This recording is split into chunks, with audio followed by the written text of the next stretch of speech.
From the farms to the harbor gates, one bright flag in a million ways. Hands that build and hands that mend, hard-won miles from end to end. Every road and river name burns like iron in our veins. Hear the call, the signal rise, from the coast to mountain skies. When the shadows try to land, we stand.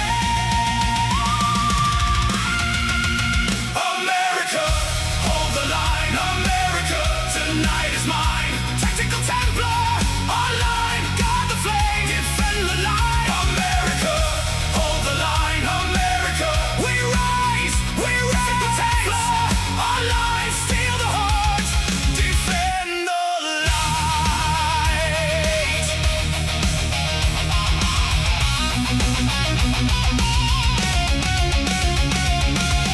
In the grid of a million screens, he moves like a ghost through code and beams. A chrome cross night with a focused eye, breaking down every false disguise. Spam wars flood the open gate, he reads the lies, he seals the breach.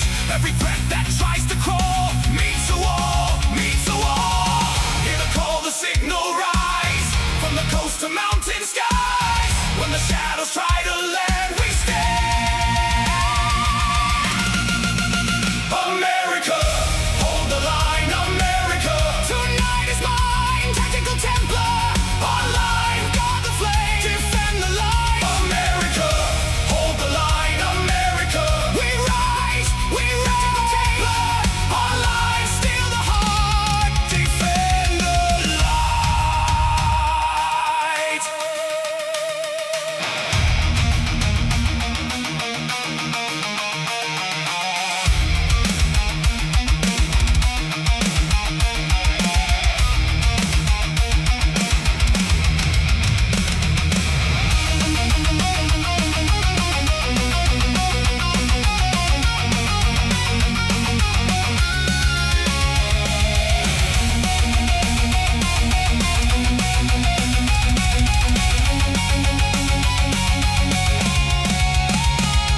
In the dark of the midnight feed, he plants truth like a battle creed.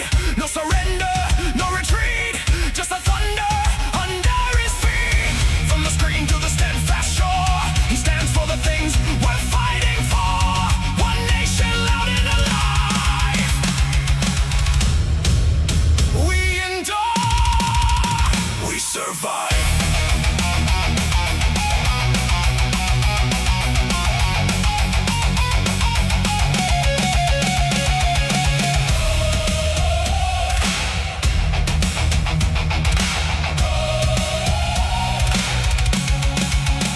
America, hold the line. America, tonight is mine. Tactical Templar, online, guard the flame, defend the light. America, hold the line. America, we rise, we rise. Tactical Templar, online, steal the heart, defend the light. Hold the line. We rise, we rise, we rise, we rise. Tactical Templar, defend the light.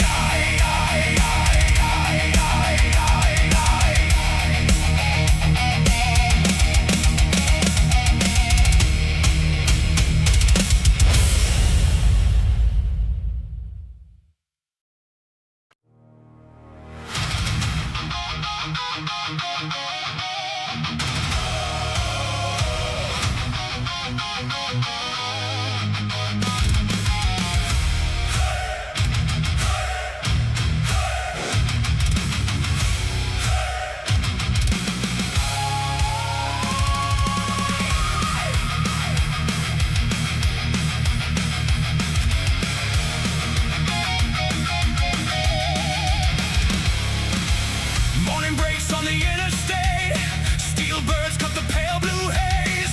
From the farms to the harbor gates, one bright flag in a million ways. Hands that build and hands that mend, hard-won miles from end to end. Every road and river name burns like iron in our veins. Hear the call, the signal rise, from the coast to mountain skies. When the shadows try to land, we stand.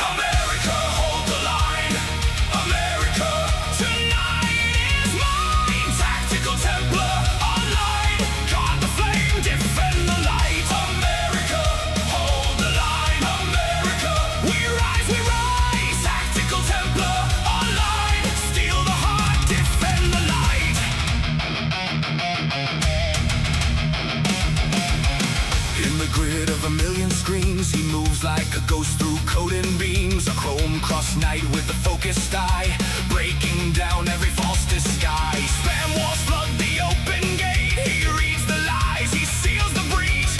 Every threat that tries to crawl meets a wall, meets a wall. Hear the call, the signal rise, from the coast to mountain skies. When the shadows try to land, we stand. America, hold the line. America, tonight is mine. Tactical Templar online. Guard the flame, defend the light. America, hold the line. America, we rise, we rise. Tactical Templar online. Steal the heart, defend the light.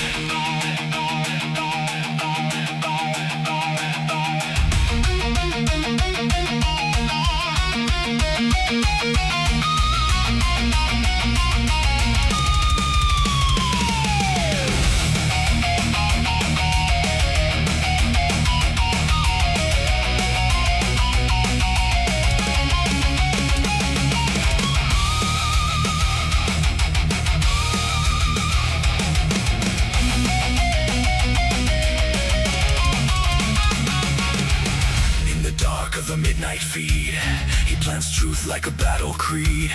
No surrender, no retreat, just the thunder under his feet. From the screen to the steadfast shore, he stands for the things worth fighting for. One nation, loud and alive. We endure, we survive.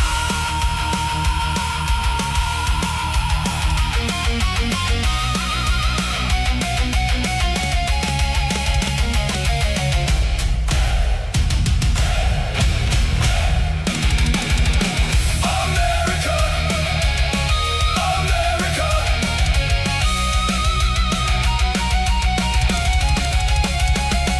America, hold the line. America, tonight is mine. Tactical Templar online.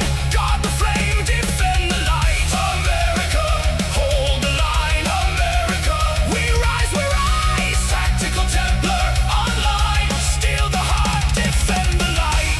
Hold the line, hold the line. We rise, we rise. Tactical Templar, defend the light.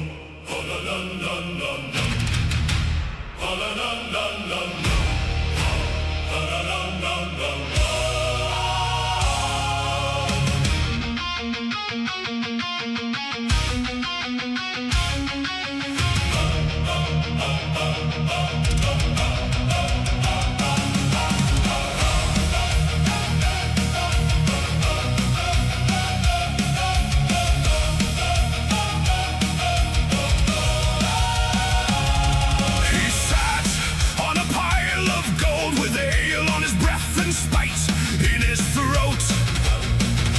Heavy with greed, with glassy red eyes, counting his curses like stolen praise. His tower was packed with junk and bone, cheap trinkets stacked like a rusted throne. He sold his soul for a price tag grin and fed on the shame that he called a win. He raised black banners in the dawn, pointing at songs till the voices were gone. But every lie leaves a stain in stone, and every thief ends up standing alone. False flag burn, your banners turn to ash.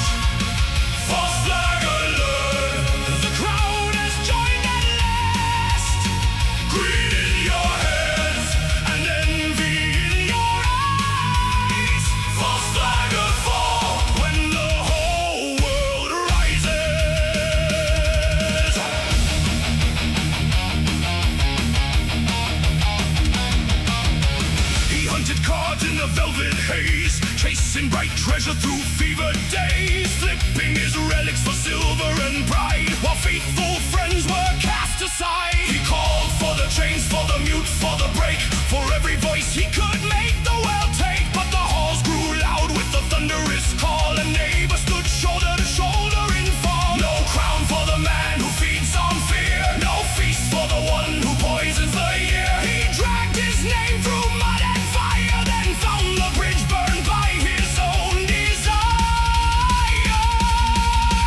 False flagger burn, your banners turn to ash. False flagger learn, the crowd has joined at last. Greed in your hands and envy in your eyes. False flagger fall when the whole world rises.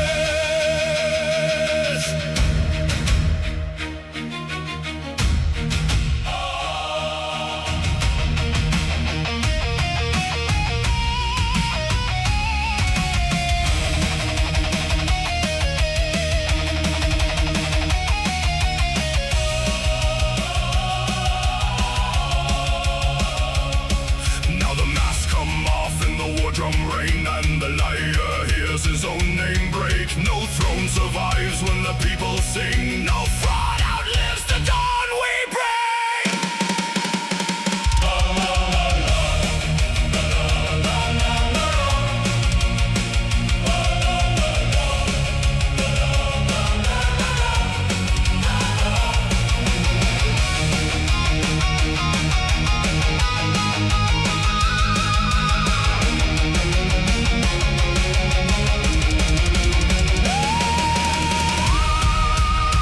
False flagger burn, your banners turn to ash. False flagger learn, the crowd has joined at last. Greed in your hands and envy in your eyes. False flagger fall when the whole world rises.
He sat on a pile of gold, with ale on his breath and spite in his throat.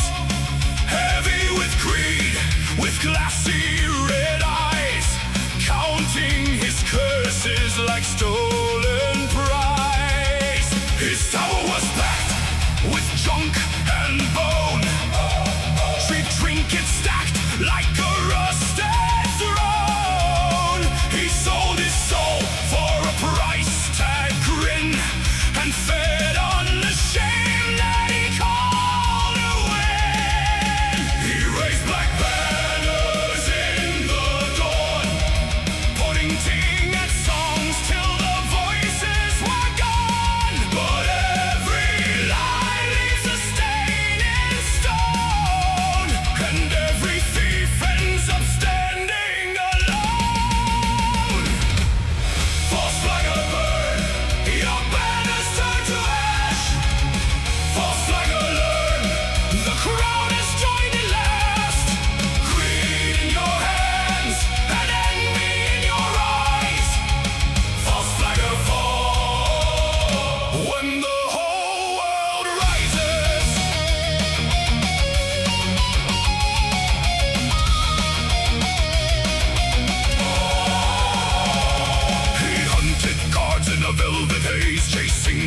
treasure through fever days, flipping his relics for silver and pride, while faithful friends were cast aside. He called for the chains, for the mute, for the break, for every voice he could make the world take. But the halls grew loud with a thunderous call, and neighbors stood shoulder to shoulder in fall. No crown for the man who feeds on fear, no feast for the one who poisons the year. He dragged his name through mud and fire, then found the bridge burned by his own desire.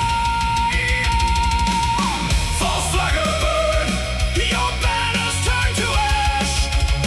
False flagger learn, the crowd has joined at last.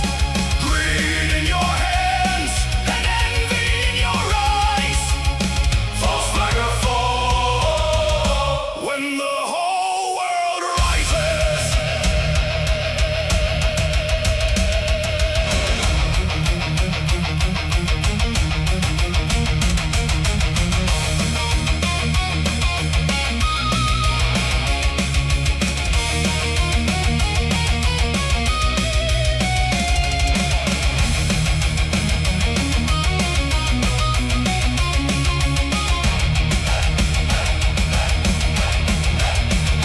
Now the masks come off in the war drum rain, and the liar hears his own name break. No throne survives when the people sing. No fraud outlives the dawn we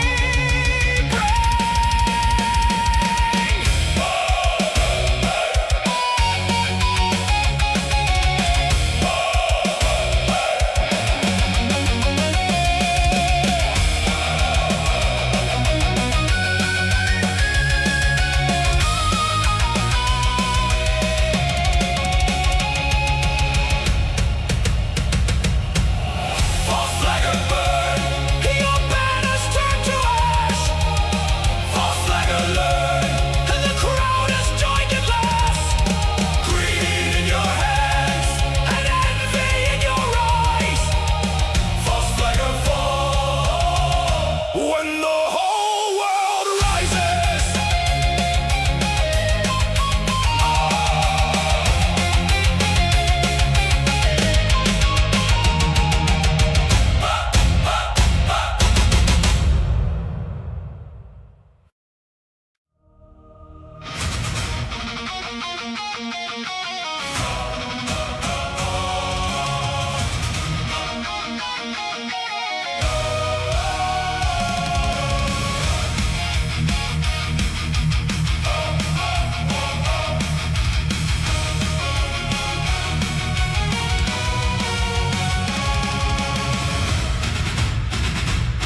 In the glow of 100 screens, tactical Templar draws his steel. From thumbnail banners to comment beams, he calls the scattered to the wheel. Bite by bite, the banners rise from basement desks and kitchen floors. Writers, gamers, camera eyes all answer now with iron roars. Hear the signal split the night, one shared vow, one burning thread. Every channel locks in tight, every brave word raised instead. Tactical Templar, lead us on. Tactical Templar, bring the dawn. We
the signal split the night. One shared vow, one burning thread.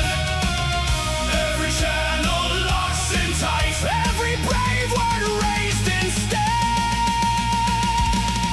Tactical Templar, lead us on.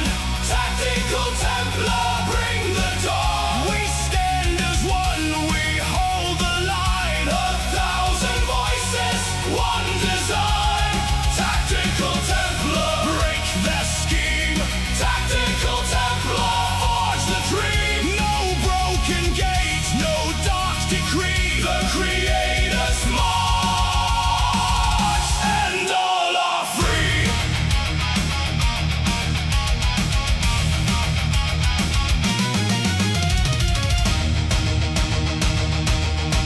Then came the quartering with the smear black crown spinning his rot through the halls of the feed. He poured out doubt to drag us down and fed on panic like it was need. But the editor sharpened every frame. The streamer raised his painted blade. The podcaster lit up the name, and none of us flinched, none of us swayed. Hear the signal split the night. One shared vow, one burning thread. Every channel locks in tight. Every brave word raised instead. Tactical Templar, lead us on. Tactical Templar, bring the dawn. We stand as one, we hold the line. 1,000 voices, one design. Tactical Templar, break the scheme. Tactical Templar, forge the dream. No broken gates, no dark decree. The Creator's march, and all are free.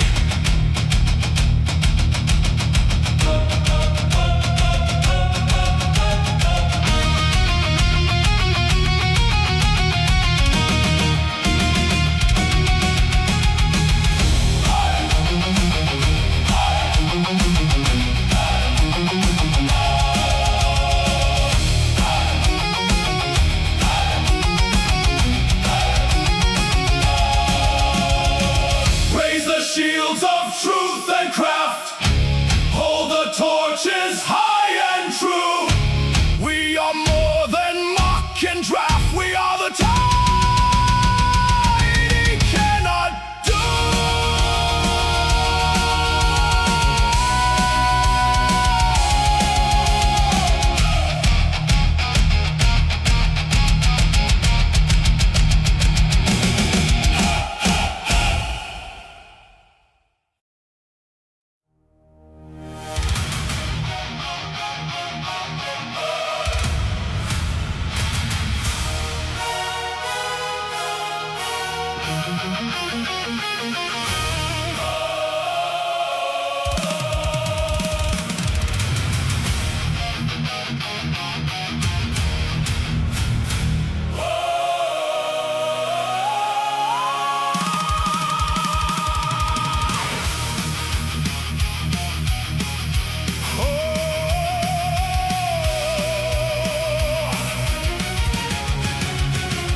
Stone cold morning, sky like iron, hot like ash. Chains on every doorway, shadows where the brave men crashed. Blood red banners over fields of broken vows. Every whispered prayer feels lost inside the howling song. But in the garden, earth begins to shake. The darkest kingdom feels its perilous pride. Rise, lion of the empty tomb, tear the veil and split the gloom. From the grave you ride in flame.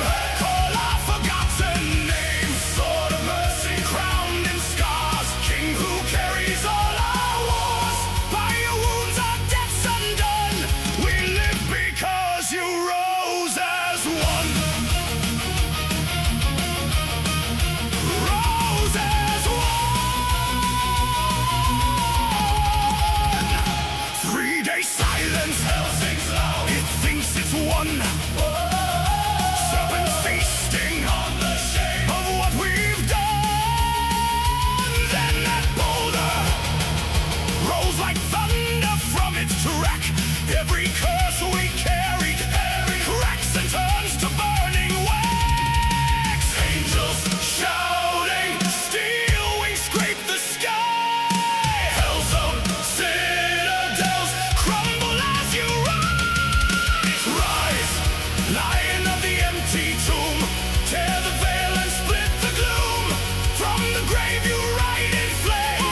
Call our forgotten names. Sword of mercy crowned in scars. King who carries all our wars. By your blood our chains come loose. We live because you rose. You rose.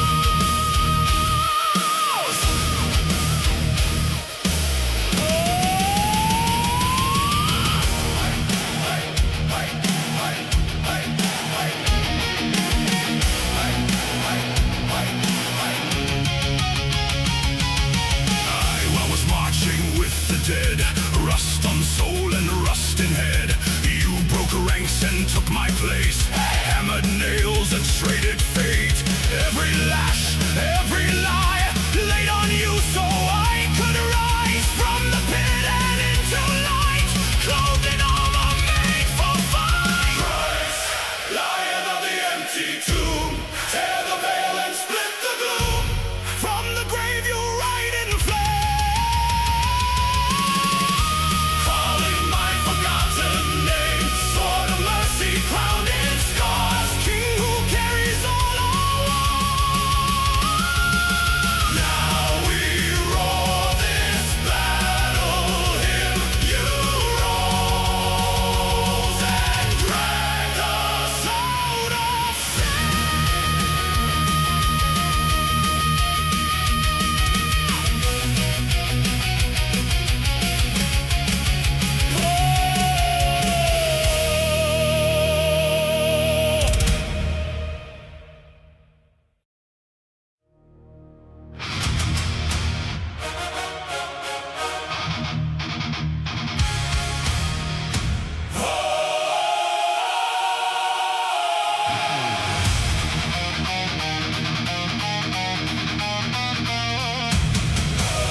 right, brothers, welcome back to the stream.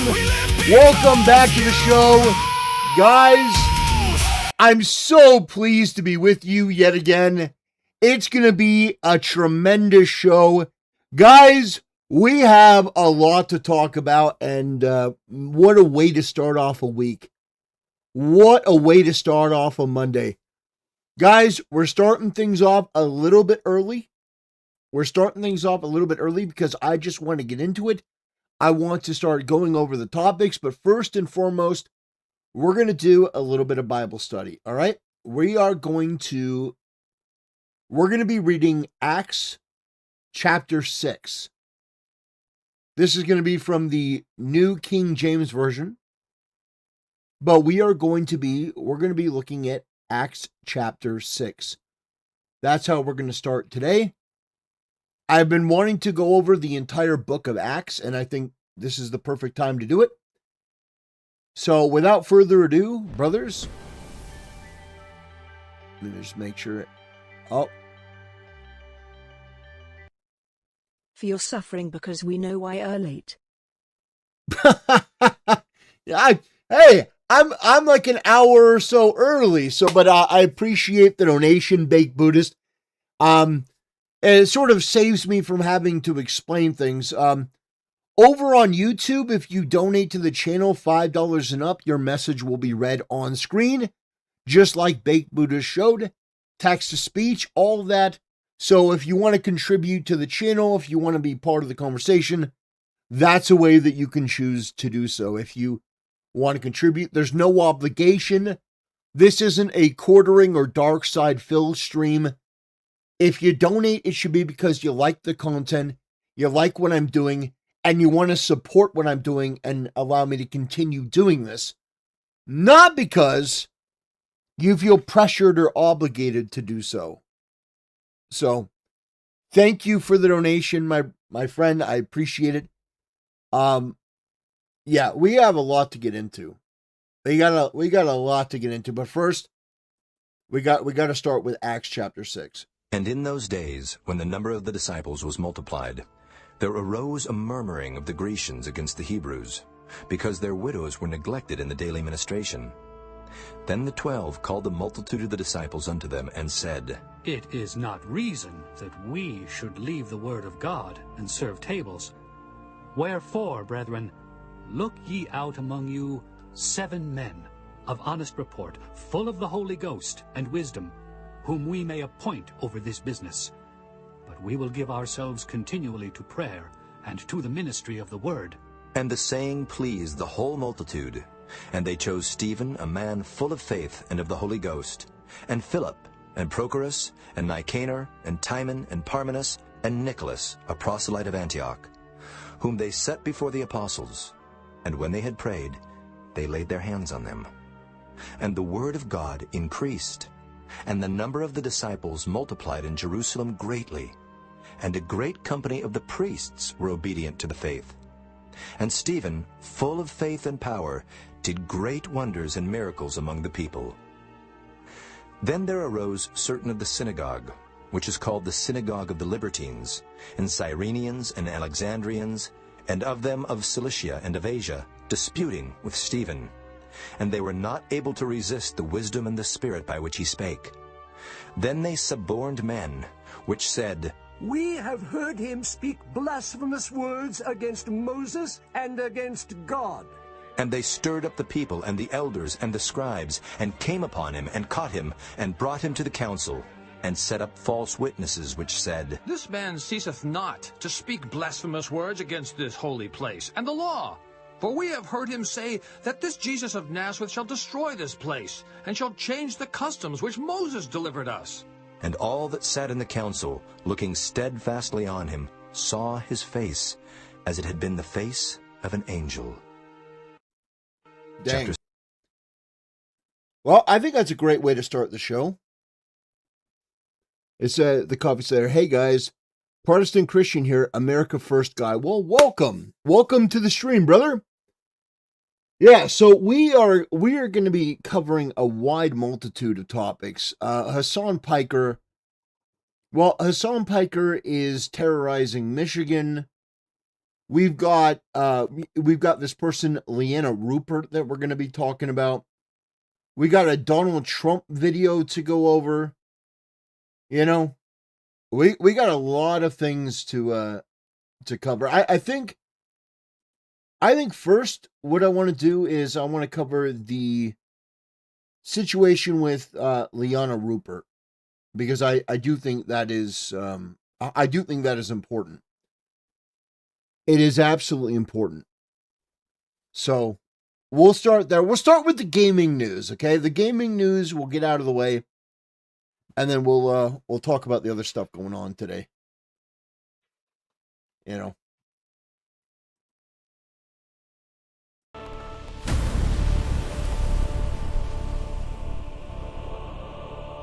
Brothers, we're going to start off today's stream talking about Leanna Rupert. Her name is going around because she was a former Bungie community manager. She was let go, laid off, and now she is a community manager for apparently, where's the note? I had my notes. It's right here. What the fuck? Come on. Woo! Let's go! My notes failing me. Woo! Oh, God. Okay, I have the notes right here. She was a community manager for Bungie. Fallout.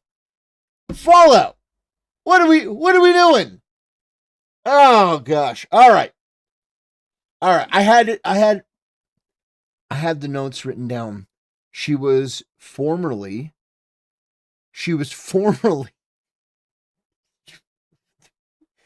I'm Jeremy Maxing. Okay. We had a quartering moment. She used to work for Bungie, and now she works as the community manager for Fallout. Okay.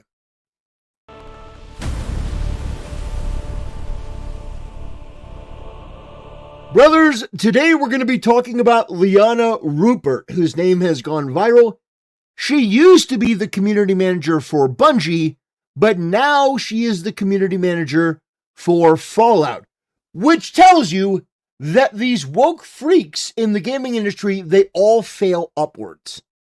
It's not like, oh, you did something that was destructive and damaging. Oh, you're a horrible person. Well, we're going to fire you and make sure you don't work in this industry. No, they just sort of shuffle you around. It's embarrassing. So we're going to be taking a look. This person has been going viral because Asmongold reacted to this video from Rev Says Desu, and we're going to be reacting to this video as well because I think this topic is important. How long has it been since we've seen people like this in gaming? I'd say probably 15 years.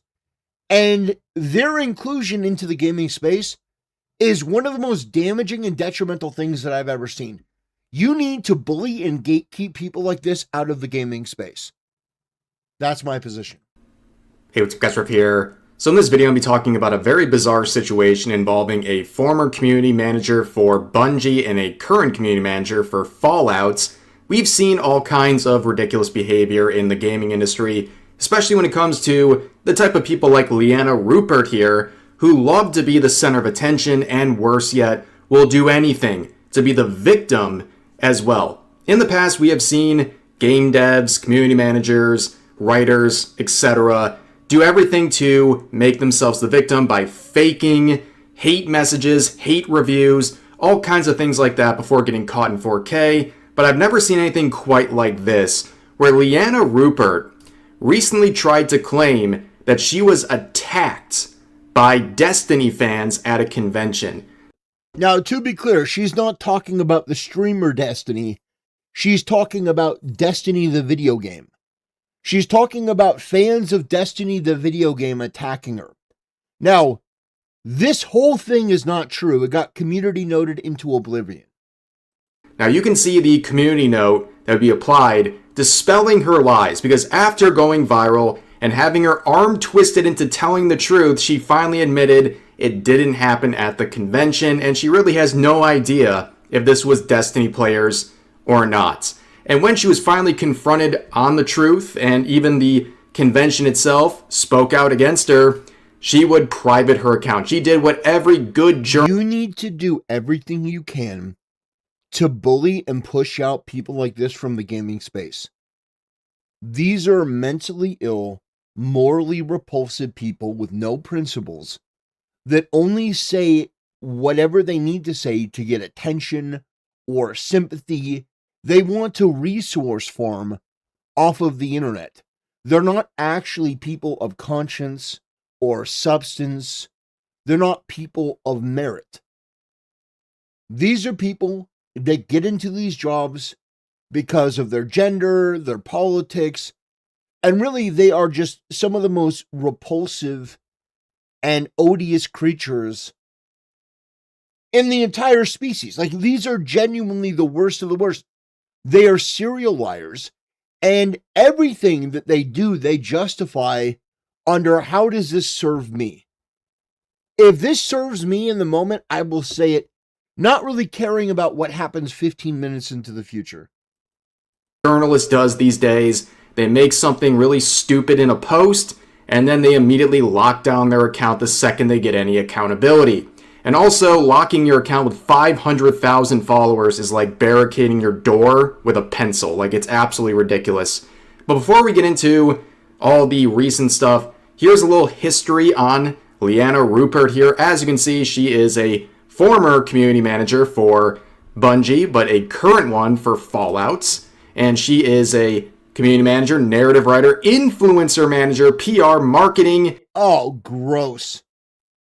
I mean, first of all, just look at her. She looks disgusting. But, like, listen to this.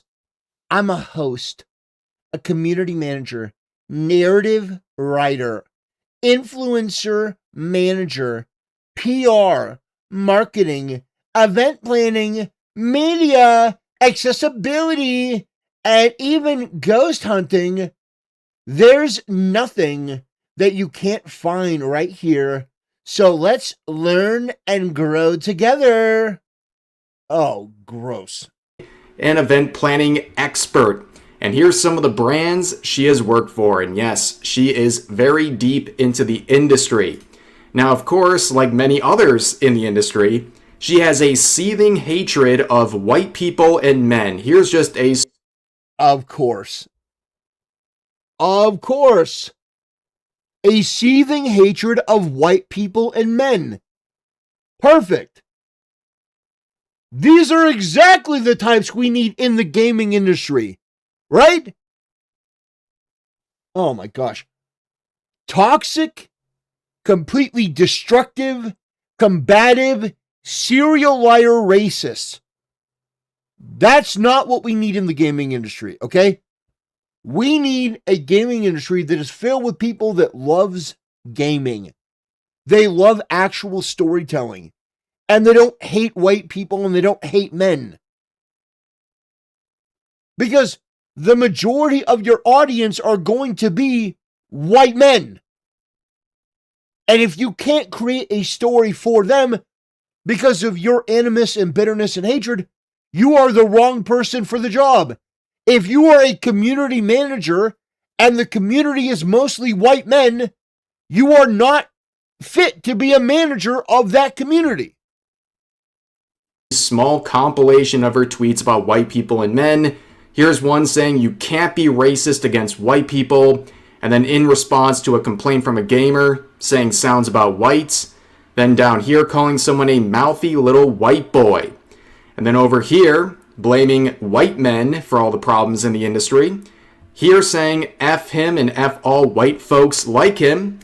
And then also just saying more ridiculous stuff about white people. And of course, I don't know for a fact. Maybe she identifies as a different race. This is the gaming industry in 2026. But she looks pretty white to me. So besides the blatant racism here and the misandry, she seems to be another self-hating white person, which to me is one of the most pathetic things you could ever be on the planet. On top of that, she's a hypocrite, because of course she is. In other situations, where her friends were being attacked, she said it's never okay to use race as a personal attack, despite having an entire compilation of her doing just that to other people. And by other people, I mean white people. Now, before we get into the current stuff, you have to understand that Marathon is the sort of backdrop of that. And I also want to give an update on this absolute dumpster fire. Marathon is a game that was created by people like her. The mentality behind the game.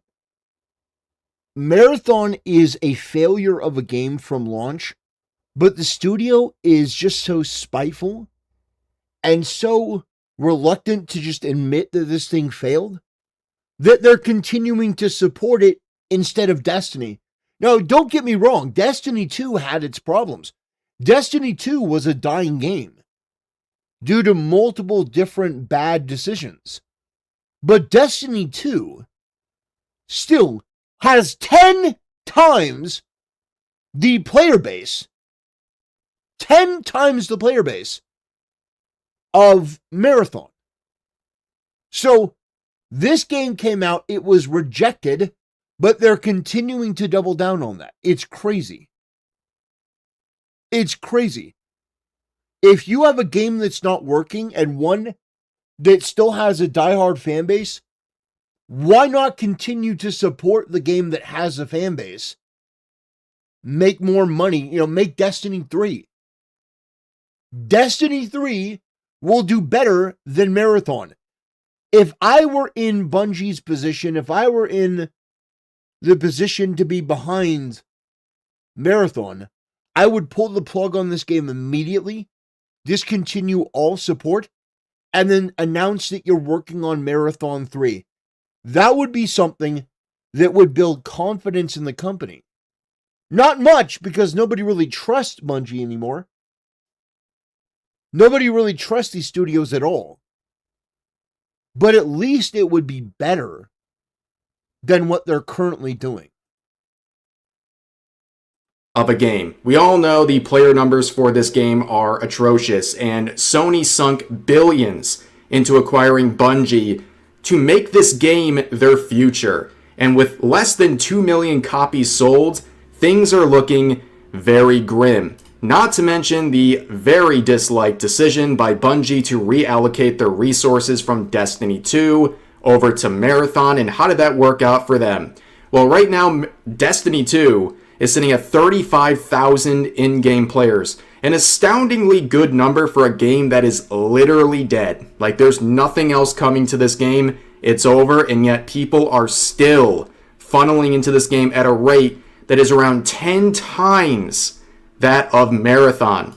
Now, speaking of Marathon, the shills are doing everything in their power to continue to try to pump some life and good PR into this game. You can see shill posts like this saying Marathon has been seeing a strong resurgence of players with the release of their PvE mode to the game. This tweet being posted about a week ago. And you can see this strong resurgence to 14,000 players, by the way, with a massive introduction of PvE mode.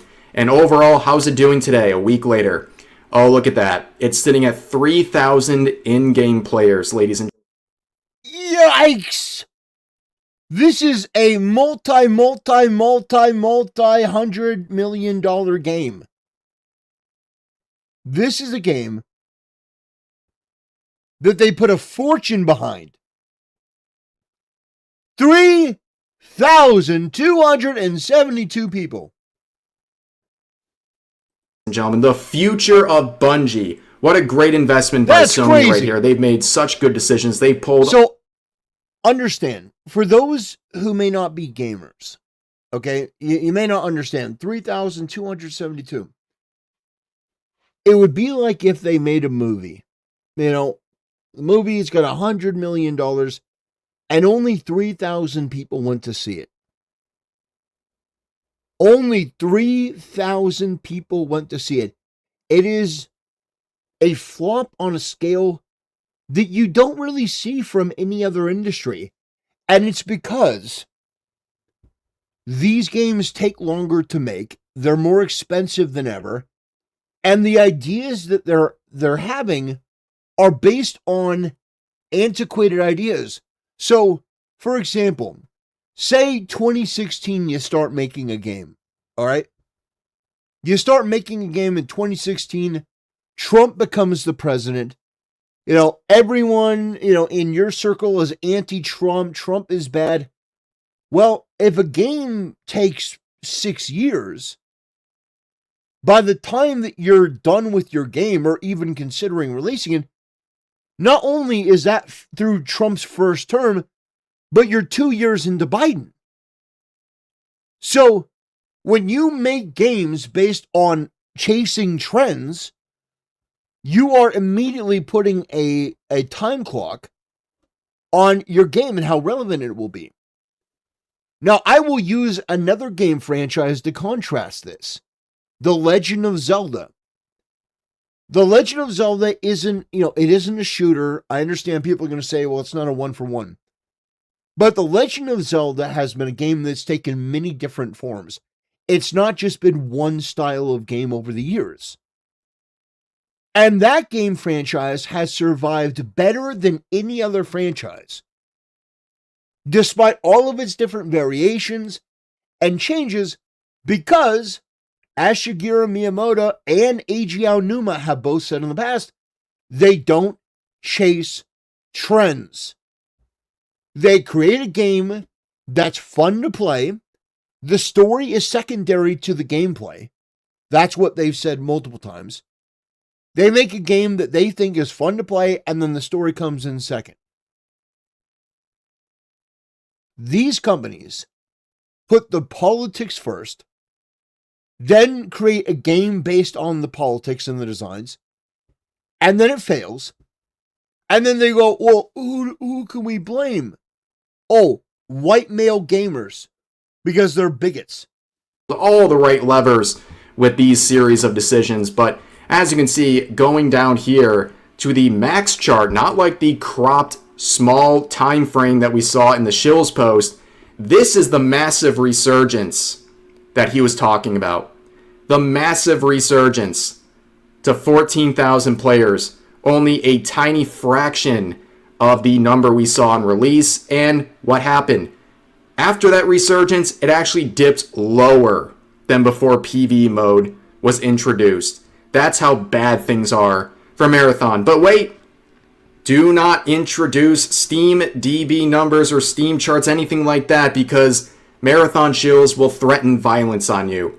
Yes, they're totally not insecure, and they're totally normal people defending Marathon to this degree. But let's get back to Leanna Rupert. What's her connection? Well, of course, she is a former community manager for Bungie, and when she saw all this discussion about Destiny 2 and Marathon, she felt the need to weigh in, saying the only way to keep Bungie alive is to support Marathon. Yes, they were literally... Oof! Yeah, guys, the only way to keep Bungie alive is to support this game that you obviously don't like. What sort of mentality is that?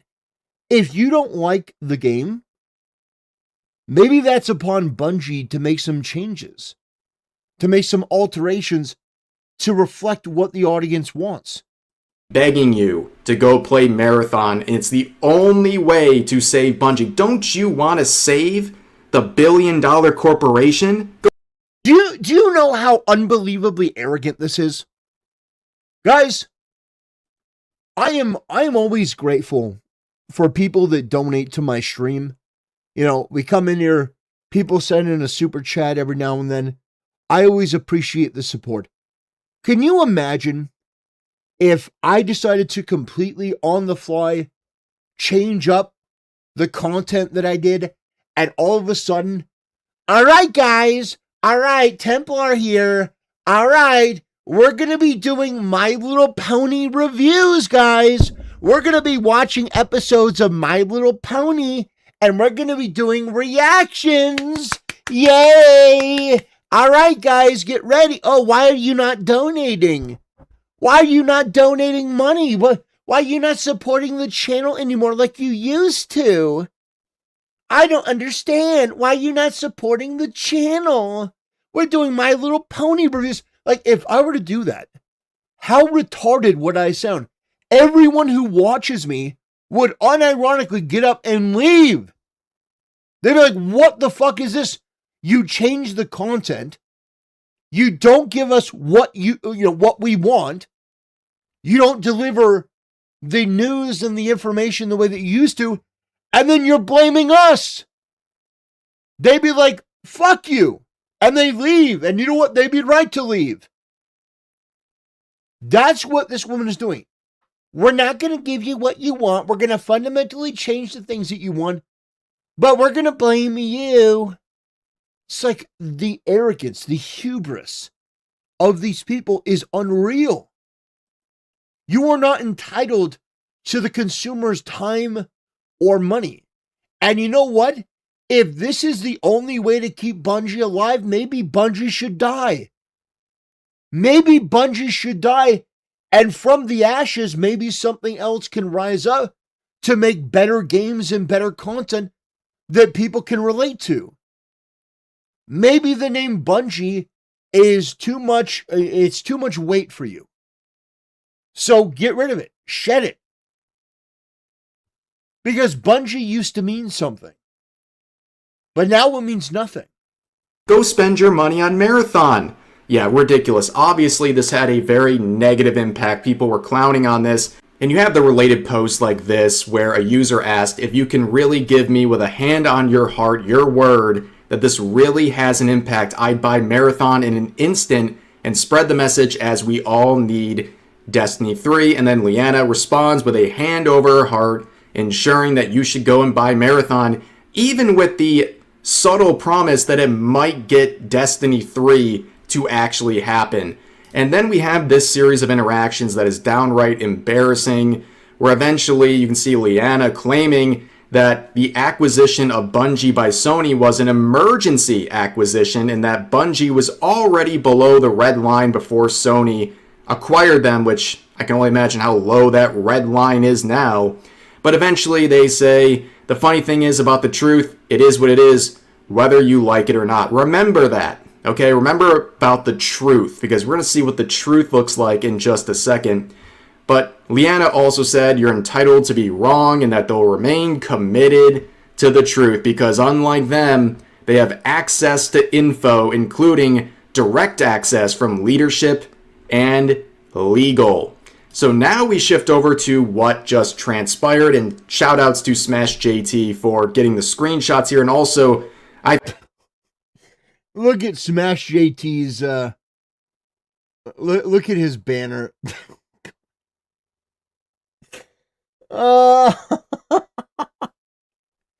Dude, come on. I think leading to the truth here by pressing Leanna, him among others of course, but you can see his tweet sharing a screenshot. Former Bungie community manager Leanna Rupert insinuates she was attacked at GCX. Immediately backs off and acts like everyone misunderstands her after it goes viral. All they do is lie. They want so much to make gamers the bad guy on their crusade to co-opt the game industry. Speak up, speak out, meme them into the ground. Screenshot credit to this user. So here is the screenshot, right? It begins by saying some Destiny players really hate me apparently, with a screenshot of Leanna with a cut on her forehead. And that by itself might have passed as a joke, right? Obviously, Destiny players do not like Leanna, and whatever happened here, this incident left this mark here, and you might say, oh, it's just a joke, saying, oh, see what Destiny players did to me, they're really mad. But it's this confirmation that makes this a gigantic lie. So someone says, girl, what happened? And Leanna responds saying, I got cornered twice at GCX. Bullshit. These people, especially these women, are so hungry to be a victim. They're so hungry for the attention to be on them. It's insane. Now, this woman got community noted into oblivion. But all of this for a drop of clout, all this for 10,000 views on your tweet, less than 200 views. By the way, this woman should be immediately fired. Making it abundantly clear to anyone being objective here that she is heavily insinuating that she was attacked by Destiny players at GCX. I think that is very obvious based on the context, and I feel very bad for GCX. It sounds like they had a great event, and now they have this post going viral claiming that someone was attacked by Destiny players at their events, and they had to weigh in, saying, just clarifying here now that we've spoken as several people are pinging and reaching out, this incident did not occur during the event, but at the airport, and we advised to contact Orlando Police Department or the equivalent airport law enforcement agency. And that's coming from the Director of Event Safety and Security. So they are very clearly disproving what she was initially claiming, that she was cornered and attacked at GCX. No, whatever transpired here was as you would expect. $2 donation from Big Buddhist. Smash likes you. You should pop in sometime. Oh, I mean, I know he follows me on X. Yeah, no, he's great. Yeah, I like his stuff. I don't. Okay, continuing. At the airport, completely separate area. And of course, people are still defending Leanna. Even though it's been proven she was lying and trying to basically farm this event for pity and a victim mode for likes and sympathy. You can see this person say, a game dev friend was physically assaulted at an airport because the attacker, a player from a game she used to work on, checks notes, hates her. If you find yourself wanting to harm someone because you don't like them personally or the game they work on, move the F on, get help. So even when it's proven she was lying about the event, or at least trying to misrepresent where this all occurred, putting this event into hot water, by the way, people still defend Leanna and confirm the narrative that it was Destiny players that found her in real life and assaulted her. And here's my thing, when it comes to the truth, if you're lying about one thing, it's very hard to believe any part of your story. So if you're lying about where this took place and only confirmed it was at the airports when you had your arm twisted, including by those working the convention. This is absolutely relevant, and I think what needs to be done is more people need to be aware of this sort of stuff, and more people need to call these people out. Because it's not just one person. There is an entire community and apparatus in the gaming industry that, like a cancer, is spreading. And people need to be aware of it, and they need to call this out. This woman lied about this. First of all, she never should be a community manager. This is an anti-white racist. And then on top of that, you have this person lying about being assaulted. I have to start questioning your entire narrative. That is the normal way to look at this, right? If you're lying about one thing, how do we know you're not lying about everything? And of course, after GCX made their post, you can see Leanna saying, I deleted because I realized how misleading it sounded. I got cornered twice while at GCX is what I should have said. Kind of hard to dispute that it was a Destiny player when they were shouting how I ruined the game. So they're still going with the narrative that it was a Destiny player, but they're admitting that they were being misleading with their initial post, and I think that was exactly their intent. I mean, how else do you say what Leanna said without trying to give the impression that they were attacked by Destiny players at GCX? But of course, they would get hit with a notes, and W community notes, as always, clarifying that this incident occurred at the airport. Sure. And how did other people respond to this? Saying, Orlando is a big city. She called out players, not the events. She even clarified it didn't happen at the event. What kind of weirdo simp would defend her? That should be enough. You just created that claim out of the ether because you have some kind of bias against her, do better. They're still defending her at this Gross. You need to bully these people out of gaming. You do. point. The shills will shill forever, ladies and gentlemen. But how did all of this drama end? Well, you already know. She would private her account. And again, privating with 500,000 plus followers is just, what is even the point? It's literally just to play the victim, right? It's like, look at me, I'm hurting right now, I'm being attacked, I'm privating my account. It's really just shallow and just, again, the victim mentality, the desire to be the center of attention and the victim amongst these people in the gaming industry is so prevalent, and it's so intoxicating for them that they will make up crazy stories and only say the truth because their life is so boring. Their life is so boring and uneventful that they have to make this shit up. Anyway, great video from Rev Says Desu. I want to thank you guys for watching, and I'll see you next time. Okay, yeah, so Heinrich says, I keep seeing this dude. Why does he have a female avatar? That's a good question. I don't know why Rev Says Desu has a female avatar. I don't. I guess it's a choice that they made to be controversial, or I don't know. I have no idea why they chose a female avatar. Let's see. Maybe they feel the female avatar represents them better. Who knows?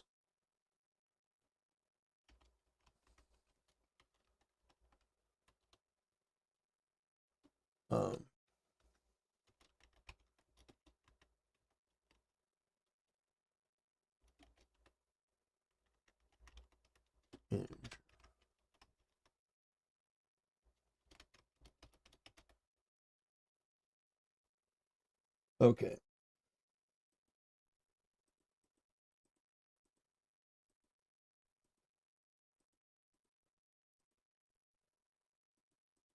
All right, got that one done. Yeah, I'm not entirely sure why they have a female avatar. Some people do, some guys do. It's not my thing.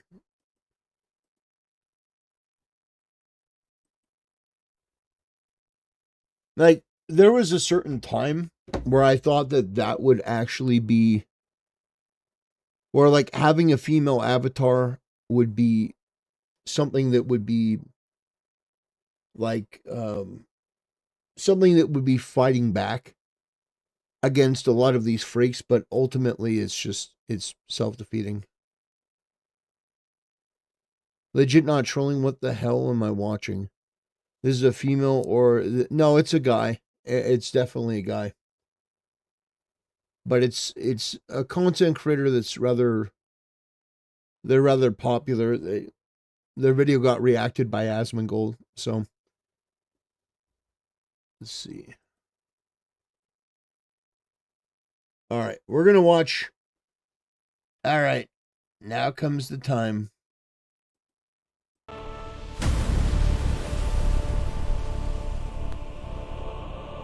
All right, brothers, now we're going to watch everyone's favorite president, Donald John Trump. We're going to watch him in the Oval Office. He is doing an executive order signing and giving a speech and basically confronting the press, which I thought was just perfect. Absolutely hilarious. Because he goes after MSNBC hard in this. I would say for decades. There's never been anything like this. Today, I'm signing an executive order to establish the first ever presidential military spouse commission. It'll be chaired by Jennifer Hegseth, the wife of, and highly respected wife, I may add, of Secretary of War Pete Hegseth, both here. I also want to congratulate the new executive director of the commission, Desiree. So where's Desiree? Where are you, Desiree? You do such a good job. Desiree Thompson-Sale, along with new commission member Christy Mullen, wife of Secretary of Homeland Security, Secretary Mark Wayne Mullen. These are outstanding people, everyone, male and female. Yeah, I don't like Mullen. I'm not a fan of his. Mullen is an absolute coward. He's a rhino. He should be removed immediately. Standing. The commission will also include the spouses of our wonderful service secretaries, the spouses of the Joint Chiefs of Staff, and the spouses of their senior enlisted leaders. And we have some incredible talent. And I won't tell you these spouses, I've looked at educationally and every other way, they're amazing. We're also pleased to be joined by Secretary Hegseth and the Chairman of the Joint Chiefs of Staff, General Dan Kane. Thank you very much, Dan. America cannot have the strongest military in the world without the love and devotion of our remarkable military spouses who make the extraordinary sacrifices for our country. They really are extraordinary. Many military spouses spend months separated from their loved ones while our heroes are deployed overseas. Military families also endure frequent moves and other unique challenges, and the challenges are legendary. They write books about them. This commission will provide recommendations for improving the quality of life of military spouses so that we can better support both our military families and the entire United States Armed Forces. The commission will develop suggestions to address particular challenges in housing, employment, healthcare, education, childcare, and just about everything else you can think of. We've never had this opportunity. We're doing it now because we've done a lot for our military. We love our military. Every day our administration is fighting to give our military families the support they dearly need and they deserve. As part of the great, big, beautiful bill, we provided hundreds of millions of dollars for military child care and improved housing on military bases. It's being built. Much of it's being built right now. Last Christmas, every service member received a warrior dividend of $1,776. Think of that. I wonder where we got that number. It's actually $17.75. The number worked out to be 17. I said, if you add $1, we have 17. That was one of my genius ideas. We have $17.70.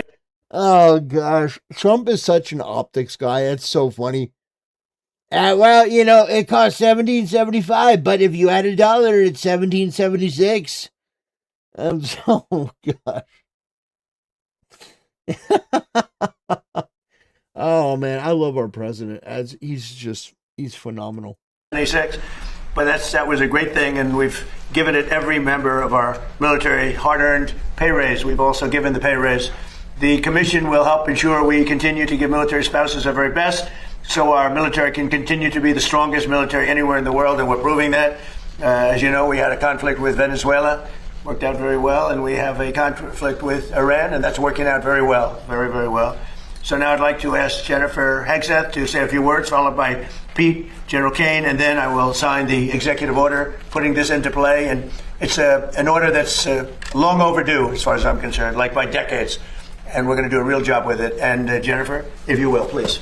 Well, Mr. President, you have been a champion for the military, and we are so grateful for that, and that continues today. And like you said, these are generational issues that are long overdue to address.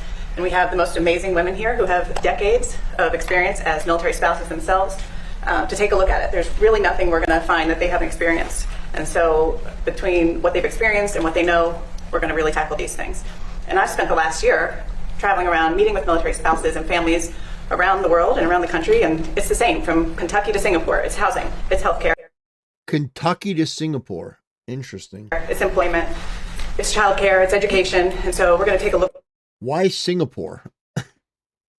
Why would you say from Kentucky to Singapore? That's a weird thing to say. At all those things. Even one of the women up here, I won't say who, but was a paramedic, and as they moved from state to state, she could not get the license. Switch to that state in time before you move again, before you PCS. And it makes it really difficult for these families to survive, let alone all the other sacrifices we're asking for them. So this is a big deal today. We're super grateful. Every time Pete travels around, Secretary Hegseth travels around to the troops, he tells them, the president has your back. And now the families know that you have their back too. And we are grateful. Thank you. Thank you, Jennifer. Great job. Thank you. I actually do agree with this quite a bit. I think that there should be more support for military families, both the parents and, the wives, spouses. Now, I will say, there should be more protections for military personnel from wives and people that, sort of cheat or, basically take everything and leave them and don't say anything, or, I do think that military personnel should have more protections than average Americans when it comes to that stuff. If they're fighting overseas, that their wives just can't, sell their assets and take their stuff. I do think there should be protections there, but I do think this is a step in the right direction. You say something first, and then we'll go, I can't then we'll go top back that. into the general. You're not going to top I can't it. top that, Mr. President. Give it a shot. You're not going to. You know, it's, Good job. it's true. Strong families equal strong formations. I mean, when you look at it from a military perspective as a secretary, our job is to make sure our troops are prepared and ready on behalf of the nation. And if your family's not taken care of, then it causes hesitations and complications for the warfighters up front. And so we say often, and we mean it, no soldier, no Marine, no member of the Joint Force serves alone. And so if we can address the issues of housing and make sure it's quality housing, make sure employment opportunities are maxed out, make sure childcare is taken care of, make sure DODIA or DOEA schools are the best in the world so that our military kids are being educated, the trade skills they might want to take the next chapter in life, if that warfighter knows that their family is good to go, they will go the extra mile, which is what our nation asks. So we're in. This is not one of those window dressing efforts.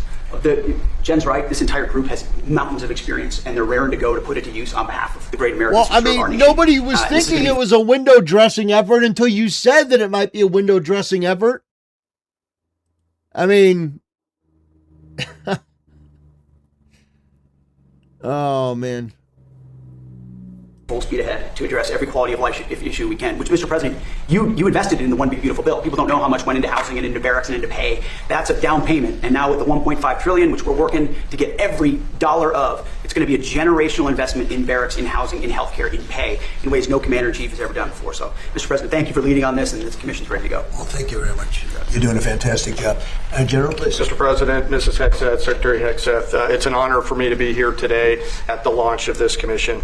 As we stand here now around the world, military service members are out doing our nation's business and ready to do what is asked of them. Awesome. The foundation of American military readiness is the families, and the backstopping of all of that is the military spouses that serve behind them. Inevitably, every time somebody deploys, that refrigerator will break down, the car will break down. You think we're strong. American military spouses are 10 times stronger, and the lift that they carry is significant every single day.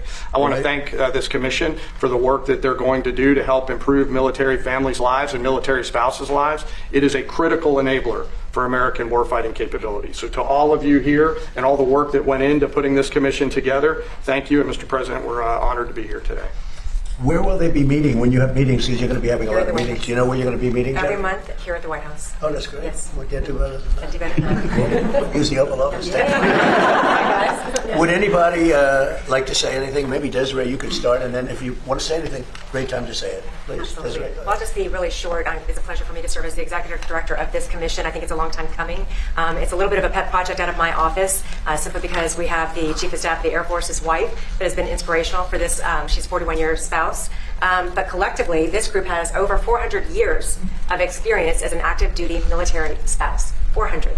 And they probably moved about 300 times. So if you can imagine that level of experience coming to this commission and solving real problems for the future of our military spouses and families, it's just an incredible thing that you're doing, President Trump, actually asking them to solve these problems and to give you good recommendations. And we're happy to help them do that. So, you know, we have Desiree's been with us for a long time, and she's directly and indirectly done what she's doing for a long, long time, covered numerous presidents, and she basically responds to the public when the public, they send things. Sometimes they send gifts. Actually, it amounts to millions of dollars in small money. And I said, well, what happens to that money? They send it back, or they do charitable work, but it's literally millions. They send it to me. I should be able to get it. She won't give it to me. I should be entitled to it. No, but they send it to me as just a gesture. But they write thousands and hundreds of thousands of letters, and she's got a staff that's all volunteer. And I have one question. How do I compare in terms of response with other presidents of the past? No comparison, sir. Is it good or bad? No, it's good. Actually, it's very good. It's very good. You do okay? You do great. A little more than Sleepy Joe? A little bit more? Yes. I think so. Thank you. Thank you. Does anybody have anything to say, or a question, or statement? Would you like to make a statement? Yes. Oh, I can only imagine. I'm so excited. We've served with the Wills-Box now for a number of years, and I've seen them champion the enlisted corps. As the spouse of a senior enlisted leader, it's pretty easy for something amazing like this to happen and not include the enlisted corps, the senior enlisted leaders from the enlisted corps. It means the world to me that this started with them in mind. And I don't know if you remember, but a few years ago, my husband was serving in Alaska, and before you got on the plane, he asked your detail if you could ask. This is good. Thank you, Heinrich, for the $5 donation, brother. Appreciate it.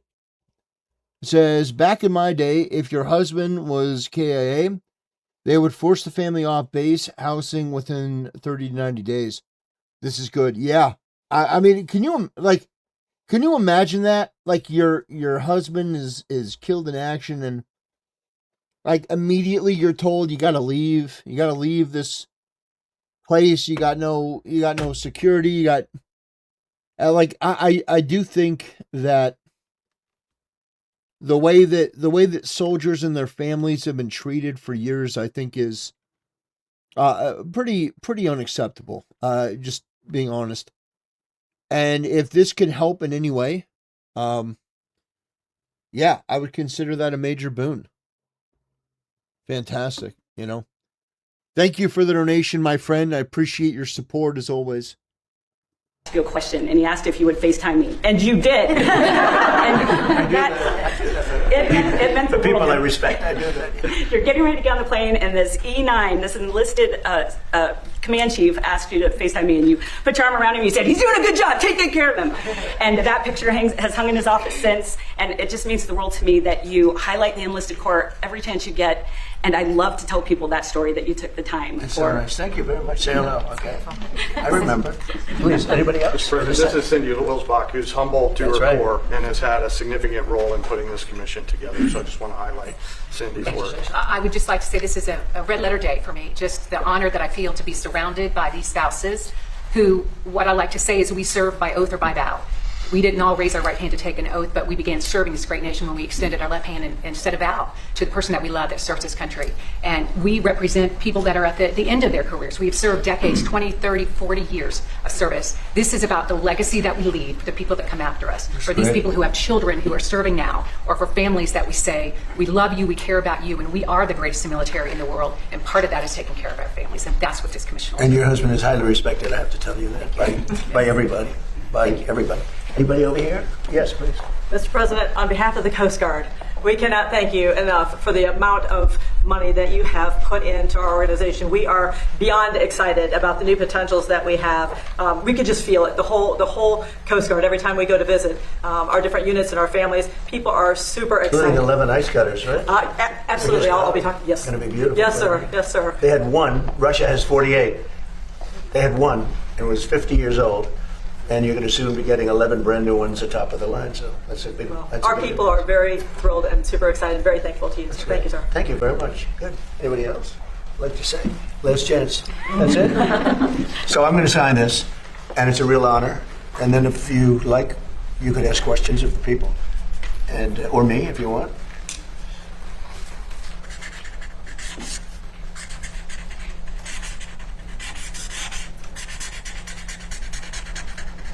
Okay, that's a good one. So I wouldn't want a bad one on this time. Some are good. You know, we rate them from 6 to 10. 6 is usually when I'm standing up holding it. You can't do a very good one, but that's a 10. So you deserve a 10 too.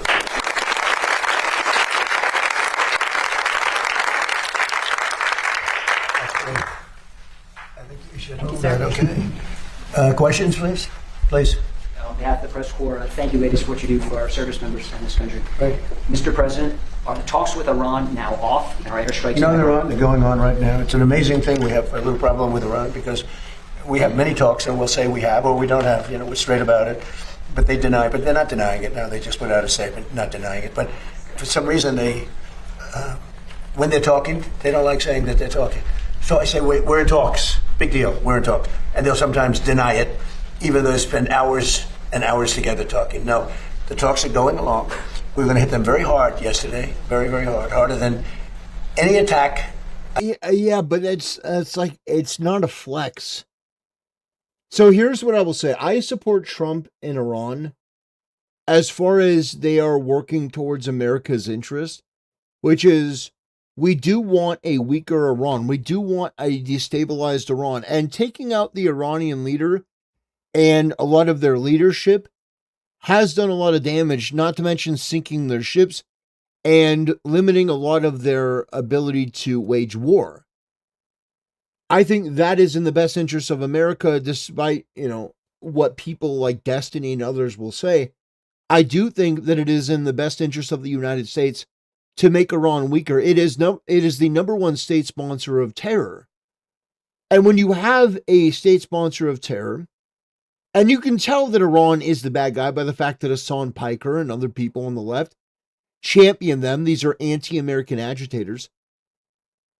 Iran being weaker is good for the entire region. It's good for the entire world. And I think what's going to happen is, with Iran being weakened, other nations in the area, they're not going to put up with the same bullshit from Iran that they were dealing with even, 2-3 years ago. So this may be the time that the surrounding nations look at Iran and say, all right, well, maybe now we're going to go in. Maybe now we're going to put more pressure. Maybe now we're going to do more things that we weren't going to do before. So I think this is going to have a long-term positive effect on the region, but we're just going to have to wait and see. But I think that overall, what Trump has done in Iran is positive. Now, we don't want to see any American soldiers lose their lives. We don't want to see any of that. But we've started this fight, and now we need to end this fight. It doesn't need to be a 20-year thing, but we started this and we need to finish it. I think I can say, General, from a point of knowledge, any attack since World War II, that's pretty big, and we were set to go, and they called. And in addition, Saudi Arabia called, and UAE called, Qatar called. I called some numerous people. I don't want to use the word begging, but some were, in particular, Iran did not want to be hit. And they said, we want to talk. We want to talk about the Strait, but more importantly, from my standpoint, we want to talk about the denuclearization of Iran, because it's what it's all about. This is why I'm doing this. And it should have been done. It's now 50 years. We keep saying 47 years, but 3 years have gone by. But it's for 50 years that other presidents should have been doing or other countries. Didn't have to be us, but other countries. And nobody did it. And it was time, and we hit them hard with the B-2s more than a year ago now. And that knocked out their capability, their potential capability. And we've done a great job. But when we talk, we say we're talking. If we're not talking, when you ask me, no, we're not talking, I'll say it.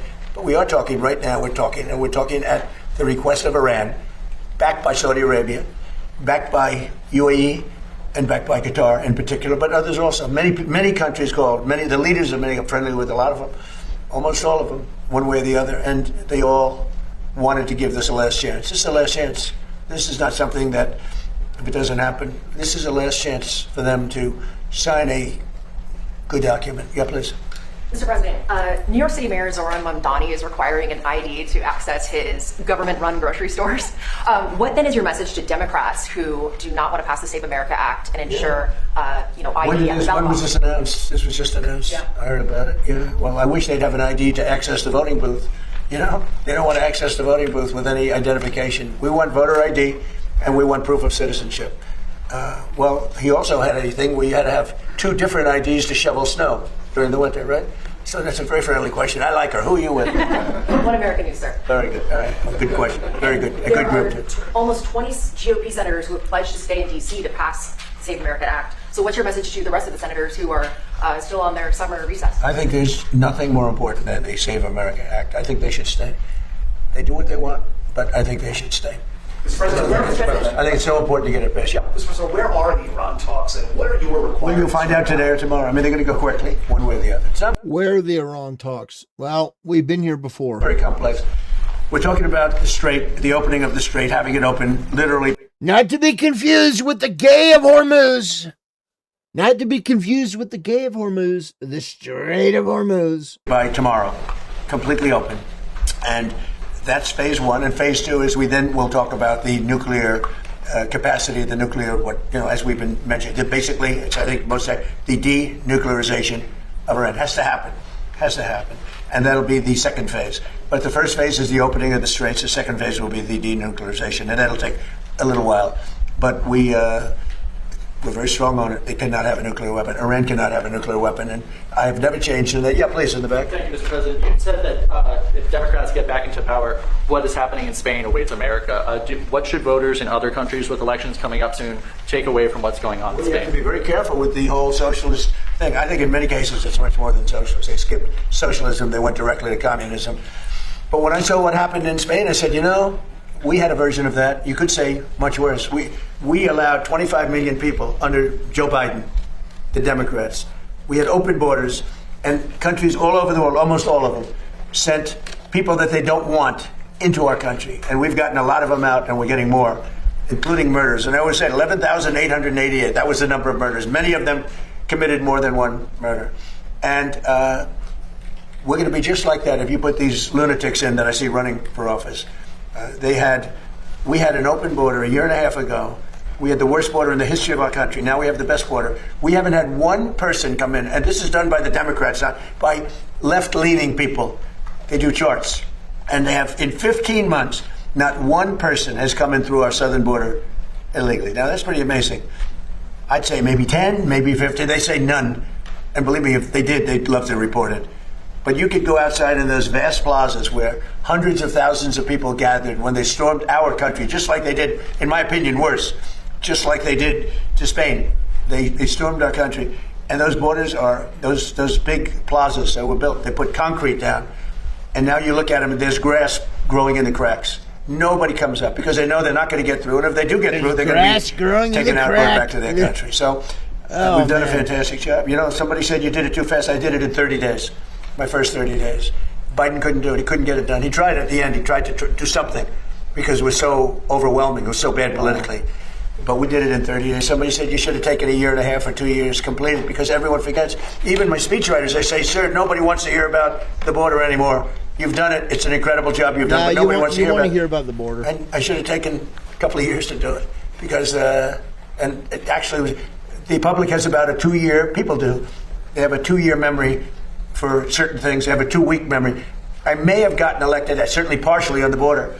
And because we did such a great job, it was a long time ago. I did it twice. I did it in 2016 when it was bad, but I did it this last time when it was really bad. It was, Steve, I would say many, many times worse than it was in 2016. 2016 was bad, but what we just had a year and a half ago, that was the worst border maybe in world history. There's not a third world country that would have allowed that to happen, with people coming in from prisons and people coming in from mental institutions and people forced in by government, because these are the people that those governments, those countries, I know that all, was sort of happening they in didn't Spain. want. And they walked into a country totally unvetted, totally unchecked. Yeah, not anymore. Nobody comes Morocco except if they come in legally. Yeah, please. Thank you, Mr. President. Yesterday you were... I'm a Washington Examiner, sir. Good. You're doing good. They've been very nice to me. You were asked yesterday whether Representative Max Miller should resign from Congress over the allegations, and you said that you'd have a look at it. Yeah. Have you thought about that? And also, do you think that it's a very sad thing? I know Max. He's a good person. I mean, I always thought he was a very good person. And I'm going to let the families figure that out. You know, those families, I know they're working on it. It's a very sad thing, especially when you know somebody so well, to be going through that. But it's accusations, and I'm going to let them figure that out. Yeah, please. President, did you sign off on Todd Lynch rescinding the anti-weaponization fund? And also, there are Democrats right now who say there's essentially 2 tax codes. There's the Trump family tax code and a normal people tax code. Why do you think that your family deserves some level of special exemption when it comes to the auditing of taxes? Well, I'll go into that. First of all, I had a 10-year case that was settled until I announced I was running for office. It was a settled deal like I've been doing all my life. I've been audited every year for my entire life, which I have a lot of wealthy friends who were never audited. To this day, they were never audited. I was audited. And my deal was settled. In writing, it was settled, subject to final approval. Then I announced I was running for president, and all they did was haunt me with it. They ended the settlement. And they went after me illegally, and they did a lot of bad things to me, like they did to other people. And I was treated very unfairly by the IRS. It was weaponized against me. Think of it. I had a case this is a 10-year-old case, and it was settled. It was done. The case was over. I announced I'm running for president, and they terminated the settlement in Washington, and they went after me. And what they did here was very, frankly, if you talk about reparations or if you talk about payment, what they did to me, I had a very good case against them. So this was a case that was settled, that when I decided to run for president, right at the beginning, this is a long time, it's been going on for a long time, they terminated the settlement, which is something that never happened before. We have letters from the biggest law firms in Washington saying that this case is nonsense, just like the Russia was nonsense, a weaponized government. And so that's that, and most people understand that. On the fund, these were people that were treated unbelievable. 22 suicides, more than that, I think. Look at Ashley. Look at so many other things that happened. These people were treated horribly, and that's true. That is true. You know, they were treated very horribly. Fund could have given them some solace, but you know, it happens to be very popular among many quarters. And I don't participate in that fund. I was certainly treated badly. I don't participate, but I thought it would be very fair for people that spent years in prison, people that were treated so badly, for in many cases people that did absolutely nothing wrong. So I view that fund as a positive, and a lot of Republicans do too. Not so many Democrats. And it's not only for that, it's for other things too. People that have been treated unfairly, that have been weaponized by a corrupt government that we had with Obama and that we had with Biden. You had a corrupt government with both of them. Mr. President, did you sign off? More so than even Trump acknowledges. I want you to remember, before Barack Obama, what were politics like in America? Well, I mean, you had the Republicans and you had the Democrats. And both of them agreed, more or less, that marriage is between a man and a woman. You know, there were differences on taxes, there were differences on certain things. But before Obama, Obama was the most destabilizing president of our lifetime. Obama was the number one most destabilizing president of our lifetime, and it's not even close. On Todd Blanche rescinding. I didn't look at it. All I know is that Todd Blanche is great. He's good. Obama, after Obama, after 10 years of Obama, we didn't even know what a woman was. Like, you can't define a woman. Ketanji Brown Jackson's like, I don't even know what a woman is. They do a great job. Everybody knows it. And I understand there's been a sign-off, but I don't know what they agreed. I think Todd Blanche agreed to reconfirm things that he's already said, and what he said was okay. Can I Please ask, go ahead. other avenues you have supporters get paid potentially if it's not the anti-weaponization fund? Is there another way? Who are you with? I'm with MS Now, sir. You who? MS Now. MS Now, as in MS. Oh God. Oh God. Wait for it. Here it comes. MS Now. What a terrible show. They have the worst people on that show. Are there other avenues Okay. that you want to see people No, there's no other avenues that I know about. Go ahead. Mr. President, One more time. Come on. He's going to do a great job. Everybody knows it. And I understand there's been a sign-off. Come on. But I don't know what they agreed. I think Todd Blanche agreed to reconfirm things that he's already said. And what he said was okay. Can I ask, Please go ahead. other avenues you have supporters get paid potentially if it's not the anti-weaponization fund? Is there another way? Who are you with? I'm with MS Now, sir. You who? MS Now. MS Now. What a terrible show. They have the worst people on that show. Are there other avenues that you want to see people No, paid? there's no other avenues that I know about. Go ahead. Mr. President, on the Iran talks. So he didn't even answer the question. He didn't even answer it. He's like, all right, you suck. MS Now, you're total garbage. Wow, that's amazing. That is absolutely amazing. MS Now. That's the failed MSDNC, right? They failed. They gave it a new name. You know why? Because nobody watched it. Go ahead. And fewer people are watching it now. On the Iran talks, is there discussions? Is Iran willing to return to a fully free navigation of the strait? Is that on the table? Say it again differently.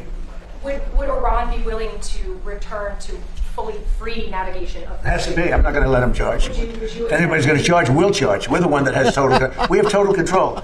You know, we have a thing called a blockade with his navy, and that navy is. They call it a wall of steel. The United States wall of steel. And no, there's not going to be charged. Dome, the Iron Dome, the steel curtain. Oh man. We're not talking about charging at all. They won't be charging. Yeah, please, in the back. President, you said last week that illegal immigration. Who are you with? That's News. You said that illegal immigration is killing the UK. Nigel Farage today has proposed the use of the Royal Navy to combat all those crossing the Channel. Do you think that European nations, including the UK, should be using their militaries to stop illegal immigration? Look, you have to stop illegal immigration in Europe. I know Europe better than anybody, better than the people that run it. I know Europe better than everyone, even the people who live there. I know Europe better. But I mean, he's right in a lot of cases that the elected leadership of Europe are some of the worst and most destructive anti-Western, anti-white people that we've ever seen. And yeah, what happened in Spain was an absolute tragedy. Where is the Spanish pride? Where is the pride of the Spanish? Your conquistador ancestors are weeping. These Muslim invaders are now coming to your home. Where are the conquistadors? Where are the brave Christian men, the Catholics, to come in and push these invaders back. That's what we need. We need the conquistadors in 2026. That's what we need. And have great relationships. Two things are killing Europe. Number one is immigration. Number two is energy. That's true. Yeah, well, there are many things that are killing Europe. Immigration is one of them. You know, personally, I don't believe in illegal immigration. I know, stunning and brave of me. But I also don't believe in legal immigration, at least for the next 10 years in the United States. We need to close the borders completely. We need to be very, very selective about immigration. Very, very selective. Like the UK, when you look at the UK, they have one of the best energy fields in the world, North Sea oil. And I think your new prime minister is going to actually open up from what I hear, I spoke to him, and he sounded terrific on this subject. But you open it up, you'll be a wealthy country. You keep it closed, you're going to be a bankrupt country, which is what you are now. Essentially, you're a bankrupt country. You have one of the greatest energy fields, the North Sea oil, one of the greatest fields in the world. You know, the UK buys its energy from Norway, who gets the energy from the North Sea, from not as vibrant a part of the North Sea oil was.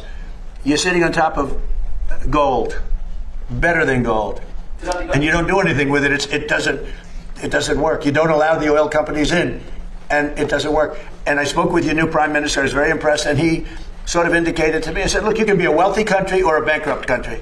You have your." Well, what would you rather be? Do you want to be bankrupt or do you want to be wealthy? Oh gosh. I love it. It's simple. Choice. Not every country has that choice. Almost no country has that choice. But in the case of the UK, Scotland, I'm talking about Scotland, right off the shore, in Aberdeen, Scotland. Aberdeen was the oil capital of Europe for years. And then one day the Liberals got in and they closed it. And your energy rates have quadrupled. You have among the highest energy prices in the world. You could cut them in half. You could give away free energy if you'd open up the North Sea. And it's good for another 500 years, maybe more, probably 1,000 years. Has our new Prime Minister restored your faith in the leadership of Britain? Has our new Prime Minister restored your faith in the leadership of Britain, or do you think it's too late? Look, I think we're going to have a very good relationship. We'll see. I'm not going to tell him how to run his country. But I can tell you, immigration is an incredible problem for Europe. That's true. You're allowing people in that in many cases are not going to help you. I'm going to be nice. They're not going to help you. And the people that are there, people from your country, people from other countries that have been there for a long time and did a great job, beautiful place. Look, I love it. You know, my parents both came from Europe indirectly. So a German, Scot, and, you know, it's like one of those things. It's very sad. When I see what's happening to Europe, it's very sad to me. But they have a problem with immigration. They have a problem with energy. You have windmills all over the place. Windmills, you lose your shirt. Any country with windmills is a loser. Any country with windmills is a loser. Wow. That's our president. Okay. You just have to look. If they have windmills, they're a loser. Because you lose money with windmills. Yeah, please, go ahead. Thank you, Mr. President. Go ahead, who are you with? John Fredericks Media. Yeah, that's right. Original name. What was your name before? John Fredericks. Go ahead, John. Where, Mark? Two domestic questions, sir. The first one is, Exxon and Chevron, Integrated Oil U.S., just announced record profits second quarter. Unbelievable. For Exxon, for instance, 14 billion, highest they've had in over a decade. For Chevron for the quarter, highest in history. On the By backs, 12 times. On the backs. You saw that? Yes. I mean, it's unbelievable. On the backs. I don't like it. Workers paying higher gas. Is our... They're making too much money. Okay. Based on a shortage, they're making too much money. I don't like it. And I should be the last one to say, because I'm a big free enterprise guy. Nobody bigger. And, you know, you're going to see oil when we're finished with Iran. You're going to see the prices drop through the floor. But they made too much money. Too much money. Chevron, too much money. Yeah.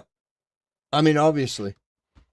The you know, if you're making 12 times what you made last year over year, yeah, I think that's pretty egregious.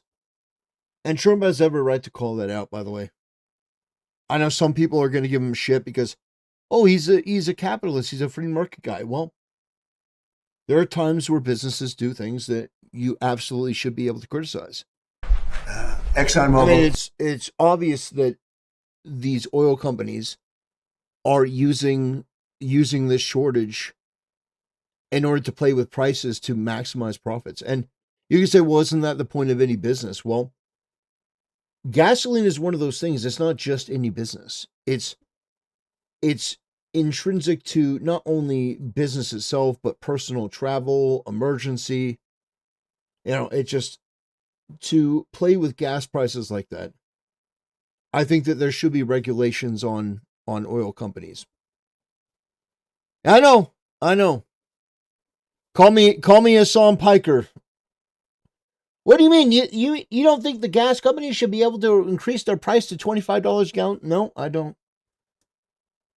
I also think that you should take out a lot of the taxes that are in gas, especially from California. That's why the prices are so obscenely high in places like California, is because the government tries to get their beaks wet. It's basically a giant racket. But at the same time, yeah, the gas prices are way too high. Way too high. The gas prices need to come down by at least $1.50, like minimum. Too much money. When you look at one company where they made 12 times what they made the year before, they're going to give some of that back to the public. And they better cut the retail price, the consumer price. Too much money. You're surprised I'm saying it? I'll say it loud and clear. I'm not happy about it. Go ahead. Go ahead. Just one. For those of us here that live in Washington, D.C. with our families, like I do, the renaissance of the city that you've been able to do in 18 months is incredible.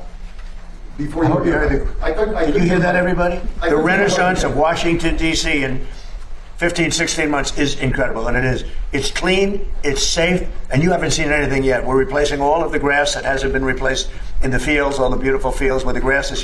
Grass is like humans. It has a life. This grass hasn't been changed in 100 years. We're doing all the fields. We're doing most of the graffiti. But the most important thing is it's been beautified. We did 78 monuments and fountains and waterfalls, and they went from being horrible, mostly graffiti, and most of them for 25 years never worked. They haven't worked. And it's a renaissance, like you use the word renaissance, but it's a renaissance. But the biggest thing is we have very little crime now. This was the crime capital, frankly, of the world.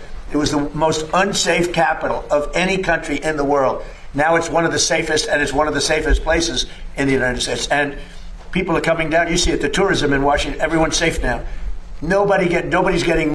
I mean, like, honestly, if I were to want to go to a place, like, to travel or go on vacation, Washington, D.C. would still be the last on my list. Now, don't get me wrong. There are places that might be interesting to go and visit and take a look at, but I still wouldn't want to go to Washington, D.C.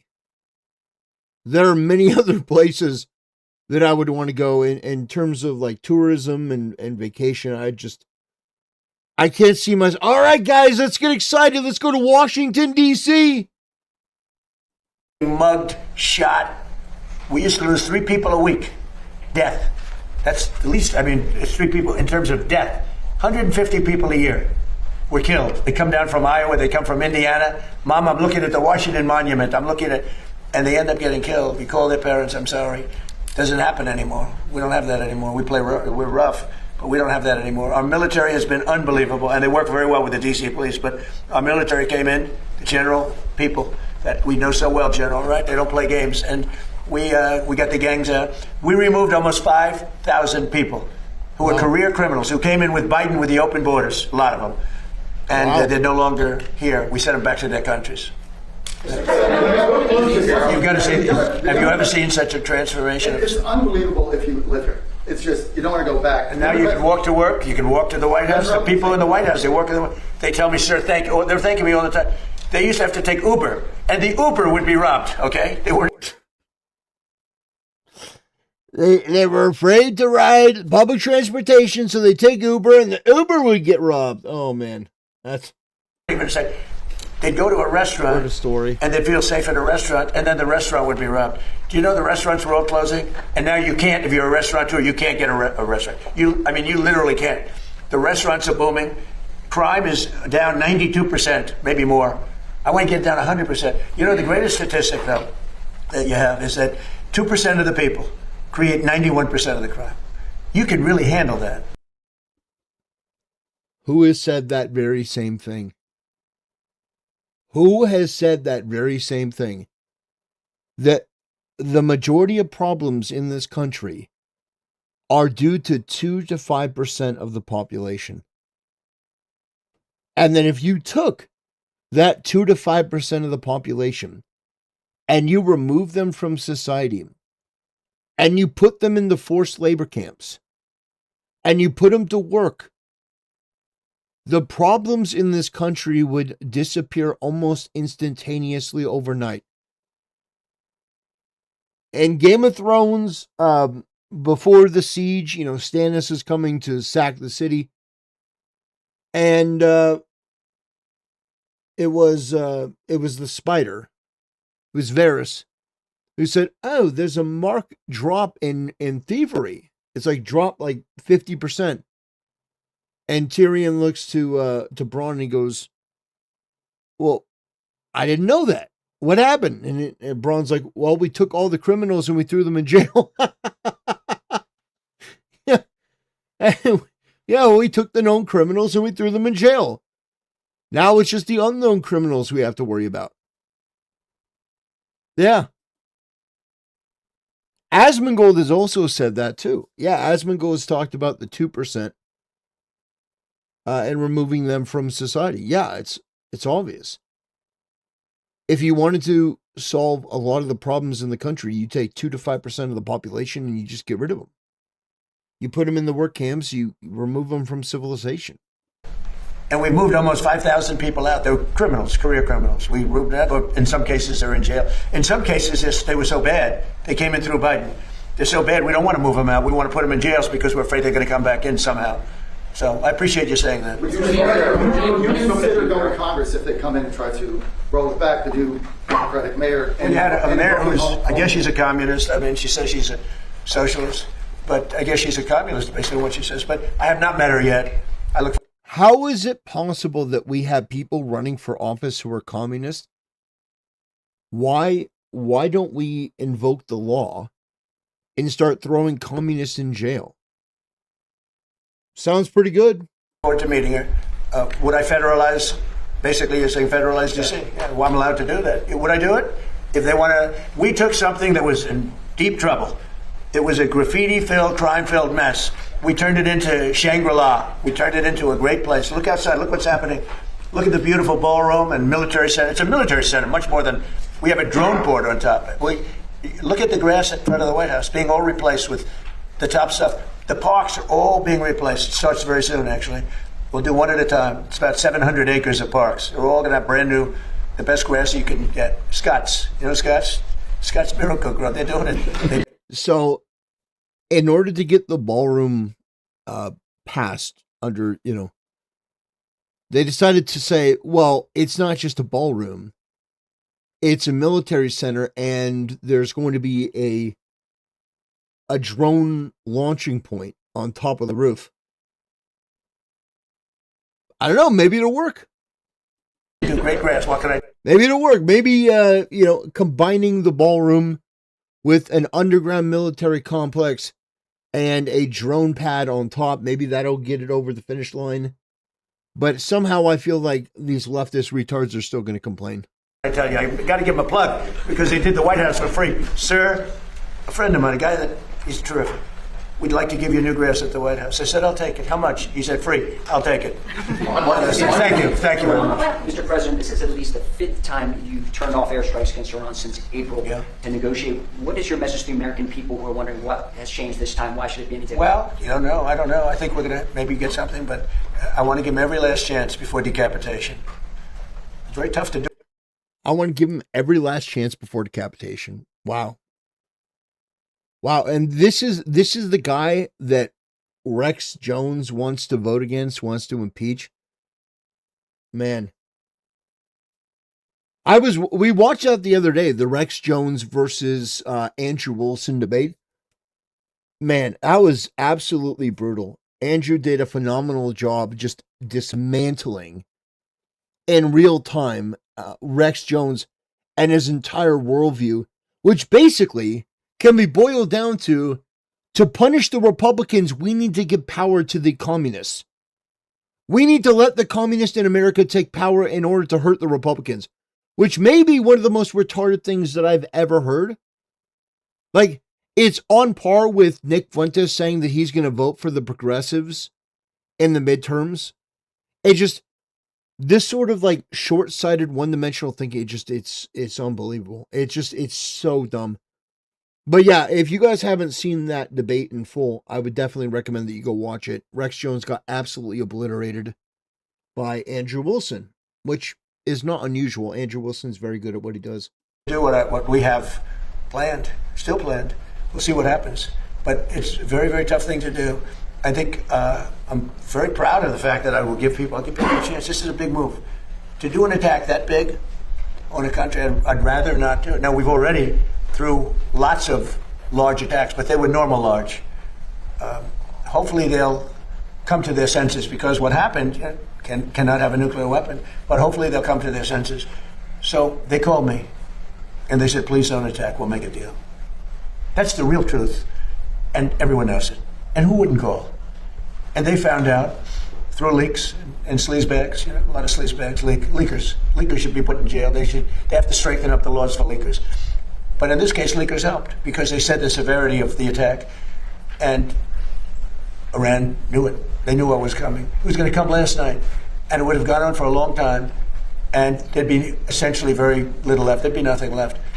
And if I'm given a chance to let a lot of people live, I want to give that chance. So I'm under no time constraint. I don't happen to be running, but a lot of very good Republicans are running. And you have a sick ideology taking place right now that, hopefully they'll be defeated, because they'll destroy the country if they ever take over. But True. Very true. Yeah, no, he's right. He's absolutely right. The progressive mentality is such an infectious one, and it's remarkable to me how conservatives, they have no concept of unity. They have no concept of coming together. Even people that they agree with 99% of the time, they will stab in the back, betray. The whole thing with, Candace Owens. Candace Owens decides to go on a crusade against Turning Point USA and everyone else. Why? Because, Charlie Kirk came to me in a dream. It's like, Tucker Carlson, why is he doing what he's doing? Like, all these people, it's so embarrassing. And all the while, you have this ideology that is so evil and demonic and pernicious. And it's coming to destroy everyone, by the way. It's not being hyperbolic. The leftist doctrine, the Hasan doctrine, the way that it's laid out, they want to fundamentally change your life, and if you disagree, they want to kill you for it. So, I look at this and I go, it's not a joke. But people get so hung up on their own pride and personal feelings that they overlook the threat that these people pose, and then just start suggesting that we let Democrats win, that we tear down other Republicans, we tear down other people that we may not agree with 100%, but at least are on some level on our side. But this desk is like a blocking desk, no matter who gets in. If it's bad, I block, and I'm good at blocking. If it's bad, if it's stupid things like the things they want to do, we want to get rid of the U.S. Senate. I don't like a lot of senators, to be honest with you. I don't want to get rid of the Senate. We want to get rid of the Supreme Court. They want to put now 21 or 23 people, that's the real, on the Supreme Court, or get rid of it. They want to get rid of the presidency. They want to have an appointed executive running. That's a communist thing, That's a communist thing. These are sick people. And, I said it the other day, and it maybe doesn't sound that important, but when a country goes bad, like look at the blue cities, what do they have in common, aside from massive crime? Much more crime. The Republicans have very little crime. But what do the blue cities have in mind? And also you can say this with nations when they go bad. It's not just crime.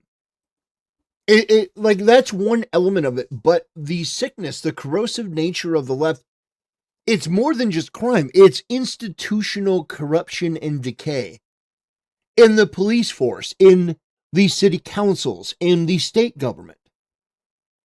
The entire mechanism and apparatus is is sick. Look at Minnesota. Look at Minnesota, honestly, from the top down. You look at the cities in Minnesota, and a lot of them, a lot of the big ones, are completely broken. They were some of the cities that were involved in the Summer of Love, Black Lives Matter, the riots, that took place. Wisconsin is also one that's being affected, but Minnesota, they're dealing with, a governor like Tim Walz, who is one of the most retarded and just frankly disgusting governors, I think, in the country right now. I don't know why he hasn't resigned yet, why he's not, just being removed from power. But you take a look at these people, and it's unbelievable. The damage and the corrosive element that they do, not just in themselves, but the people that they bring to the table to put in positions of power, the judges that they work with to just create this cesspool, this toxic miasma of bullshit. It's really quite repulsive to observe that. And yes, it is primarily in Democrat cities, but not exclusively. You also need to root out rhino Republicans, root and stem. You need to get them out as well. Because they are also corrosive. The people who are like Susan Collins or Lisa Murkowski, you need to, the Tom Tillises, you need to get them out as well. The John Thunes, you need to remove them as well. The problem is more than just one political party, but it seems that the poison is spreading primarily from one side, but it is seeping over.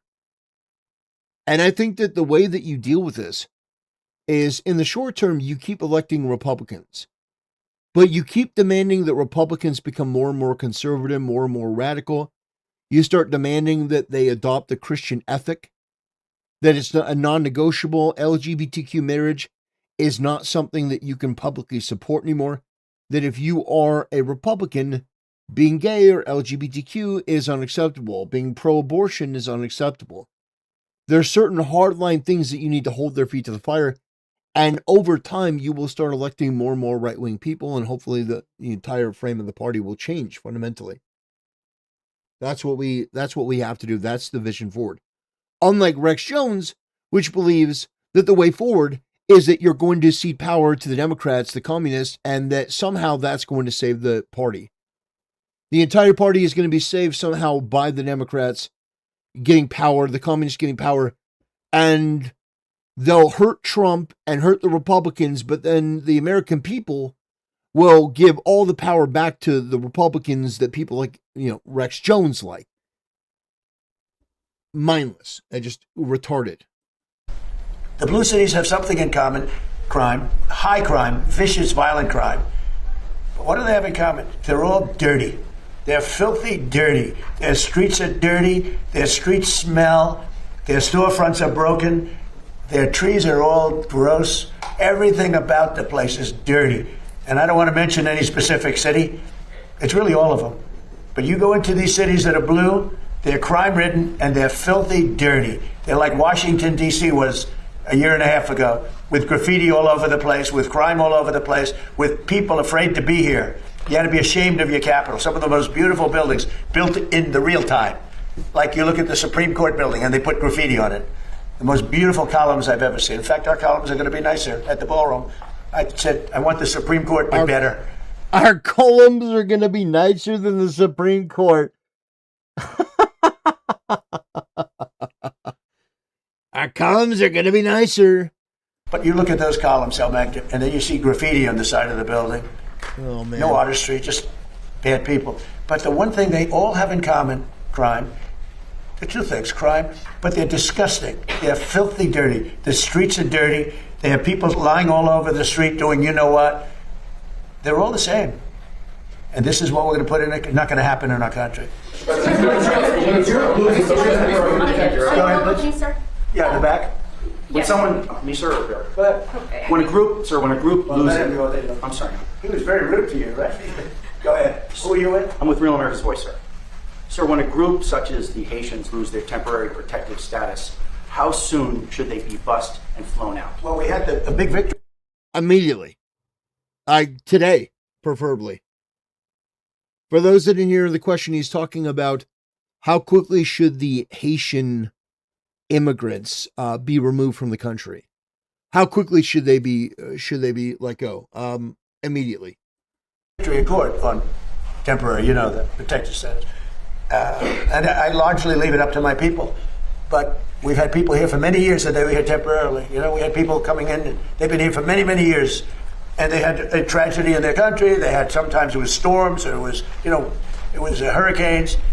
And they come in and, they're here for 12 years, 14 years. So something's got to be done. Yeah, Liz? Mr. President, on the oil pump, have you spoken to Jeanine Pirro about her decision to drop criminal No, Jeanine Pirro made a mistake. There was vandalism. I just told you we did, I think, 78. One of the things was the reflecting pool. Hasn't worked since 1922 because it always leaked. It always leaked from 1922. It's the largest, longest pool ever, all that. The concept is beautiful, but it always leaked because of the size, because of maintenance, whatever. But it was built in 1922, and from the day it was built, it leaked. Biden spent $58 million. Barack Hussein Obama spent much more than that. He said, I have an idea. Let's take the water from the Potomac. So they took the water from the Potomac, and it was putrid. It was putrid. It was a disaster. Biden was a disaster. I said, I'm going to get that fixed, along with Doug Burgum and Department of Interior. And we worked hard on that. Now, we worked hard on all 70. It's actually, I think, 81 now. You saw the new horses that just opened by the bridge with the gold. That was the way they were many years ago. Now they look better than they did many years ago. Perfect. Now they look even better. They look gorgeous. But these monuments look better than they did when they were originally built. Not just a little fix-up. We made them the way they were, plus. And everyone's so proud. The biggest, one of the bigger jobs was, not really the biggest, believe it or not, but one of the biggest was the reflecting pool. And we did a great job. We sandblasted the stone outside. It was granite, so it has a long life. We did a great job. We got very expensive material to put on top of the surface that always leaked because it was stone. It was a stone surface. Always leaked. And we put it on, and it was beautiful. Now, we have photographs or tapes, like moving cameras, right? We have them where people are on the side cutting it with a box knife. Yeah. There was absolutely, there was vandalism. There were people that were going in there. Imagine looking at a reflective pool that turned out well, and your instinct is to destroy it, to rip it up, to defame it, to deface it. It's crazy. Rena Lindy says, YouTube super chat blocking me. I'm sorry, brother. Yeah, YouTube's always screwing me over. What else is new? But I appreciate the thought, brother. I appreciate the support. I appreciate this. It's the thought that counts.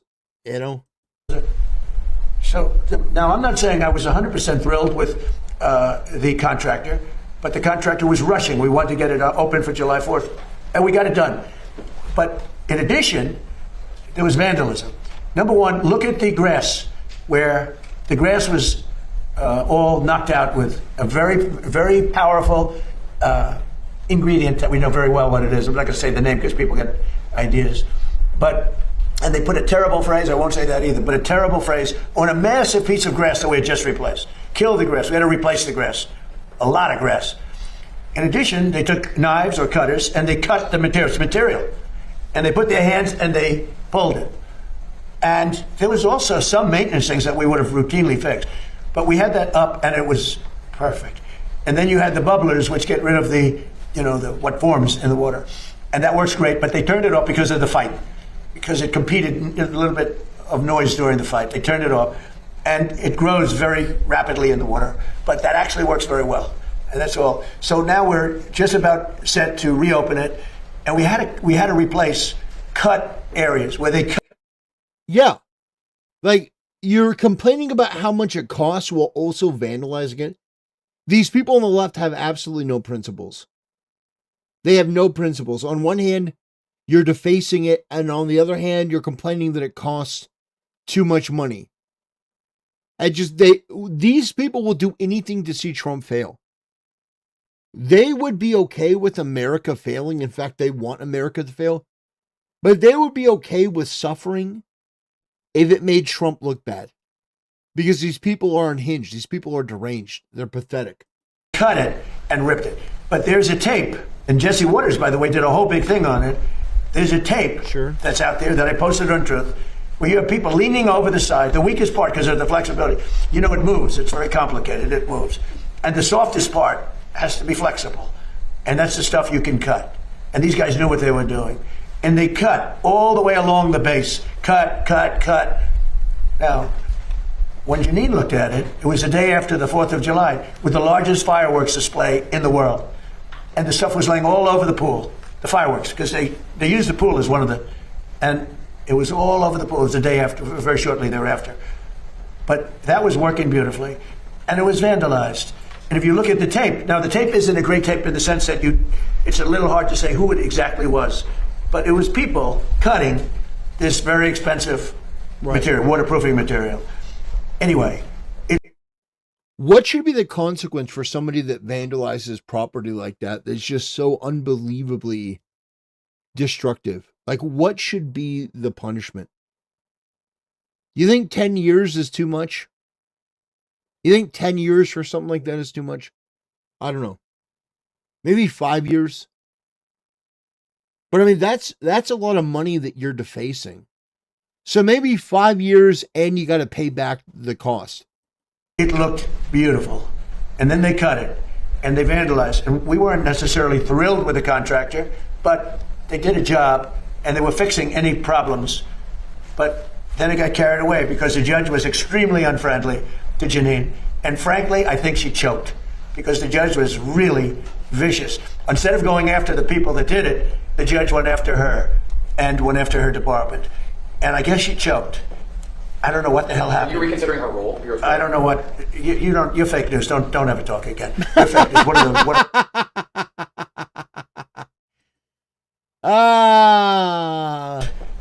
I don't know what the hell happened. Are you reconsidering her role? I don't know what you don't. You're fake news. Don't ever talk again. You're fake. You're fake news. Don't ever talk again.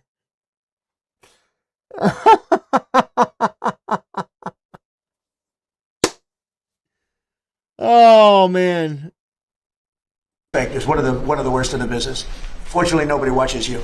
But something happened. There was vandalism there, and there were some things from the contractor which we would fix.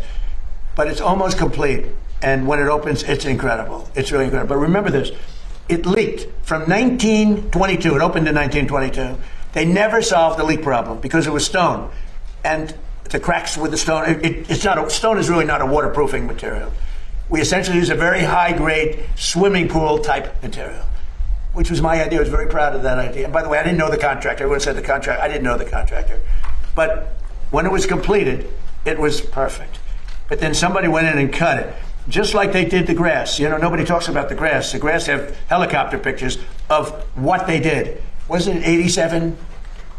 Right? Do you know what they did, right? Did you see what they did? Did you see what they wrote? What did they write? 8647.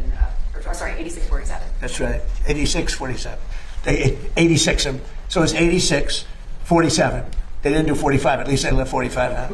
But they, in massive letters on the grass, 8647, and nobody talked about that. That was vandalism too. We had to replace all that grass. It was a tremendous amount of grass because when you hit it with this poison, it's acid. It kills the grass no matter how. You can't even clean it, even if you got there right after. It's very powerful stuff. I know it well. So. People did great damage to this thing because they're sick people. You know who's representing the man is a man from Crew, a sleazebag who's been suing me for my whole political... Hasn't won, he's lost all the time. But Crew... He's never won, but he doesn't stop trying. Do you know what Crew is? It's a third-rate operation that's supposed to be a charity, but it's not. They use it for political reasons. Well, then why don't you use the Department of Justice to go after them and shut them down? Like, instead of just talking about it, why don't you just shut them down? Use the government to go after them. If that's what it is, if they're lying about being a charity, then go after them. So we should be proud of our monuments and we should be proud of our city. True. And you know, that was open before they did the damage. It was open. It never looked more beautiful. It looked like a mirror. And that's what it was supposed to be. It was a very dark color because otherwise you don't see it as a reflecting pool. And it looked beautiful. Well, it'll look just as beautiful. It'll be fixed and open over the next week and a half, 2 weeks. Okay, so within the next 2 weeks, we're going to get a reopening of the reflecting pool. I wonder if these same far left lunatics are going to come and try to vandalize it again. Will you run for Michigan? One more, yeah. Will you run for Michigan tomorrow, Mr. President? Well, you have a very interesting group. Who I really voted for is Mike Rogers, because I think he's going to be a great senator. Mike Rogers, very nice. But you have a communist versus a socialist. That's the way I He's not wrong. look at it. You have a communist versus a socialist. It looks like the communist is leading. We're talking about for the Democrat primary. But for the Republican, you have a very good man, and he should be able to win. Yeah. Okay, one more. Yeah, go ahead. Lafayette Park. Lafayette Park is great. Do we do a good job in Lafayette Park? phenomenal. So Lafayette Park is right across from the other side of the street, and I made a donation of $10 million. That was me, personally. And it's unbelievable. It was so dirty and so disgusting. Like everything liberal becomes dirty and disgusting. Socialism. Everything liberal, so disgusting. Liberalism, progressivism. You know, the word progressive is such a nice word. They love using it. But the radical left isn't letting them use that word anymore. But Lafayette Park is a large park. It was known as the gateway to the White House. And it was disgusting. The monument is beautiful. Graffiti all over it. I won't say what was. Thank you, Reno, for the donation, my friend. The idea that professionals like judges, lawyers, or doctors are above being partisan is a fallacy. Dr. Fauci was sabotaging Trump the whole time. Oh, yeah. Like, the idea that doctors or lawyers or judges are not political is, like, I don't even know who believes that. They absolutely are, especially nurses. Like, nurses in the medical field. I'm sure Reno is our resident doctor. He's a professional MD, and Reno would probably know better than anyone how left-wing a lot of these just regular doctors are. Not even considering Fauci. Like, Fauci was just a narcissist, a left-wing goober that was just oozing this sort of just unctuous energy. But yeah, judges, like, oh yeah, I'm going to put all of my biases aside. No, you're not. No, you're absolutely not. Yeah, like Fauci's recommendations were taken in by a lot of governors and a lot of, people in government. It led to some really severe suffering.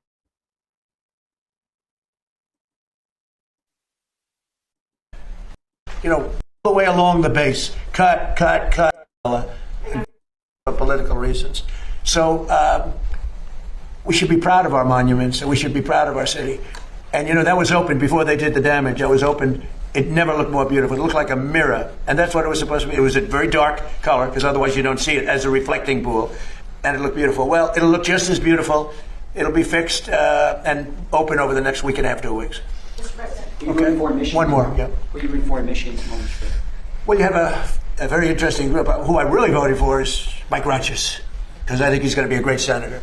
But you have a communist versus a socialist. That's the way I look at it. You have a communist versus a socialist. It looks like the communist is leading. We're talking about for the Democrat primary. But for the Republican, you have a very good man, and he should be able to win. Yeah. Okay, one more. Yeah, go ahead. Lafayette Park. Lafayette Park is great. Do we do a good job in Lafayette Park? phenomenal. So Lafayette Park is right across from the other side of the street, and I made a donation of $10 million. That was me, personally. And it's unbelievable. $10 million. It was so dirty and so disgusting. Like everything liberal becomes dirty and disgusting. Social. Yeah, Fauci's journal was pretty damning. Socialism, liberalism, progressivism. The word progressive is such a nice word. They love using it. But the radical left isn't letting them use that word anymore. But Lafayette Park is a large park. It was known as the gateway to the White House. And it was disgusting. The monument is beautiful. Graffiti all over it. I won't say what was on the sidewalk, but horrible, disgusting stuff. And not only did we fix it, we have military standing there watching it. And if anybody touches it, that was the one mistake with the reflecting pond. They hadn't put up the cameras yet. They had enough up because you see what's happening.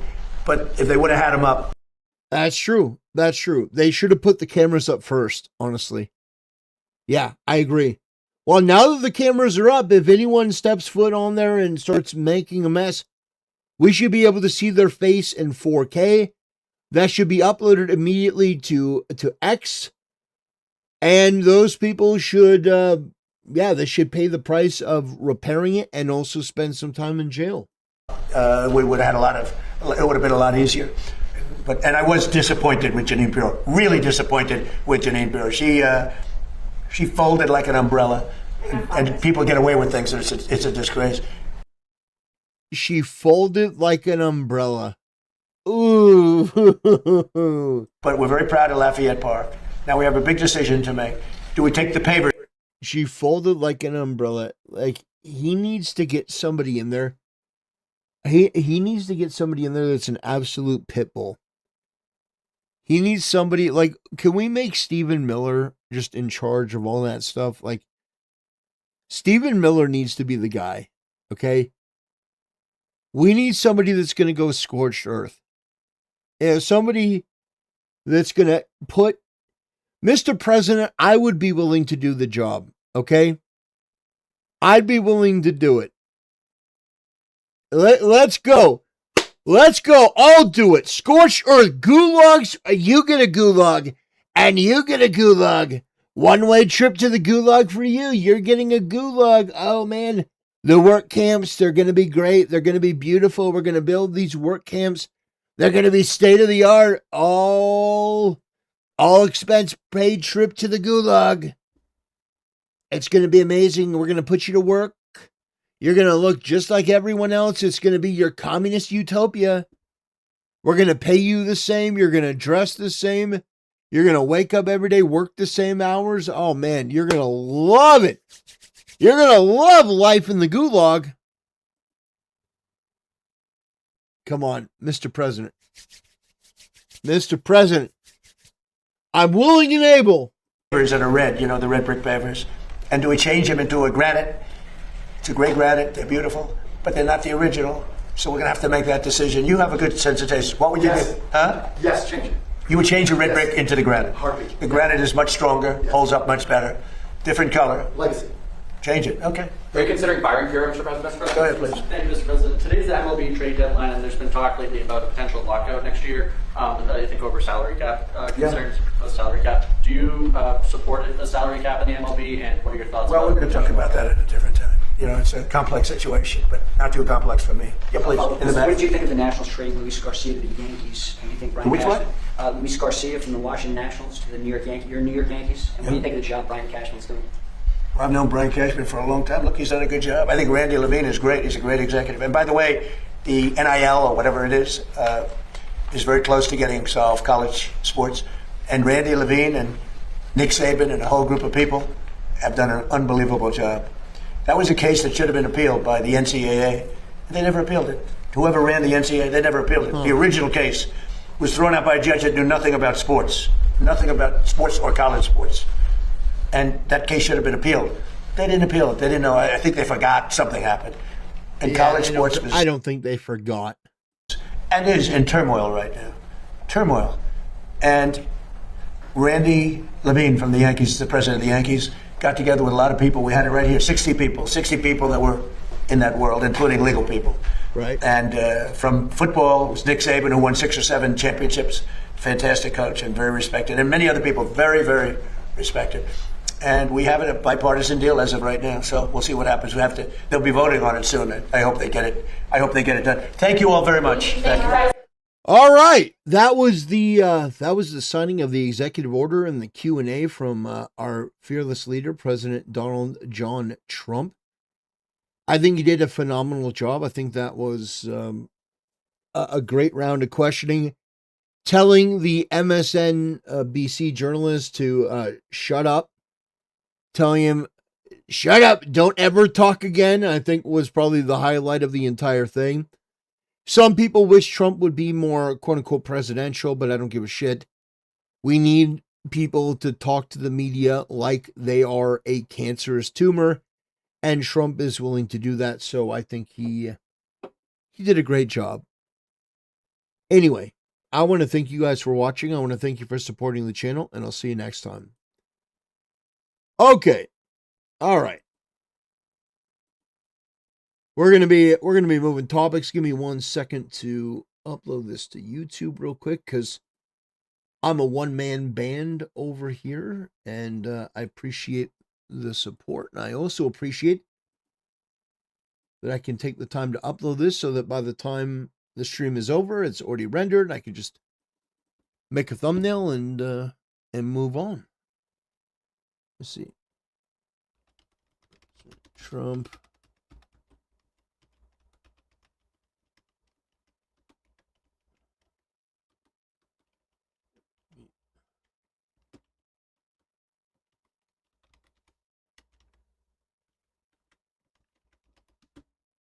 Okay. That's done. We'll move on. We have Hasan Piker is currently he's currently getting in some shit in Michigan. I don't know, we want to cover that next.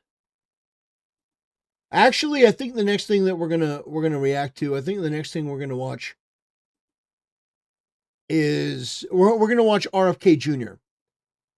Yeah, that's what we're gonna watch next. We're gonna watch the RFK Jr. Interview with the mainstream media, because that was something that I did want to watch more of. So here we go.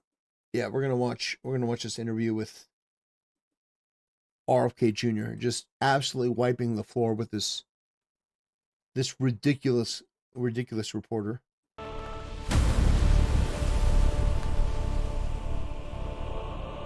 Brothers, today we're going to be looking at this segment on mainstream media where they brought in RFK Jr.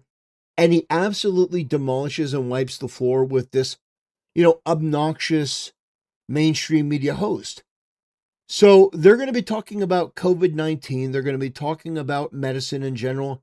And the journalist, in quotations, she has her marching orders. You've all seen this sort of interview before. She's there with somebody in her ear saying, push back against RFK, call him a liar, get him to, be riled up. And I mean, he just goes absolutely scorched earth and calls her a liar and part of the problem to her face, which I think is pretty cathartic, pretty satisfying. You have been placing nearly all the blame on the COVID pandemic and the way that the U.S. responded to it squarely with Dr. Fauci. But of course, he worked for President Trump. Does President Trump also deserve some of the blame? So immediately, right from the get-go, she goes, well, you blame Anthony Fauci, this doctor with like 50 years of government work and, somebody that is, a doctor. You blamed him for a lot of what he did as it relates to the pandemic. But Trump was the president. Don't you blame Trump? It's like, that's the first question. That's the intro to this. That is how they present you into this conversation. That, well, you're blaming Fauci for all the things that he did wrong. But what about Trump, though? What about Trump, though? Like, but you can blame Fauci, but what about Trump? What about Trump? Trump is not a doctor. Trump relied on medical expertise from people like Fauci. I mean, yeah, and he was wrong. And he was wrong because across multiple different vectors, the guy was corrupt, he was a narcissist, and he wasn't as good as he thought he was. Well, President Trump, as you recall, wanted to end the lockdowns. I think the thing that did the most damage to our country was the lockdowns that shut down 3.5 million businesses in our country with no due process, no just compensation. All of our churches closed our schools, and our children are still paying the price for that. And yet we had the worst outcome of any country in the world. How so? We have the highest death rate from COVID of any nation on earth. Well, let me just say, because I've heard you say that before on the death rate from COVID, that's not accurate because public health experts say that there is a combination of factors that went into that, higher rates of chronic illnesses, which I know you would agree with, gaps to our healthcare system, and misinformation about vaccines. You just said what I said was inaccurate. What I said was disinformation about the vaccine. So basically, they don't put themselves as any sort of they take no accountability. No accountability for what they did during COVID. The mainstream media does not take any accountability for what they did. Now, I want to remind you guys of just how evil the media was during COVID-19. I want to remind you, because they were pumping out misinformation like an absolute fountain. It was unreal. Unreal. Do you guys remember when they, do you guys remember what they did to Joe Rogan? Do you guys remember that? In fact, let's take a look. Let's take a look at Joe Rogan himself talking about it. No, I don't think there's yes, glee. They did. No one takes. Joe Rogan says he has COVID, taking livestock drug despite warnings. Yeah. Jamie had to pull this up. You want to play it? Does she This have is glee? your news network. I'm going to watch. Let's see. I'm going to watch. Rogan telling his 13 million Instagram followers that he was treated with several drugs, and he included ivermectin on the list, a drug used for livestock. The FDA and the CDC warn against using to treat COVID. Turns out I got COVID. Look, they put a So yellow we filter on me immediately threw too. the kitchen sink at it. All They kinds did. of meds. Monoclonal You see the original antibodies, video versus that? I look like shit. Yeah. This is the mainstream media. This is what they did. They lied during COVID. People died as a result of the mainstream media. One of the greatest outrages in the country is that Donald Trump hasn't set up a Nuremberg-style trial to arrest and prosecute the journalists that were co-conspirators in the bullshit that was a result of COVID. You know, that filter looks absolutely atrocious, but they were spreading this lie over and over. There's no accountability. There's been zero accountability as a result of this. I mean, look at what they made Joe Rogan look like. Shit there. Do you know that? I think you look good. Pause. It's enough. Prednisone. That's think enough, Jamie. I don't think Aaron had glee. Oh, well, it's more Brian Stelter was the gleeful one. But the point is, that's a lie. It can be used for humans. I get it. I totally. Not just could be used for humans. This guy is supposedly CNN's like medical expert. And he's, well, maybe they could be used for humans. No! Ivermectin is used for humans. Yes, it is used as a horse dewormer. But a medicine can have multiple uses. This guy was sitting there, you know, he was sitting there and running defense for a network that was outright lying. These people have no accountability. And that's why it's so obnoxious to see a mainstream media journalist sit there and try to say, well, it was COVID misinformation about the vaccine. Oh, I'll take the COVID information about the vaccine over the media's disinformation about how effective the vaccine is. If you get the vaccine, you're not going to be able to spread the virus. Oh, you should have a vaccine passport, right? was accurate. We had the highest death rate from COVID of any place. There are other countries that had higher, but you can go ahead. argue about why we had that, but nobody can tell you. I mean, we have, as you say, we have the highest chronic disease burden in the world. But Anthony Fauci was mismanaging the COVID pandemic, and he was doing it under the Biden administration. President Trump wanted to end the lockdowns. And in fact, in Anthony Fauci's diaries, he talks about how President Trump is calling him every day, trying to get him to reopen the country. Yeah, well, the lockdowns were done by governors.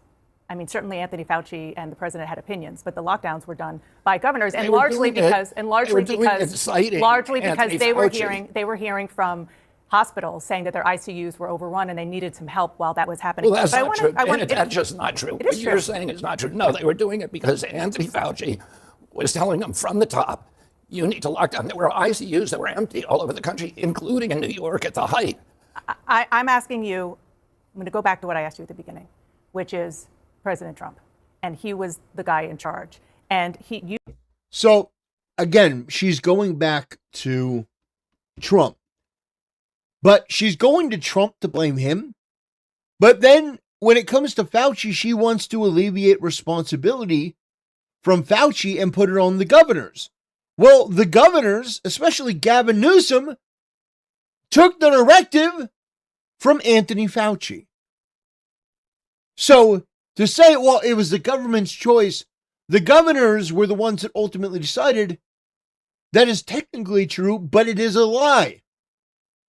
They were taking their directions from Fauci. Anyone familiar with this topic knows this. And she is pretending that the inverse is true. That basically Fauci had nothing to do with any of it. Nobody listened to Fauci. Nobody took his advice. That ultimately at the end of the day it was the governors. No,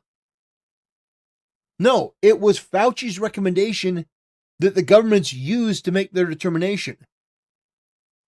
You tweeted back in 2024 that he let bureaucrats like Anthony Fauci shut down the entire country. Again, the president was in charge. The president was trying to reopen the country when he left. The country was kept closed for another year, almost a year and a half after that. Let's talk about how to prevent the next pandemic, because there's a lot of litigating and relitigating that I don't think is really helpful to do with regard to COVID. And the question is about so-called gain of function, which for people who aren't entirely clear about it, it is a highly risky research process that includes manipulating a virus to study how it behaves as it evolves.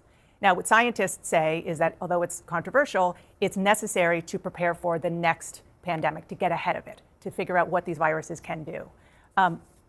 You want to end this gain of function research. Some scientists say, isn't it better just to put better guardrails around it? People have been trying to put guardrails around it for generations, and it hasn't worked. And clearly, COVID-19 pandemic and many other global pandemics that we have come from gain-of-function research. Well, here's the problem with guardrails, is that obviously some of these, scientists, some of these experts have found a way to get around the guardrails that we in the United States put on the gain-of-function research. There's a reason that they were doing it in China.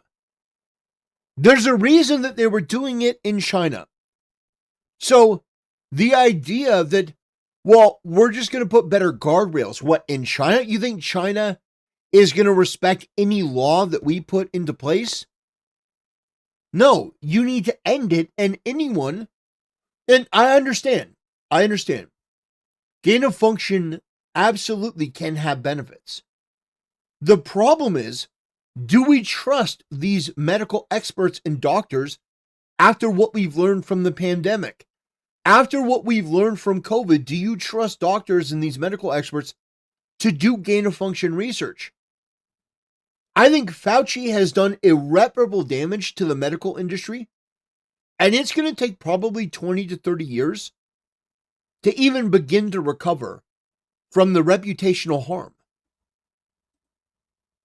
Muskim in chat says CCP is still smuggling bioweapons to the U.S.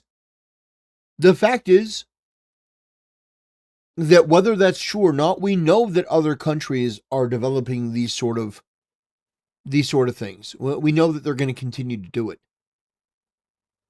I mean, it's a reality. So I don't think that this will have an effect one way or the other. But at the very least, we shouldn't be bioengineering a variant of an illness to be more effective in human beings. We shouldn't. And we should crack down on other countries that are doing it as best as we can. The epidemic that we have that is the biggest killer of kids in this country today came from these kind of experiments. The Lyme disease almost certainly came from this kind of research. So, and the scientists who you say are experts are making the argument that this is necessary for pandemic response cannot point to one instance in history where research that came out of this kind of experimentation has actually provided us something beneficial. So how do you prepare then? How do you prepare for the next pandemic? I mean, that's literally part of your job now because experts think it's going to happen within the next 10 years again. Yeah, I mean, I think we did virtually everything wrong the last time. So what about now? The principal thing that we need to do is we need to listen to what's happening to doctors on the ground. There are 15 million frontline physicians around the world. They're mainly now connected through the internet. We can tell on the front lines what's working and what's not.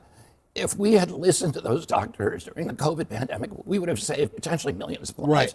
No, he's absolutely right. Doctors were being silenced. They're being shut down. Even on YouTube, you weren't allowed to say COVID-19. You weren't allowed to say any of that. You weren't allowed to even mention it. Actual medical doctors were being silenced on YouTube and social media platforms.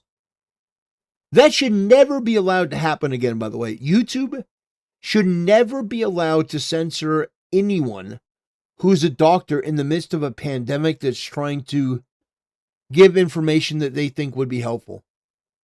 That was a shameful period of time. There were therapeutics out there that were working. There were doctors that were having no deaths from COVID and treating, in some cases, thousands of patients. And we weren't listening to them. Instead, we were doing the opposite. We were shutting them down. And then, Dana, the other thing that I would say is that we need to protect our constitutional rights.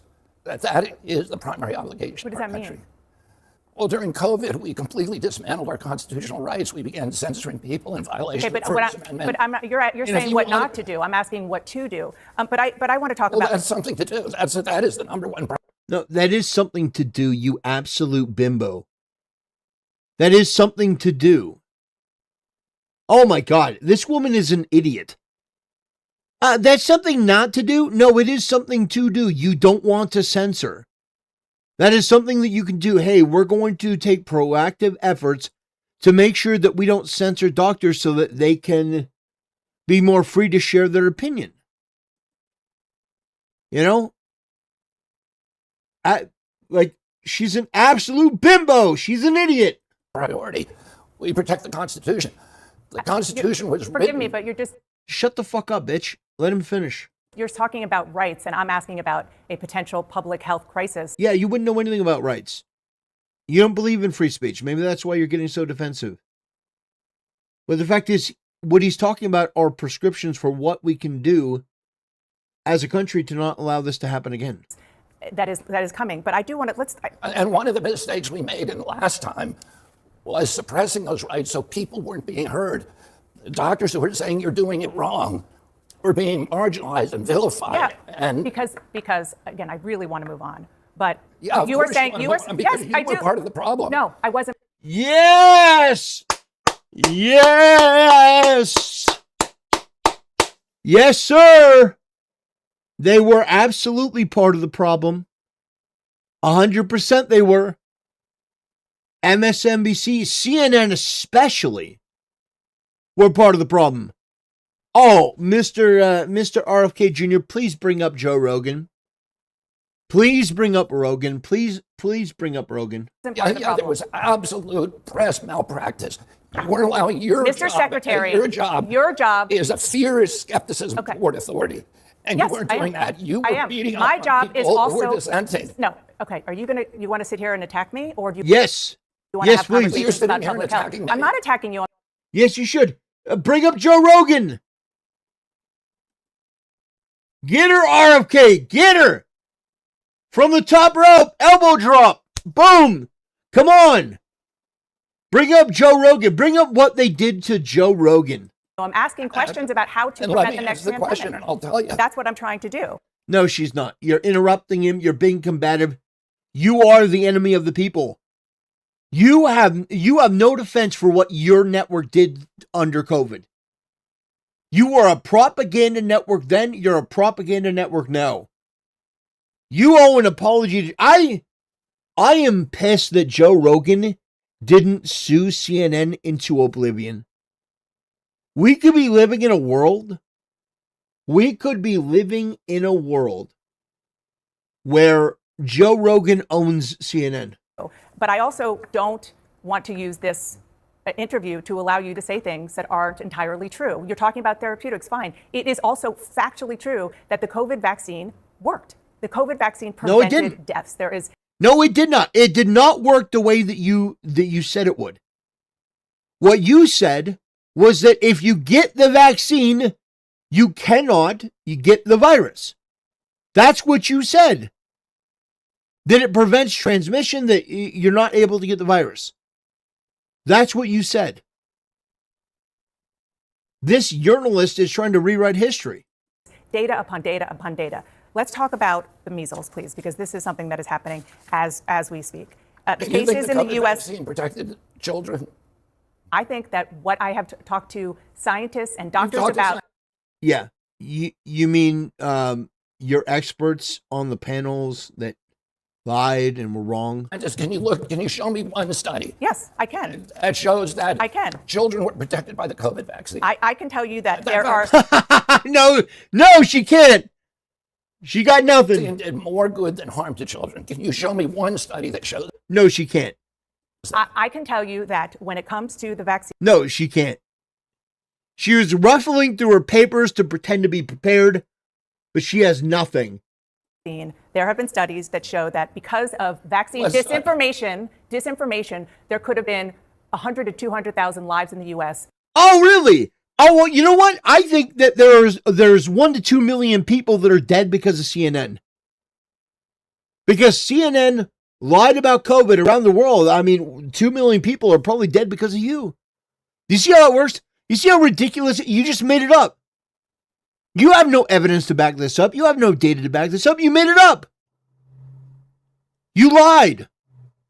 You pretended that Joe Rogan was taking horse dewormer. Even your own medical expert on the Joe Rogan Experience said, well, I mean, maybe, yeah, but it is a horse dewormer, but it can be used for humans. You tried to make the case that ivermectin, which had been used for years on humans, effectively, that was horse medicine. It was animal medicine. You tried to make him seem like a conspiracy theorist. Your network should be buried and burning in the ground. Like, if I were Trump, I would have taken away your license immediately once I got back into office. Saved, but because people didn't get the vaccine, that's why. I'm not saying that it entirely. You are saying nonsense. You are saying something that you cannot show me a single study. I am not saying nonsense. Yes, you are. Somebody told you. Excuse me. And you let me cite me the study. What study? No, what studies are you talking about? You're talking about studies that actually. She can't. She has no study. Don't exist. Back up the claim, bitch. I want to talk about. Cite me the study that you're talking about. I am not here to defend. Cite me the study. Yeah, cite him. He got her. He got her. Oh man. Oh, come on, tell. Well, Charlie, you see, you don't understand. Charlie Kirk came to me in a dream.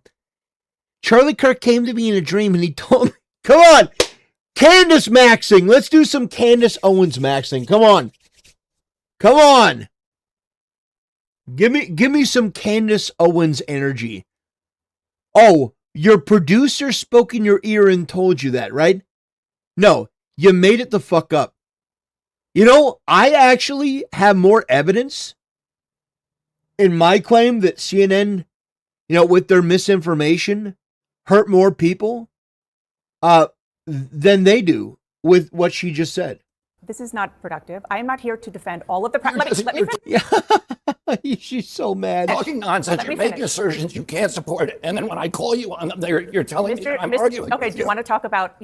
Oh gosh. Oh man. Oh. Talk about assertions that you can't support. I'll get there in a second.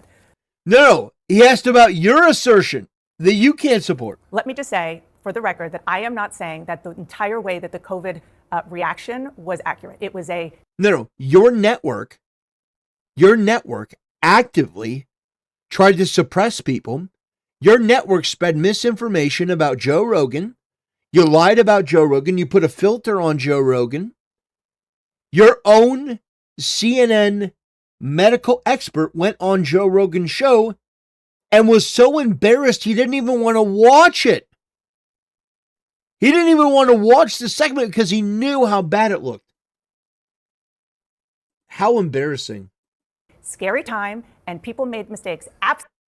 Yeah, you made mistakes, but you've taken no accountability, and now you're getting defensive. Absolutely. You were scaring people. Why are you saying that? Because that was the job of CNN. Okay. True! True! Yes! Yes! That was the job of CNN. True! Immunity than I would if I. So for you, Joe Rogan. Yes. I would say you've had it. Yes. So now get one shot of the vaccine. No. Why not? Because I have better immunity than I would if I was vaccinated. Right? Yes. Don't I? I think your immunity is really good. So why, if I've already gotten through COVID and I was really only sick for a day, and then 5 days later I was negative, and I do have the natural antibodies now, why would I take a chance in getting vaccinated on top of that? By the way, I'm glad you're better. I'm Thank glad you. it only lasted a day. You're probably the only one at CNN that's glad. No. We're not. The rest of them are all lying about me taking horse medication. And we should talk about that. That bothered you. It should bother you too. They're lying at your network about It bothered you. People taking human drugs versus drugs for veterinary. Calling it a horse dewormer is not a flattering thing. I get that. It's a lie. It's a lie on a news Get him, Joe. network, and it's a lie that's a willing. That's a lie that they're conscious of. This is not a mistake. Yeah. They're unfavorably framing it as veterinary medicine. Well, the FDA put this thing out. You saw that. Did you see that thing that the FDA put out? What did the FDA put out?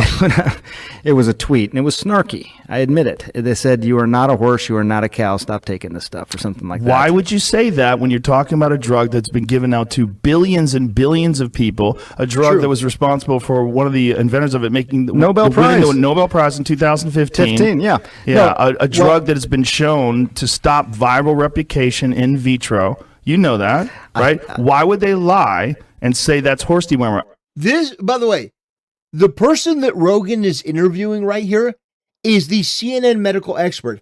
And you can tell that this greasy Pajit, I'm so sorry that you felt that way. Oh, yes, we lied about you. What, do your feelings get hurt, sir? Like, they're actively lying. They're spreading misinformation. There are likely a lot of people that were hurt as a result of being afraid of taking ivermectin because of CNN. CNN probably killed more people than the fictional misinformation that they're talking about, because they were putting out misinformation to create fear. They were creating fear in people. That was their job. RFK is exactly right. Was to Okay, put the stop. chyrons up. Okay, about stop. How many people are We were dying. trying to They be, get people we were to listening comply. to the leaders in this country, No. including the president, who had a daily press conference explaining what was going on and trying to listen. Were you listening? I want to talk to scientists, measles. Actually, were you reading The the science measles, yourself? the measles cases No, of course not. She doesn't read anything. Everything's prepared for her. in the U.S. just reached a 35-year high. So now she's gonna go to measles. But RFK did a fantastic job. A fantastic job. I had a doctor tell me that antibodies died off a month or two. This is me after I had COVID at the beginning of the pandemic. Well, that's interesting. The second record-breaking year in a row, 93% of these cases are among the unvaccinated. The outbreak is happening on your watch. And even before becoming HHS secretary, for years, you have been one of the leading voices questioning the efficacy of vaccines. Do you accept some responsibility for this measles outbreak? Absolutely not. First of all, this is an international outbreak. So, and we're doing better at handling it than any country in the world. Mexico has 15 times the amount of measles per capita that we have. Canada has 4 times the amount of measles. England has 2 times the amount of measles. Did I cause those measles outbreaks? You're the most famous. Did I cause? So basically, and oh my gosh, in every encounter, he's just obliterating her. So she's trying to pull up a dishonest graph to blame him for a measles outbreak internationally because he's skeptical about vaccines. Do you guys see how these people work in the mainstream media? Do you understand how these people go about and why there is such a disdain? Why there is such a demand for these people to be punished? I don't know why Trump doesn't pull their license. After this, their license should be revoked. This woman should be brought up on charges. She needs to go in the gulag too. That is insane. She's trying to blame these outbreaks on him. 137,000 cases. You're the most famous vaccine skeptic on the planet. Let me tell you, because actually Anthony Fauci in his diaries answers the question about why we're having a measles outbreak right now. The reason we're Actually, I would say that Joe Rogan is one of the largest vaccine skeptics on the planet. I would say Joe Rogan, not RFK Jr. A measles outbreak because of the COVID lockdowns, because people didn't, like children during that period, did not get vaccinated. And in his diaries, he says this is going to cause massive outbreaks of measles and more children. He says this are going to die. Let me finish, because you accused me of something. Now, let me. No, I didn't. I asked you a question. Yeah. Oh, no, it was an accusation. No, it was an accusation. These dishonest, malevolent, bad actors acting in bad faith are they're so malevolent. It's insane. I'll give you the answer. He says in his diaries, more children are going to die from measles because of these lockdowns than COVID. So if you want to know, and that age group that should have got the MMR when they're 18 months and didn't get it, they're the ones being infected. The people in this country, and we have stopped the outbreaks at record speed in South Carolina, in Texas, in Utah, in Virginia. We've done better than any country in the world. I dispatch immediately the epidemic intelligence services to those states. I get on the phone with the governor and we stop them in their tracks. Nobody else has been able to do that. You have a bully pulpit. Let me tell you just one last thing. Go ahead. The communities that are suffering from measles are almost all religious communities that just don't vaccinate. The Mennonites have not vaccinated since 1796, since Edward Jenner invented the smallpox vaccine. It's hard to blame that on me, as much as you want to blame No, it I don't on want to me. blame you. I'm asking you because you have a very powerful voice on these issues for people who are skeptical. Let me finish. Let me finish. And I've never questioned the efficacy of the MMR vaccine. Okay, let me finish. I've What I want you to do is please use your bully pulpit to right now, as we're getting close to back to school, are you willing to say to parents who have not vaccinated their kids that Shut the fuck up. By the way, thank you, Heinrich, for the donation. We were just listening to what the government was saying. Just like you refuse to do now. That's your defense, you grifting. Yeah. They're always trying to obfuscate blame. In the moment, they were spreading conspiracies, misinformation, lies, shutting people down, using underhanded tactics. The fact that CNN and MSNBC, the fact that they weren't sued into the ground is a crime against humanity. They should have been sued into the ground. Thank you, Heinrich, for the donation. I appreciate the support, my friend. that they should vaccinate their kids for measles because it is safe and it will help them save their children's lives? We tell people on my websites, my public Right now, pronouncement, I'll look say into the it right camera. now that parents should get their children vaccinated for measles. A measles vaccine is effective. It stops measles in about 97%. So he's right not to play into her game because she's doing this thing of, will you say right now to get vaccinated? He should say, bitch, shut your fucking mouth. You're in no position to be lecturing anyone about anything. You've been wrong about everything. Percent of the cases. Well, people should get vaccinated. Can I ask you, the Wall Street Journal reported that the president is pressuring you to conduct studies probing the link between vaccines and autism. Is that true? Did you say probing the link? I'm just quoting the Wall Street Journal, that the president wants you to go further to probe the link between autism and vaccines. He certainly does. Okay. Now, have you talked to him about medical research that have studied this for 25 years and found no link between autism and vaccines? And just this is my question here, because I don't want to litigate that. My question is, why not, because you are HHS secretary now, why not study what could cause autism, which scientists do believe starts with fetal brain development? Why not do some studies on that, whether you're an environmental lawyer, whether there are environmental factors that go into contributing to a predisposed genetic situation? Well, let me say this first. We're doing all those things. And that's one of the ways that we found Tylenol. There's 73 studies out there that link Tylenol exposure during later pregnancy and during the perinatal period to autism onset. But you are wrong when you say that this issue has been studied. It has been studied, and you're rolling your eyes, Dana. I am, because I don't want to have you use our. Well, I don't want to have to use you are making these claims. Nobody believes you, by the way. In this encounter, I will trust RFK's word in the moment and then do the research over you. I will never trust anything that you people at CNN have to say ever again.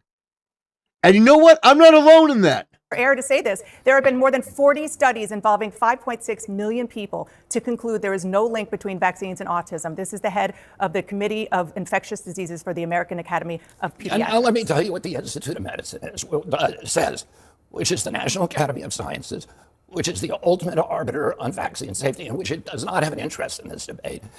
It says that none of the 8 vaccines that are administered during the first 6 months of life have ever been studied for relationship to autism. It found 2 studies, one on the DTP vaccine that showed that it does cause autism, and one on the hepatitis B vaccine that again suggests that it does cause autism.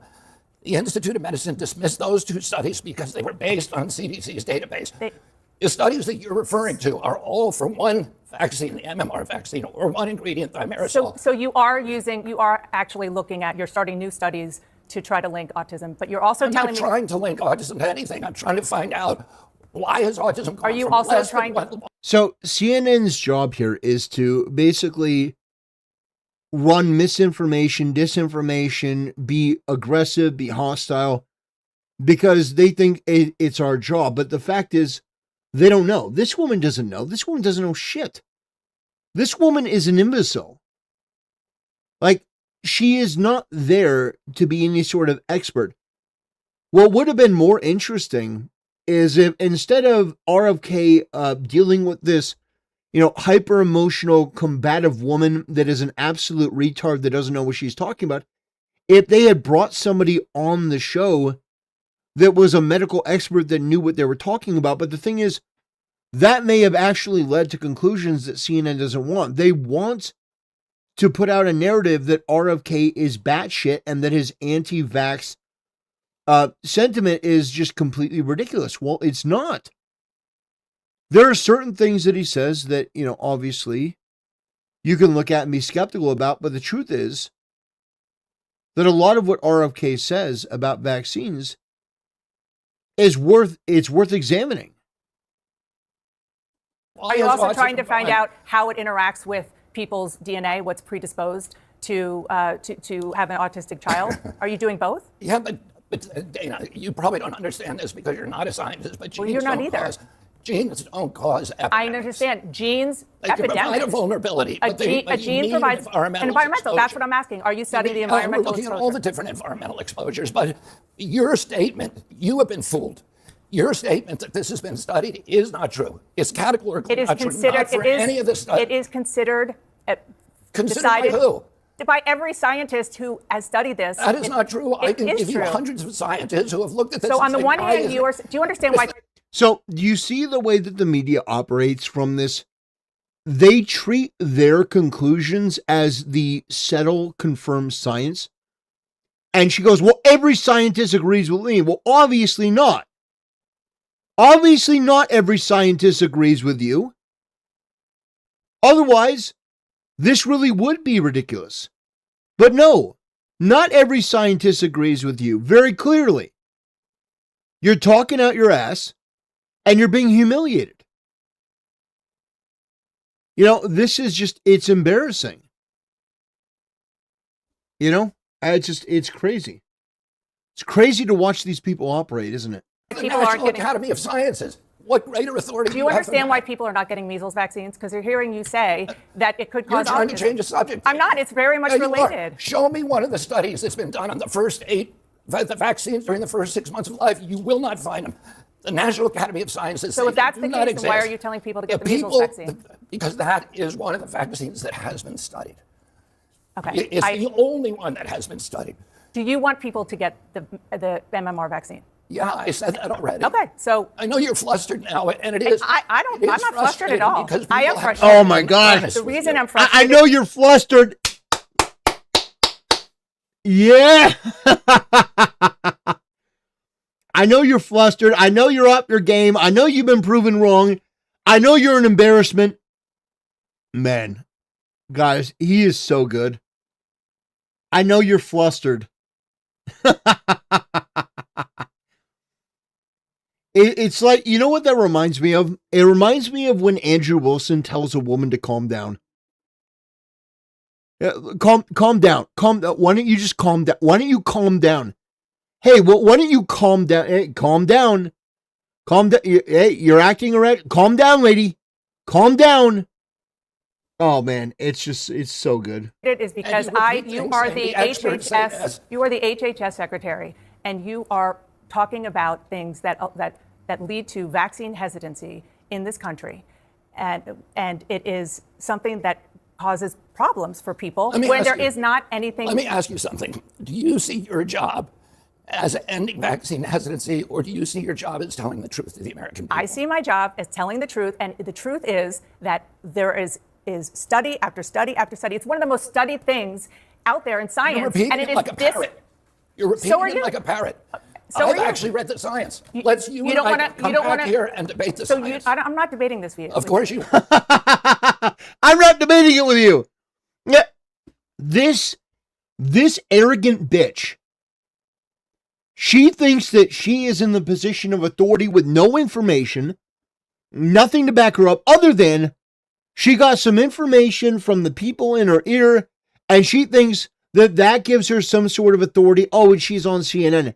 She has zero authority. Nobody respects her. Nobody trusts her. She would never, ever bring up the studies and go over them bit by bit. She wants to make these declarative statements. This is settled science. Everyone agrees. Everyone's on my side. Everyone doesn't like you. And he has put this bitch in her place and absolutely reduced her to ash. And he has put her insecurities, her inferiorities on display in front of everyone for all to see. No, because I'm not debating. All you know how to do is repeat things that people told you and say, trust the experts. That's what you did during COVID. Now we know that Anthony Fauci, who was the expert, was lying about everything, about masks, about social distancing, about natural immunity, about the transmission from the vaccine, about the source of COVID. He was lying, and you were punishing people for not trusting the experts. And now you're rolling out the experts again to talk about something that you have no personal knowledge of. Okay.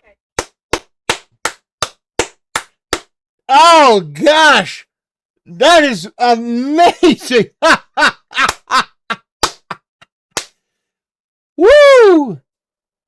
God, that was brutal. Oh, you love to see it. You love to see it. What a cathartic moment. Oh, gosh, putting her... Okay, well, guess what? That is my job. That's your job?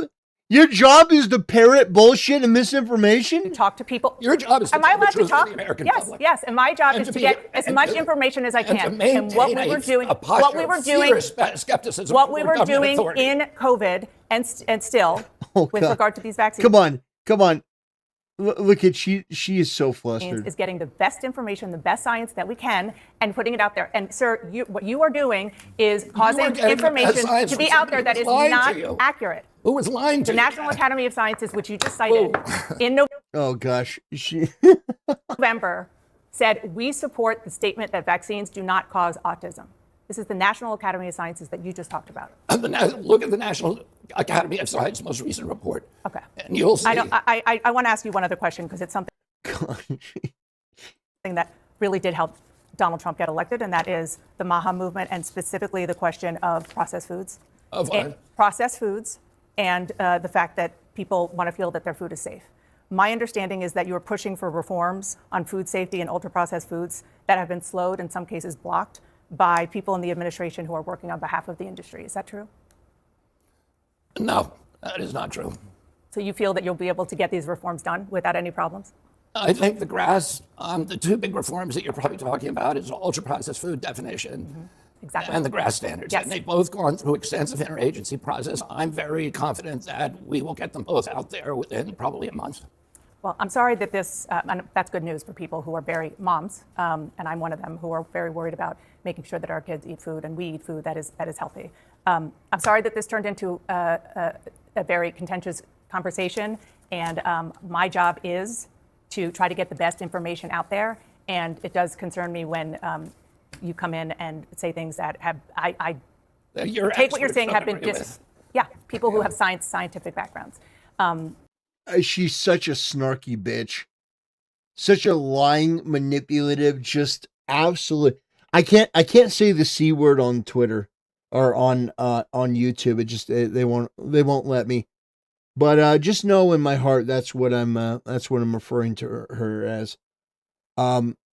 It's so unbelievable the way that the media is just so arrogant, and the way that they condescend, and they're wrong about most everything.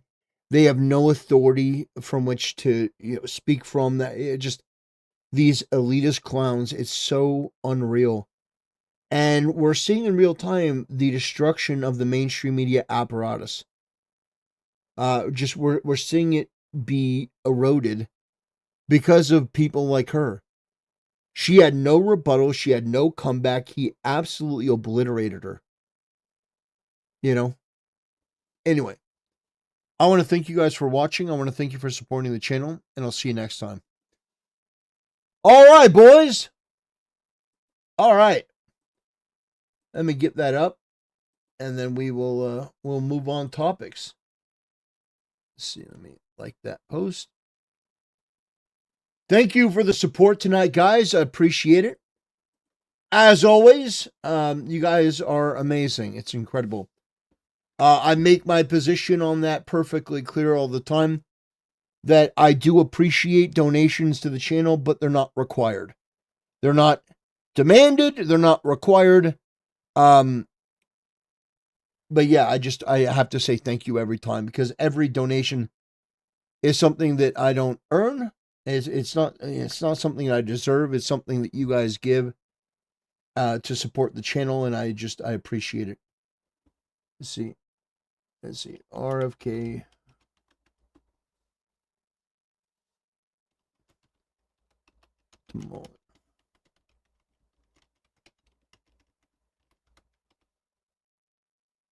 Okay.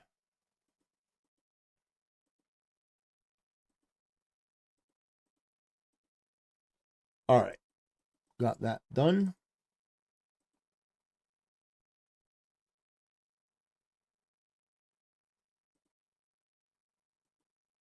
Okay. So we already went over the we already went over the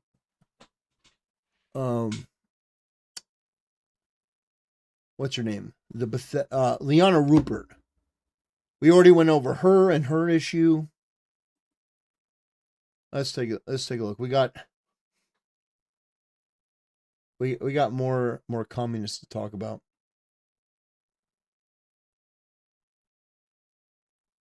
Oh man. So let's talk about some commies. Let's talk about some crazy commies. All right, let me see.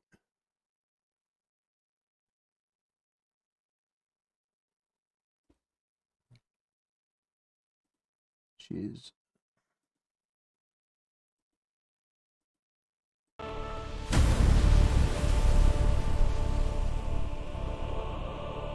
Brothers, today we're going to be talking about some crazy communists that are running for elected office, and that should absolutely terrify you. One of those communists is somebody that is supported by Hasan Piker, and their name is Francesca Hong. She is running for Wisconsin governor. Now, Francesca Hong is somebody that should not be in the United States. And honestly, if she's going to stay here, she should be in jail. She is a radical far-left communist. And we're going to take a look real quick at this post that talks about Francesca Hong. And it says, Democrat frontrunner for Wisconsin Governor Francesca Hong was previously hospitalized in a psychiatric ward and admitting to having a mental breakdown, suffering from mental illness, and cutting herself. Should this woman lead Wisconsin? It's worse. She doesn't know the difference between frozen custard and ice cream. So, this is who could be the next governor of Wisconsin. Are you guys excited yet? You guys excited? Wisconsin's Francesca Hong record is alarming enough, but that insane wild-eyed DSA stare says it all. Yeah, these people are insane. These people are crazy. Today's Democrats are elevated radical socialists, chaos and severe mental instability, then demand voters call it progress. Yeah, these people should either be in jail or in a mental institution. They should be gone. Francesca Hong for governor of Wisconsin stands for banning Thanksgiving, abolishing the Senate, abolish the police, abolish prisons, abolish the border, abolish ICE, ban data centers, government grocery stores, gender-affirming care for all. Yeah, so she's a communist.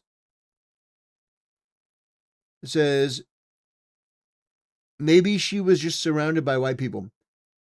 I ate 2 bites of my kid's cheeseburger at a Culver's in Black River Falls and told them they ran out of ice cream. Mostly just wanted to leave because I was on the verge of an anxiety attack. Too many old white people who didn't think we spoke English. Yeah, this bitch is insane. Here we go. Abolishing policing is one segment of reforming and reevaluating our criminal justice system. Using those funds using the funds after we've eliminated the access to eliminating funds for the police needs to be put into rehabilitation services, mental health services for those in prison, making sure that we are looking at if you get her elected, people are going to die. People are going to die if you elect this piece of shit. If you are taking funds away from the police and putting them into rehabilitation, and you are going to allow this person to run control over the government, people will die. We've seen this. When Democrats control cities, like with what happened with Irina Zarutska. Well, we don't want to put people in jail. You're not going to pay police. You don't believe in prisons. You are going to allow people to die. People like this are a danger, and they should be punished publicly, severely, brutally by the state. They should be put in jail. You are putting people's lives at risk. And by the way, supporting communism is a crime. Why is it not enforced? This woman is going out there with Hasan Piker, and she's just saying things like this. If you want to reform police. Getting body cams, that's great. But we need more police. We need tougher crackdowns on lawbreakers. People that commit crimes should expect to go to jail and face longer sentences. It is not justice, and it is not reasonable to look at criminals and say, well, we're just going to take away the police and we're going to take away the prison and poof, no more crime. Now, these people want to do that in addition to taking away your guns. So people like her really do want you and your family to be hurt. They don't want you to have the ability to defend yourself. They don't want you and your family to have the ability to call the cops. They don't want you or your family to be able to take some animal off the street that is harassing you. They don't want any of that. However, I have a strange feeling that the defunding of the police is going to be just enough to not have to deal with criminals, but law-abiding American citizens, they'll find a way to imprison them. I have this strange feeling that people that actually care about this country, that are, law-abiding citizens, those people will still have, the ability to be targeted. They'll still have the ability to be targeted. So I hope this woman, I hope she does not win at all. And I hope that more people are going to become aware of what a threat somebody like her represents and get serious about it. Because that's exactly what they should be doing. They should be getting serious.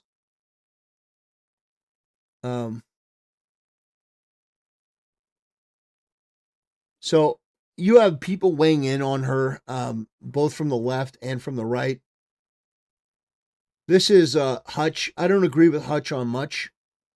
It's not a rhyme. Hong, I don't even know how to make sense of that. I mean, I don't know how to make sense of that. I mean, I don't have a lot of faith that she's going to win that race. Especially if she's making these Fox News appearances. I just can't explain that Fox News appearance, guys. When I was watching that, you guys, I legitimately had the thought, I'm like, is this an op? Is this like a CCP op? Are we allowed to speculate publicly, like, is she being paid by a foreign government to purposefully tank the Democratic Party? It was the only way I knew how to make sense of it, because it was just, I could not understand the logic of her going on Fox News. And especially. So this guy, Hutch, thinks that because Francesca Hong, who is running a campaign to become the governor of Wisconsin, why would she even go on Fox News? That must be op behavior.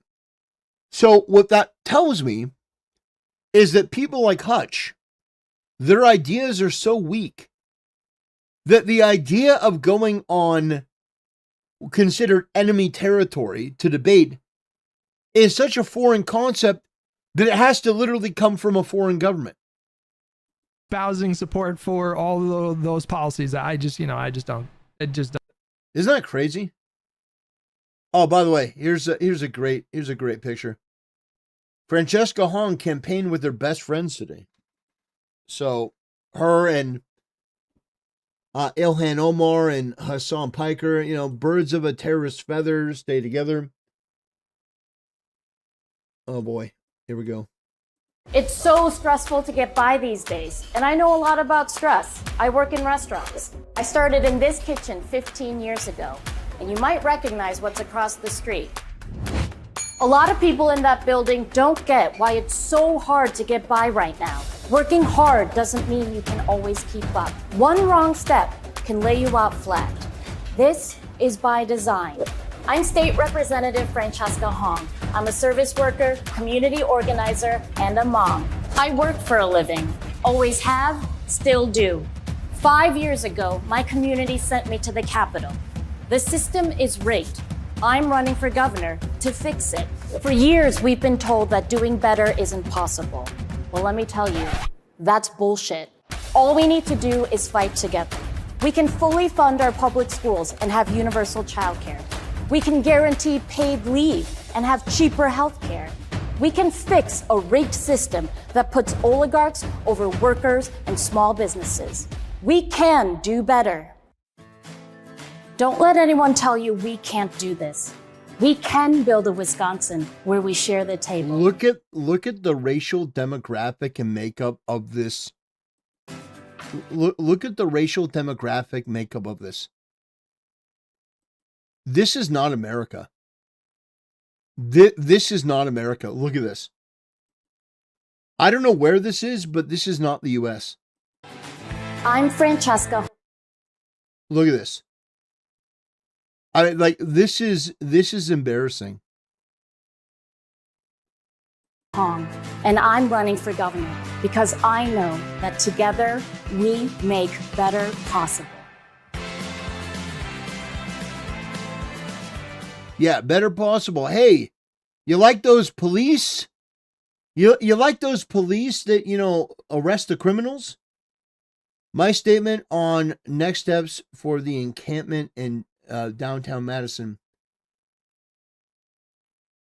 Oh, okay. So you got, since Corey Ruiz was killed by police on July 22nd, I've been in close contact with city officials, local elected leaders, community organizers, and neighbors who are working towards a peaceful resolution to the encampment, Williamson and Baldwin. Our community is grieving and demand accountability. Direct action and civil disobedience are valid forms of protest. At the same time, people also need to access their homes and businesses. I have been working to connect organizers with resources and help address those immediate needs while supporting the right to demonstrate. Right. I support calls for a peaceful, community-led resolution. This cannot mean moving on from Corey's death or abandoning the demand for justice, but we need a transition from the physical boundaries of the encampment. So basically, these far-left lunatics decided to put up an encampment because somebody got shot by police. The guy was a career criminal who stopped the cop. Wow. Wow.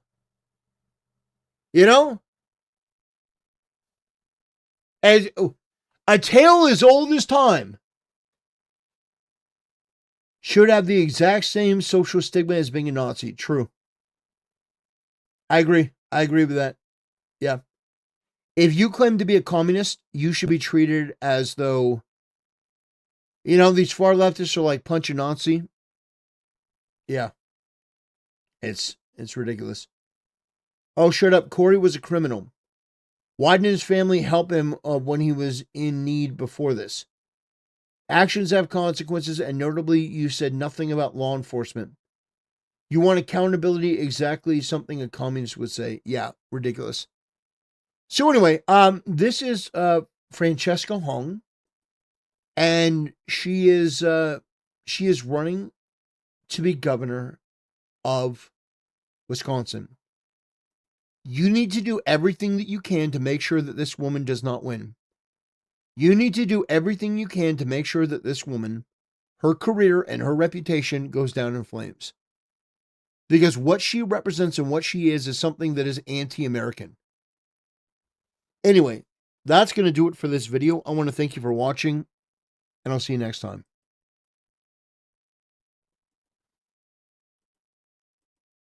Let's see. Quick.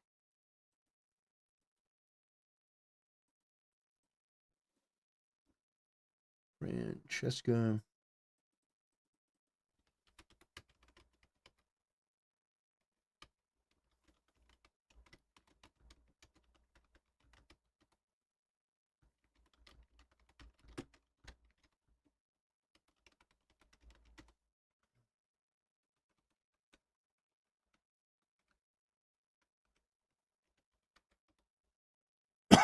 Okay.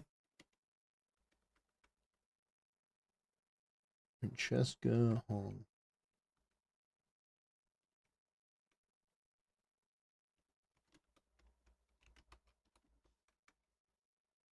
Governor.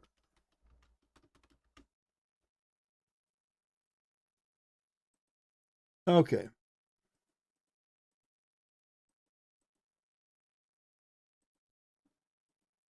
Okay, let me finish that. Okay, got that done.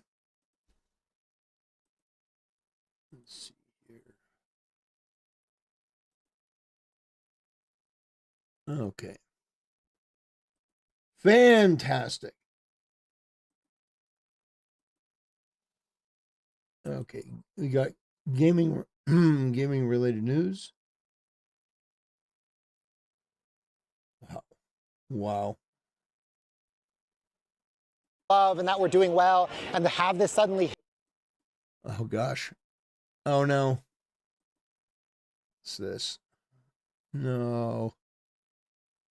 Come on. Morale is really low because, we've been told that we're making great games that players love and that we're doing well, and to have this suddenly hit us has been a huge shock to us. It sucks. We make all kinds of games, all kinds of people love. It'd be really nice if we could just get back to work and make them games that will define a generation of video gaming. I worked at ZeniMax for about 5 years. We are having a march and a rally to demand dignity and respect and an end to the cycle of layoffs. Morale is really low. Oh, wow. Wow. Oh, I wonder why the studio's not doing well, guys. I wonder why. Oh man, I wonder why, guys. Huh.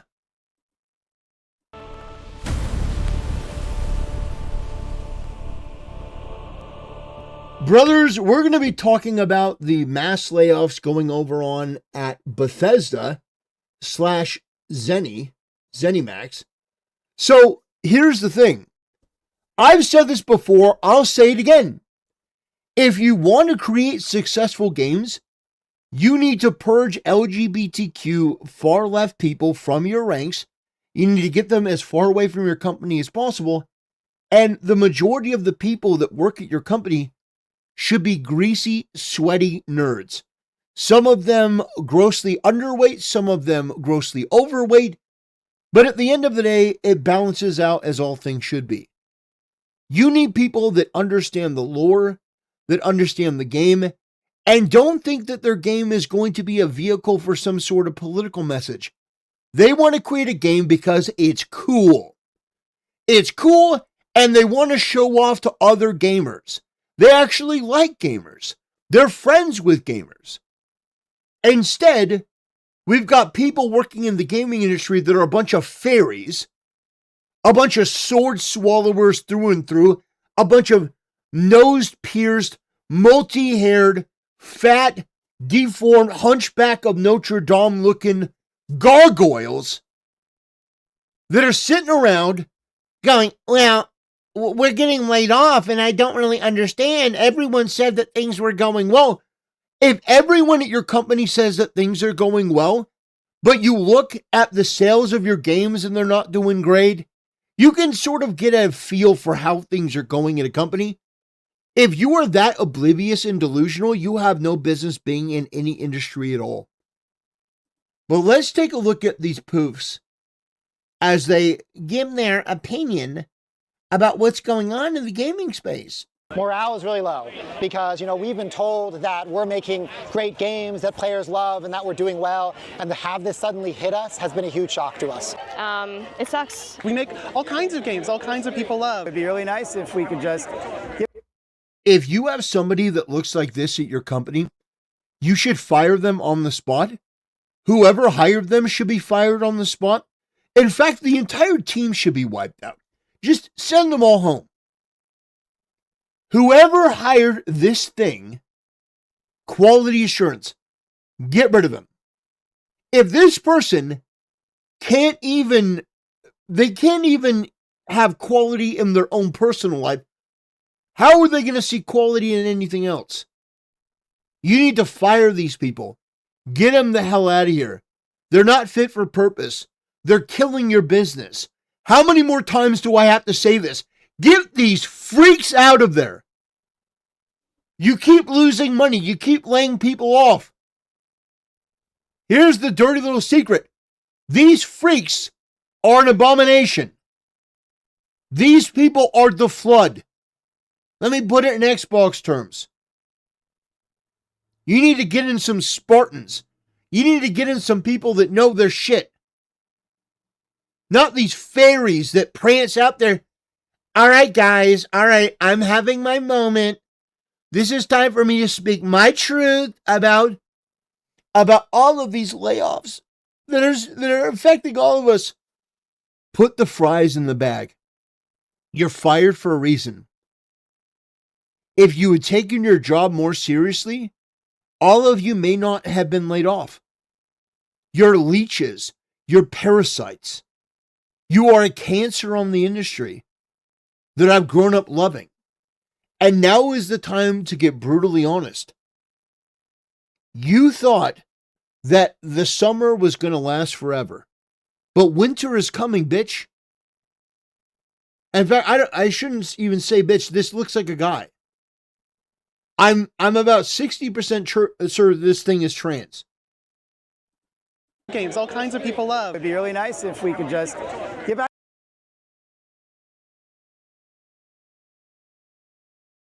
to work and make them games that will define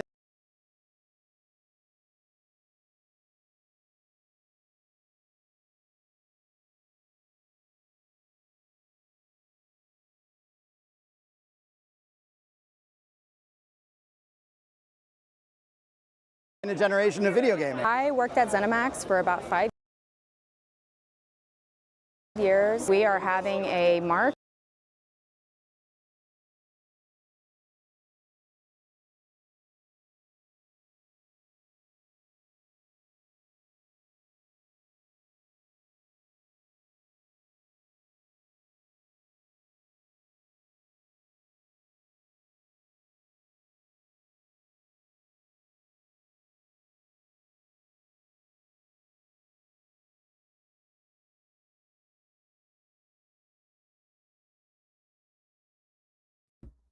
You are a swamp creature that should have been left selling mushrooms to adventurers. Instead, you have infected gaming.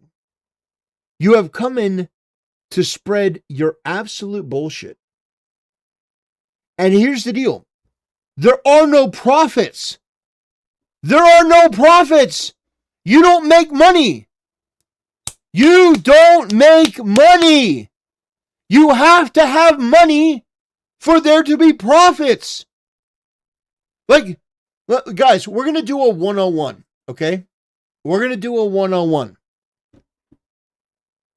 Jeremy from the Quartering, all right? He's a streamer, currently going through some tough times. Jeremy from the Quartering is a perfect example of this. The guy pays his co-hosts about $500 every time they appear on stream. So every time they do a show, it's $500. The Quartering makes probably, on a good day, $50 in super chats.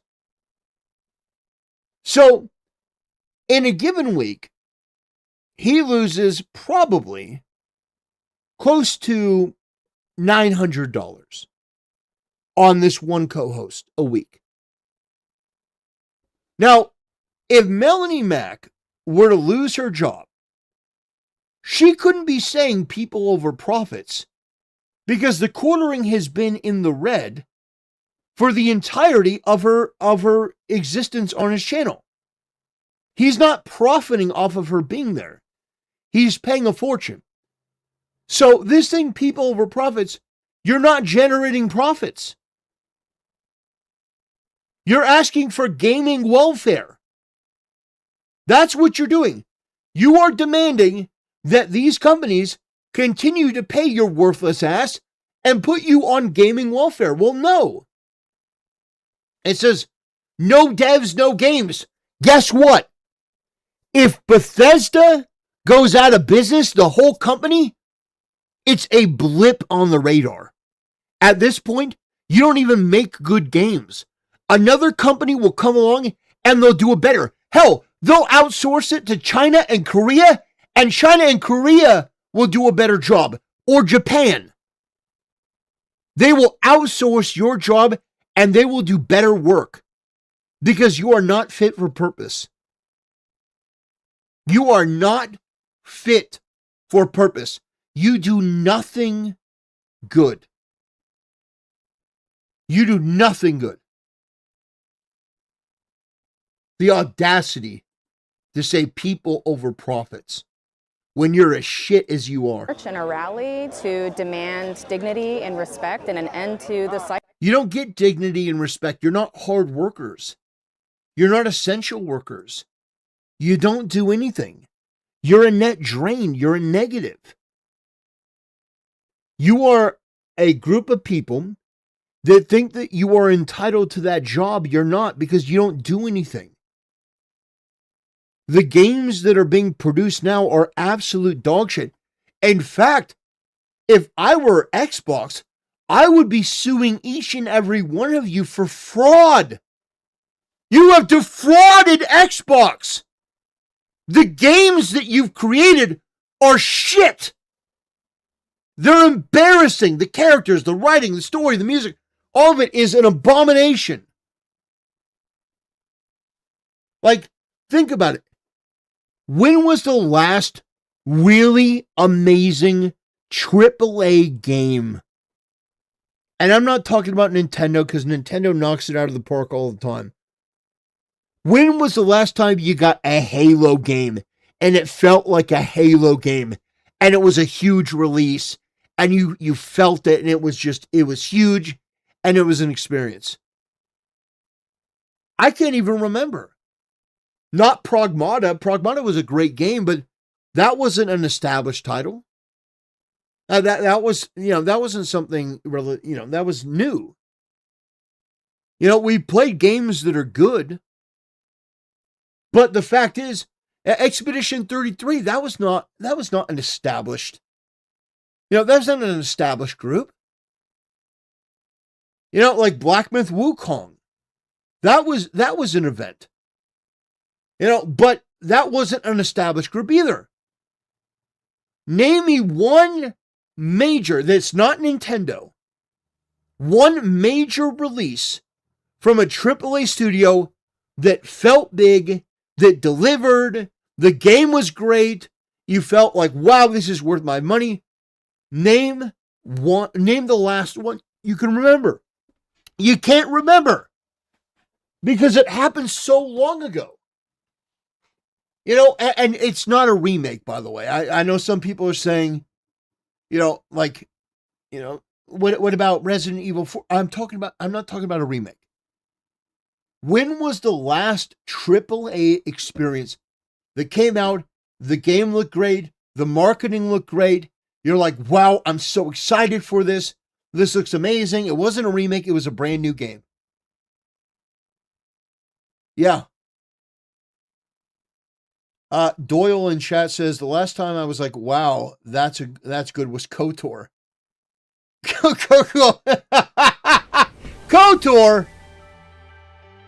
KOTOR, brother, I hate to tell you this, but it's been a minute since KOTOR. It's been a minute, okay? Knights of the Old Republic is what he's talking about. That's a great game, but that was a long time ago. Let's see. Thank you for the donation, Big Buddhist. Everything looks good through toxic positivity. That's what I'm saying. I can't recall the last major game that came out and was AAA, big budget. Everyone, I can tell you the failures.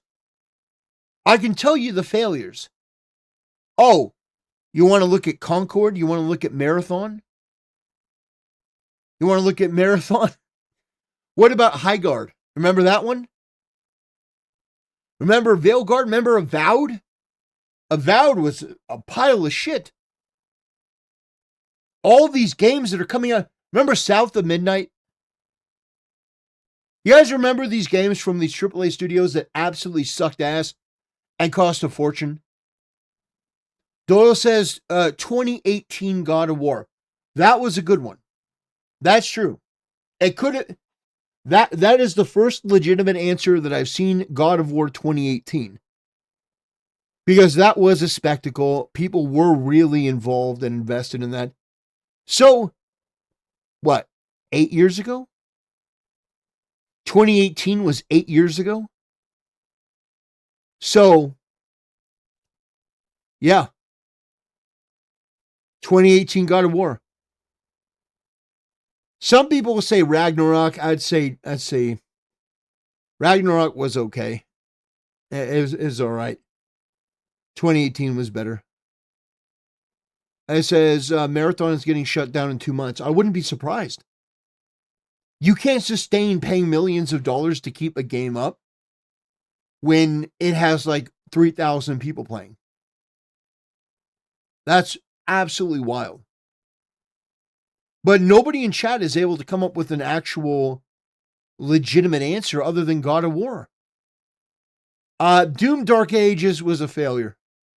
I thought the game was all right. It was a failure. 2022 Elden Ring. Okay, Elden Ring. Okay, 2018 Red Dead Redemption. Okay. So, right now, as it stands, 2022 Elden Ring was the last big major release. That is a legitimate answer. I think that's a great answer. Elden Ring in 2022. Because Elden Ring was an experience. It was a phenomenal game. And it did come from a AAA studio. It did come from FromSoft. But other than that, it's tough to think about any of these major games that came out that were just, breathtaking and experience, not like it used to be in the past. Somebody mentioned Grand Theft Auto 6. Well, Grand Theft Auto 6 is not out yet. We don't, we think that game is going to do well, but we don't know. People pre-order the game, they could buy the game, they could hate the game, who knows? So, somebody mentioned Stellar Blade. Stellar Blade was a good game. That was a great game. And I don't know. I don't know though if it's like Stellar Blade did not come from a AAA studio. That came from Shift Up. Yeah, that was a small studio. So Stellar Blade doesn't count. But my point in all this is not to say that there are no good games coming out. But actually, ironically, that most of the games that are coming out are from smaller studios. Primarily from Japan, China, or Korea. And so, yeah, you take a look at something like, right now, Tim the Tatman said that his top game, like the top game right now, is Marvel Rivals. For him, it's Marvel Rivals. That's a Chinese game. Like, my point here is that these people are not fit for purpose. They're demanding something that they don't deserve, that they didn't earn, because they think that they are entitled to the job. No, we're not going to subsidize you anymore. You're going to be let go. And honestly, if they're smart, they're going to let go a lot of people. Anyway, that's going to do it. I want to thank you for watching, and I'll see you next time. Okay.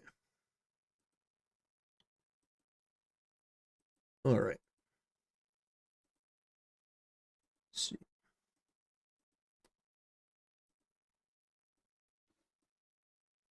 See.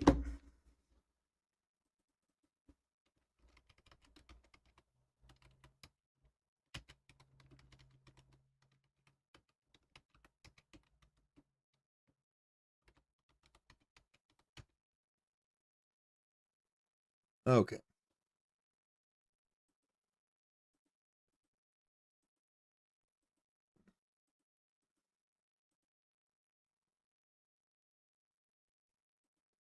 How about we play some Helldivers? How about we play some Helldivers? What do you guys think? Would you guys be down for that?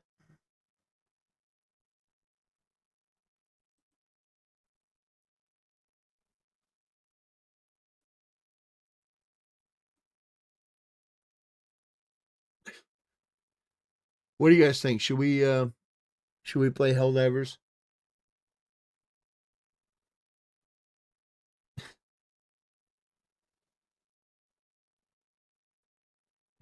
I mean, it could be, it's becoming more and more my game. I'm liking it.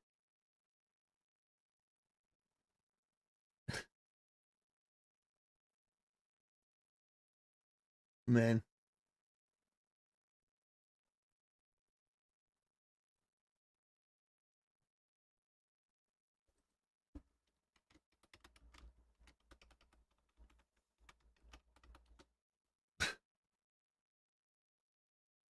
Oh, man. Okay.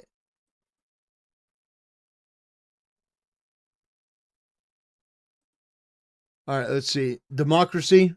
All right. I'll let you guys decide. I'll let you guys decide. You guys are ultimately the ones that choose. My pool is 87 degrees. Damn. Damn, that's brutal. Start poll. Let's see. Should we play?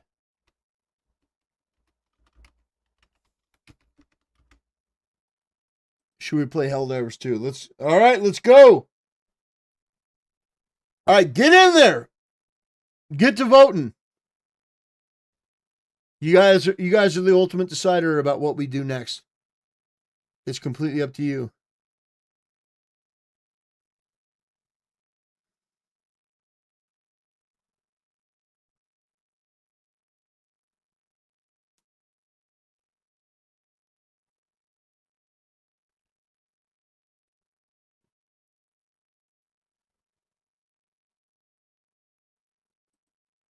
All right, here we go. All right, majority of the vote is voting yes. All right, get in there. This is the only vote that doesn't require ID. We don't check your ID when you vote here. You're able to vote. You're able to vote. So let's take a look. Okay.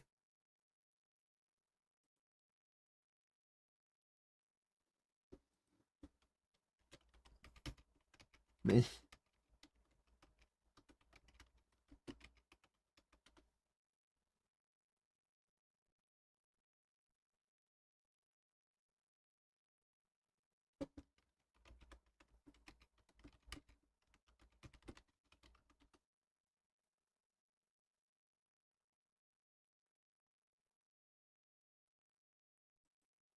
All right. We need voter ID. That's true. We do need voter ID. We need to build a wall. Okay. Stolen confirmed.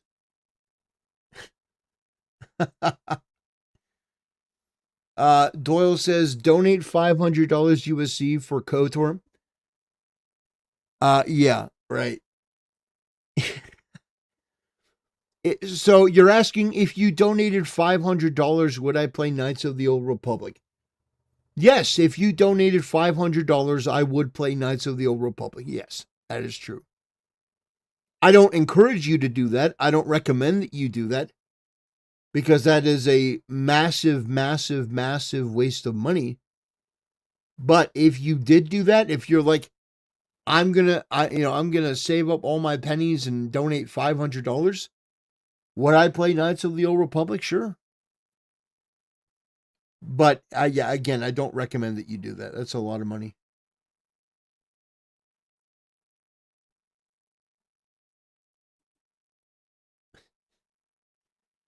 No, I tried to donate, but that button is broken. Oh, I'm sure. Well, other people have been able to donate, so I don't think it's the button that's broken. I don't think it's the button that's broken. I think it's something else. Oh, man. All right, let's take a look.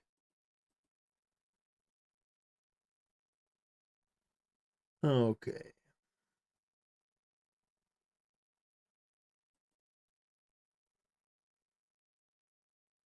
Okay, we'll do another topic real quick.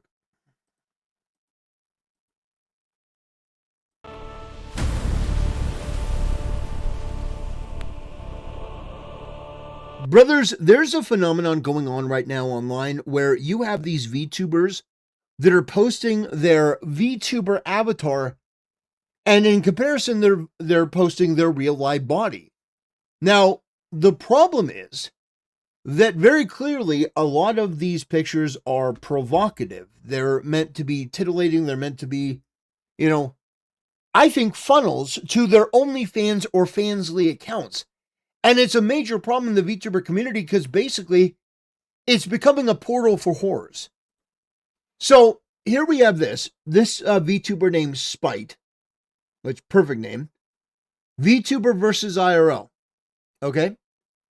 So they show their VTuber model and then they show a picture of their real life body. This is by no means the only person. I'm just using them as an example because this post went relatively viral. So imagine paying thousands upon thousands of dollars, in some cases over $10,000, for a VTuber avatar just to start posting thirst traps, the lowest form of content imaginable that any woman with a camera can do for free. That's right. You pay thousands of dollars, almost tens of thousands in some cases, for a model like this, just to post images like this for attention that any woman can do for free. And so it says, holy F, nobody asked for this. I believe this is actually called WTuber, as in whoretuber. Everything is.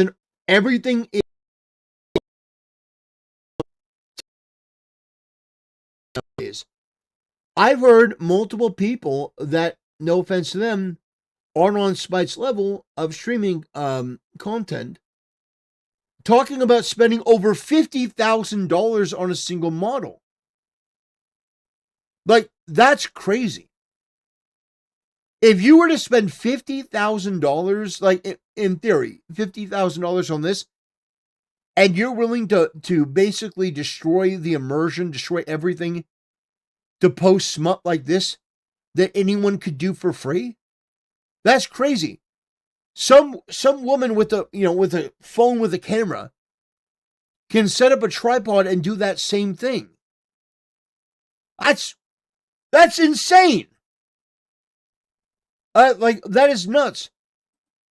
It's funny because when these women will then these women will turn around and tell others that they don't need to beside themselves this way to gain bedside themselves, to gain notoriety.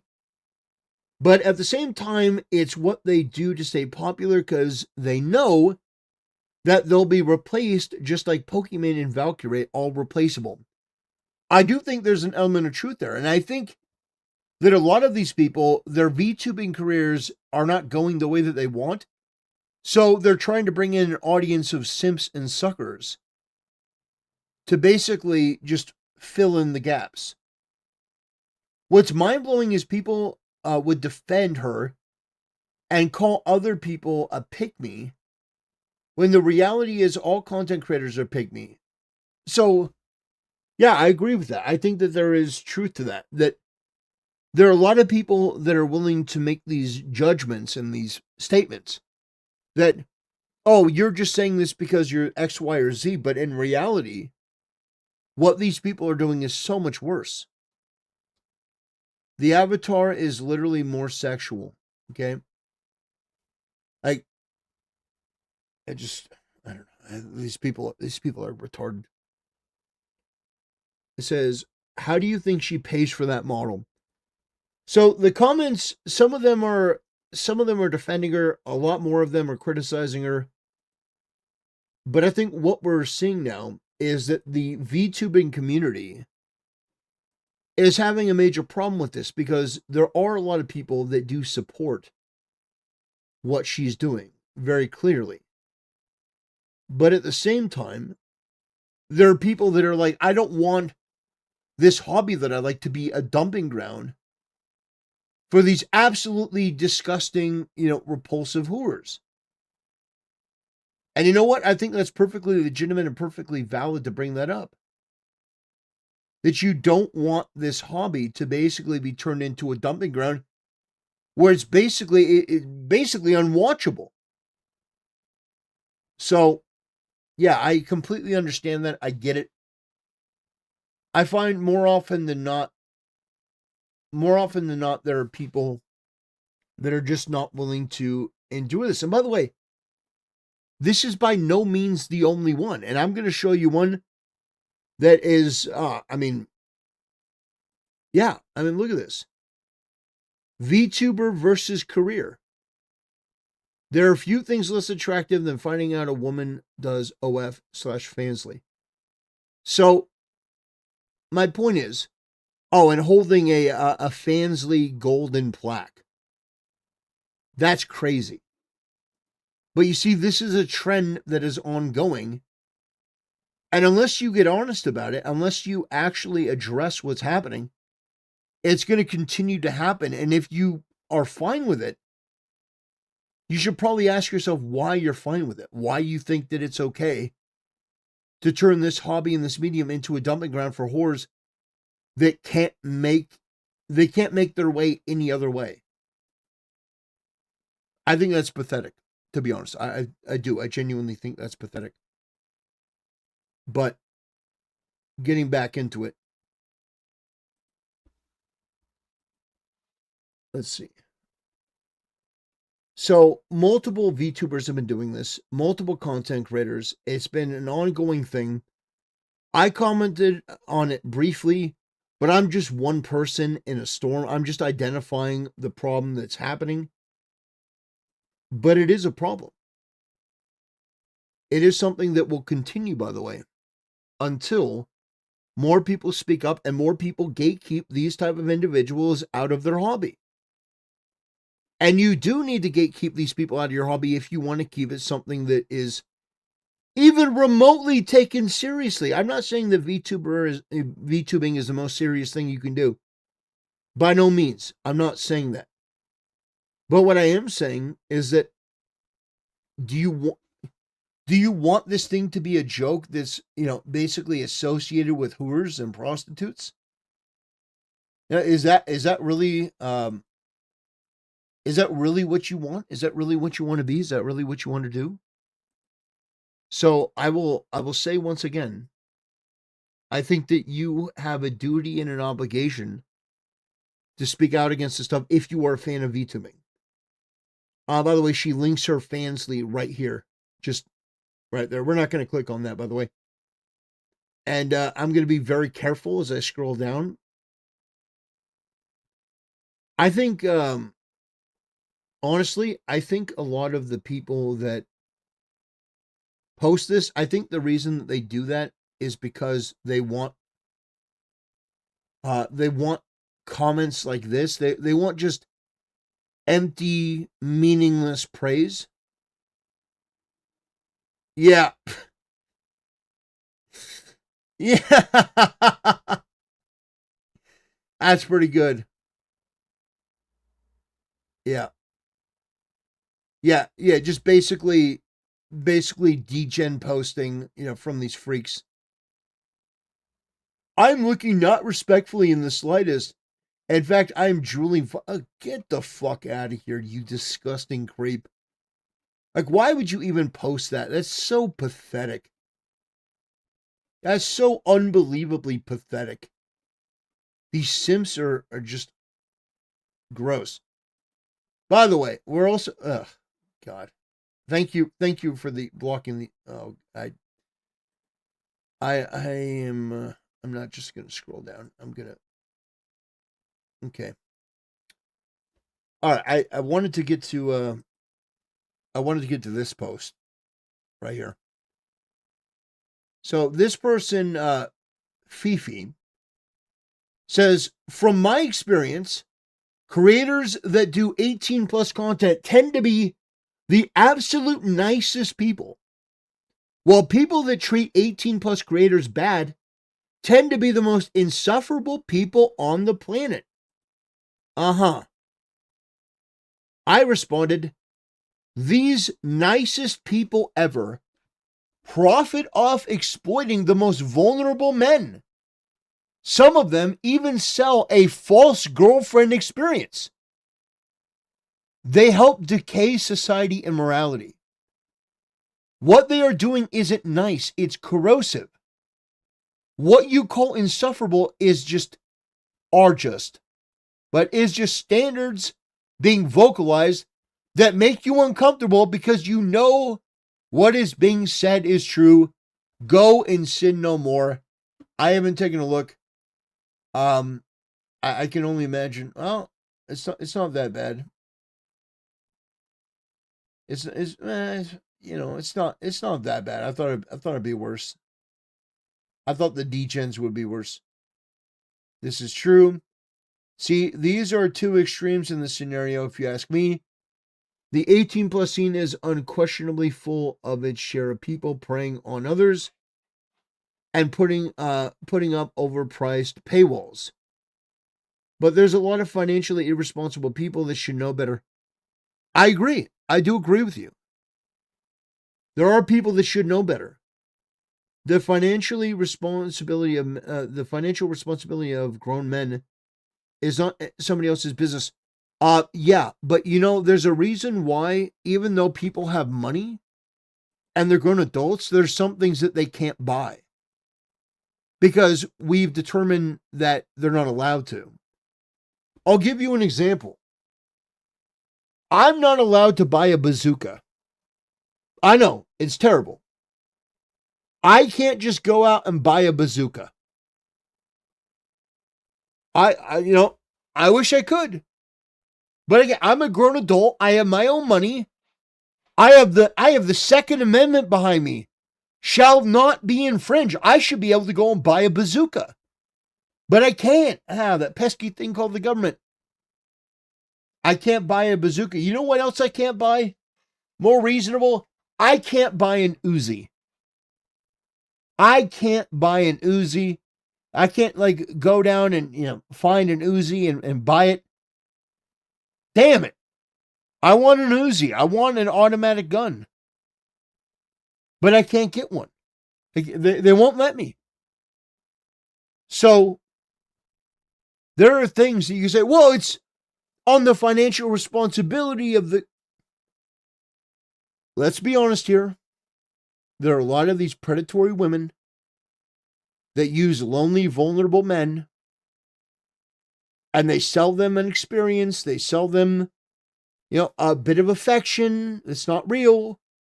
But to a guy like that, it can feel real. I mean, hell, there are guys that are falling in love with their, AI waifu. I think this subject needs to be taken more seriously, and I think the VTubing community needs to do more gatekeeping. Squidman says, I can't buy a nuke. I know!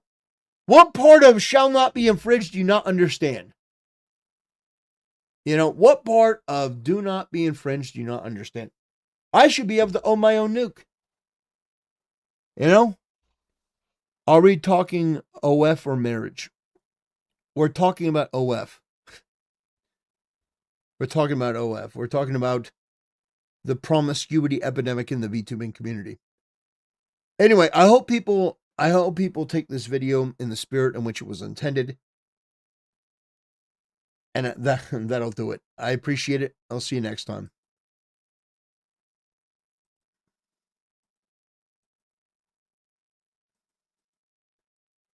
See. Okay.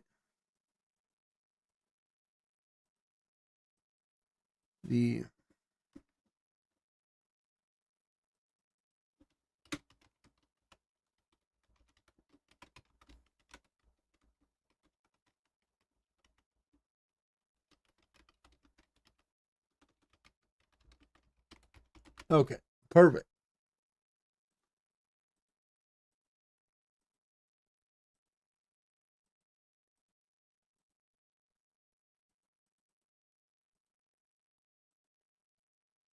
Okay.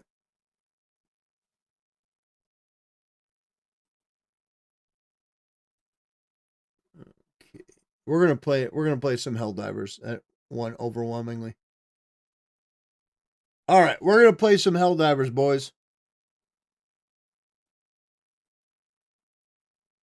That's what we're gonna do.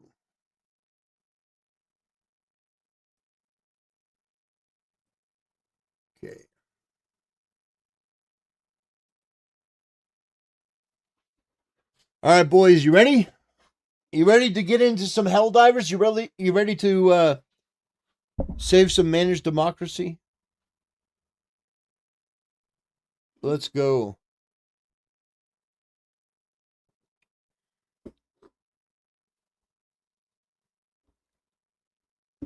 Doyle says, I want an IRL Titanfall 2 R201. Well, I understand. It's tough, boy. It's tough. You know, you want this this weapon?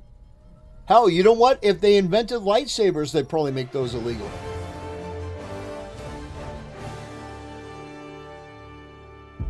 I'm going to play my head on a pillow. Super Earth, our home. Good night, brother. Prosperity. Liberty. Hi there. Democracy. Our way of life. Oh, hello. Hello. But freedom doesn't come free. No! Sweet liberty! No! Look familiar? Scenes like these are happening all over the galaxy right now.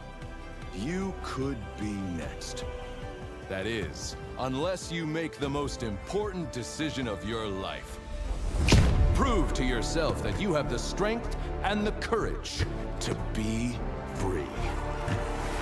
Join the Helldivers.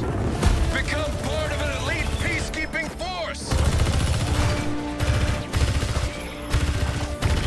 See exotic new life forms. And spread managed democracy throughout the galaxy. Become a hero. Become a legend. Become a Helldiver.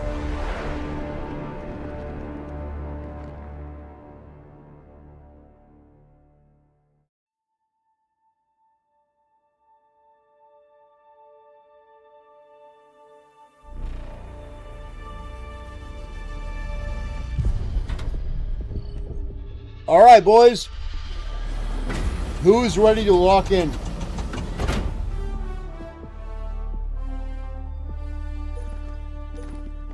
Who is ready to lock in? Shall we go?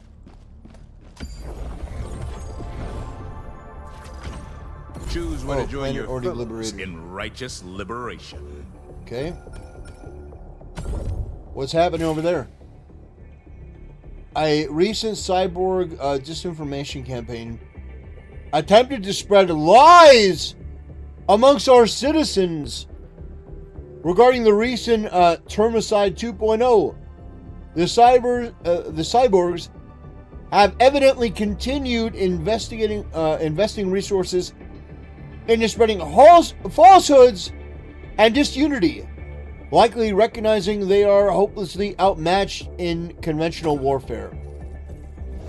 All right, well, you know what that means. Plunder this planet of every last resource. Go. You know what that means, boys. And reclaim our land. Okay. Let's see. Allied destroyer coordinates The galactic received. war awaits. Initiating FTL jump to the Mesa system. All right, boys.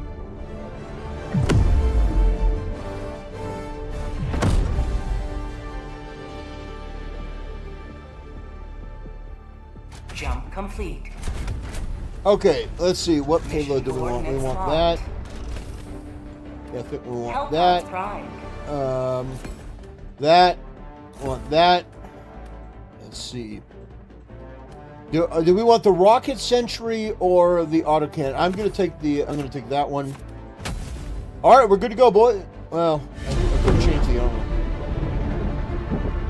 I could have changed the armor. That's okay. We'll do fine. This armor that I'm wearing is designed for heat reduction. Allied destroyer joining squadron, deploying Helldiver. Okay. Let our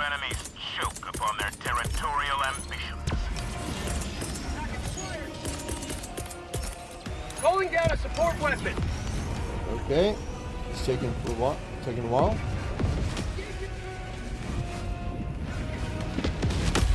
Okay. Okay, perfect.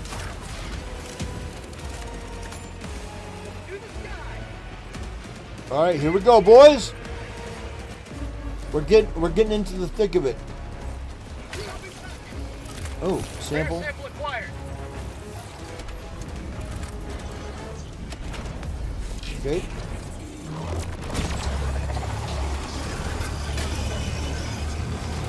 There we go. One step closer to mission completion.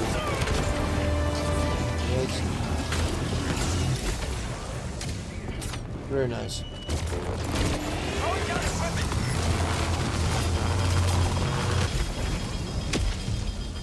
Oh, nice.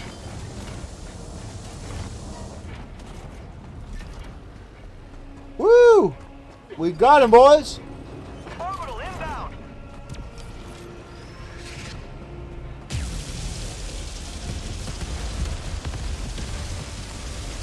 I'm now watching Clone Wars Season 3 Prison Arc. And I'm on the phone. Oh, well, that's very nice.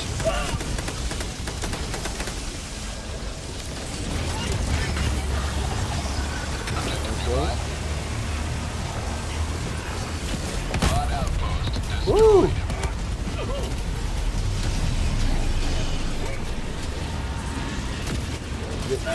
Got a sample.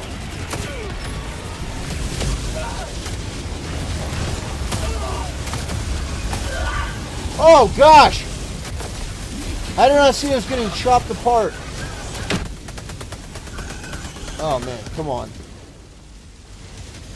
Come on. Come on.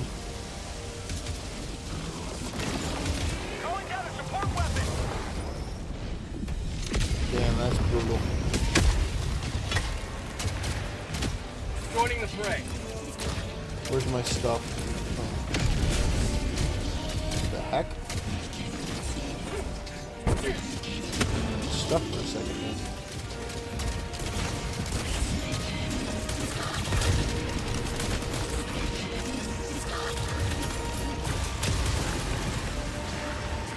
Okay.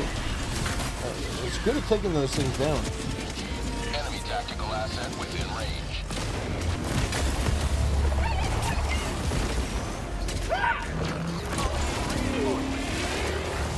Request approved. Reinforcements have been launched.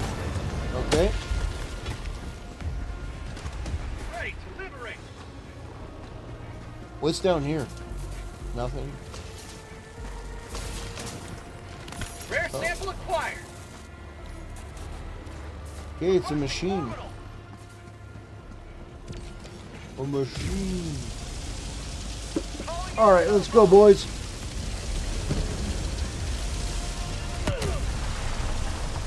Yeah, we'll play this for a little bit. We'll play this. Oh gosh, big bomb. Woo!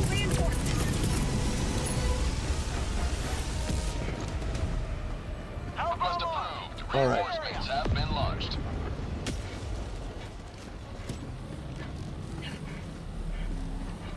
Okay, I died once. That was bad. Automaton facility destroyed. Oh my god. Reinforcing. Request approved. Deploying reinforcements. Okay. Point me to the enemy. Sample So should where break we the go next? Okay, I'm gonna go Attacking here. map. Northeast. 100 meters. I'm gonna go. Calling in reinforcements. I'm gonna go this way, and I'm gonna go get those samples. That's what I'm gonna do. Request approved. Reinforcements have been launched.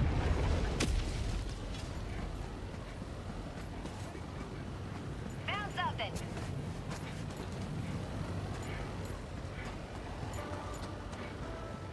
Okay, Inbound.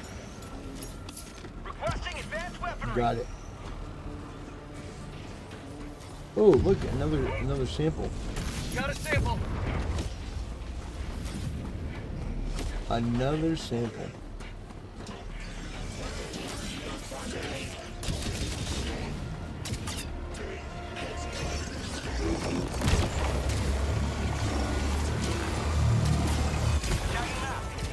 Southeast, 200 meters.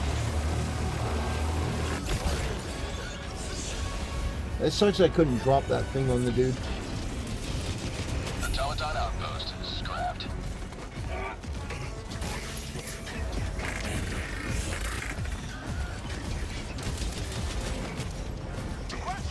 I hate those noises from the... Oh man. Requesting sentry.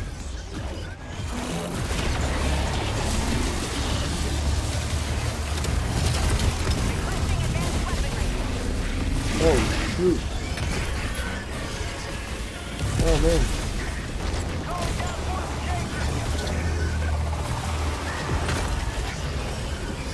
Oh gosh.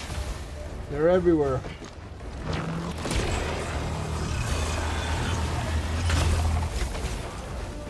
They're everywhere.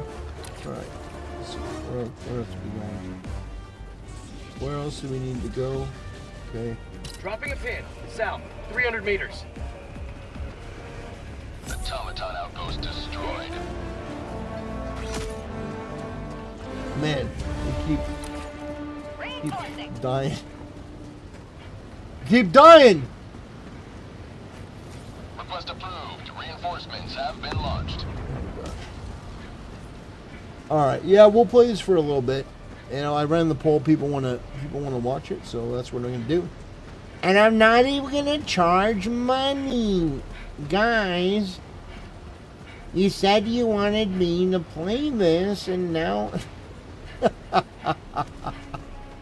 he's Filmaxing! Oh gosh.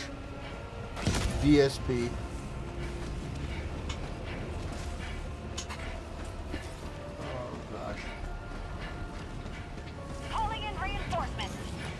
Poor Phil. I mean, the world is such a cruel place. Reinforcements have been launched. It's just so awful.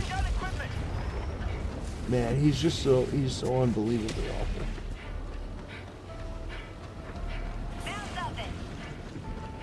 Let's see. All right. Where are they headed exactly? Wait, is there another? They lost more. Why do people just leave the samples?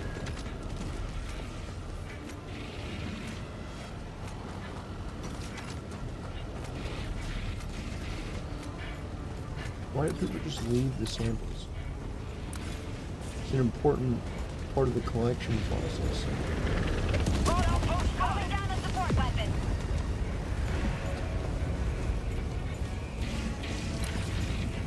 Requesting orbital.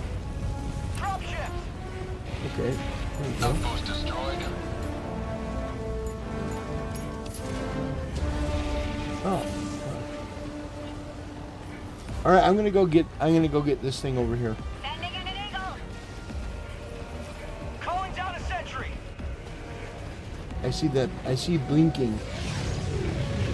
I see it blinking. I'm gonna go get it. Orbital inbound.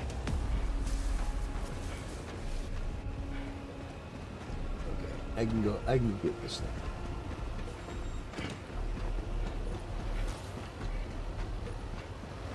You know, I can't believe I didn't ask, but how was everyone's weekend?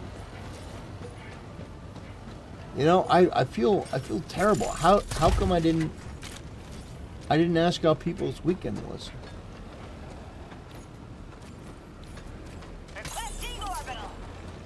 Okay.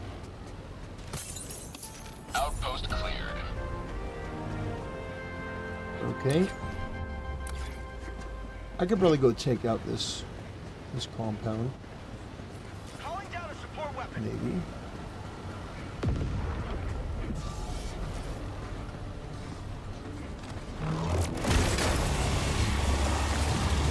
Main objective near your position. On outpost.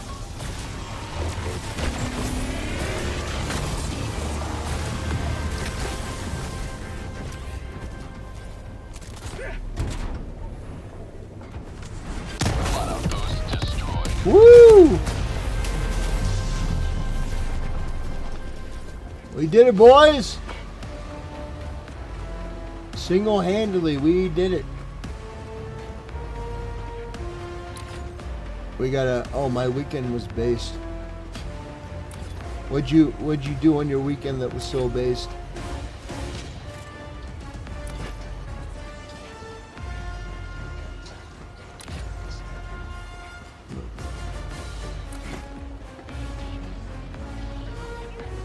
Okay, I see another blinking. Oh gosh, that's a big bomb. Oh man.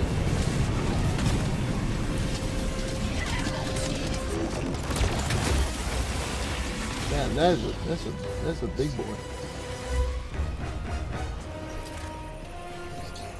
I think you just obliterated.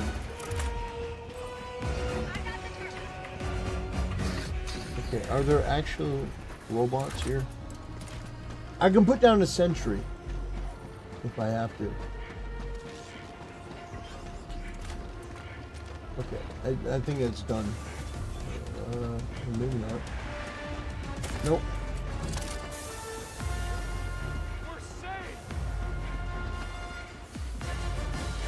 Oh, yes.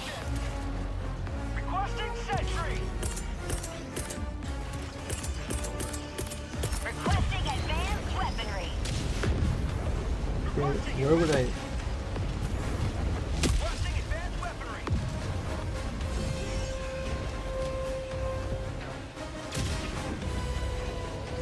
Okay, it'll be more beneficial over here. Never destroy our way of life.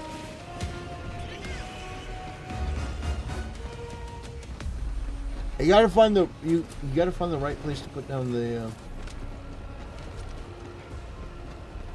Yeah. I'll just save it.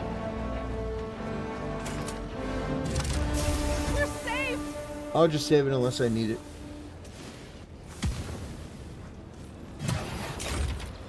Calling down a support weapon. Oh man. Yeah, if we need it, I can drop the sentry. Fox just interviewed Nick Shirley. He was almost stabbed in Cuba. Really? We may have to watch that after this. We may have to watch that after this. He was nearly stabbed in Cuba. But no, I was told that it was completely safe. I was told that Cuba was one of the safest places. I mean, the Cuban military, you know, that's what Hasan Piker said.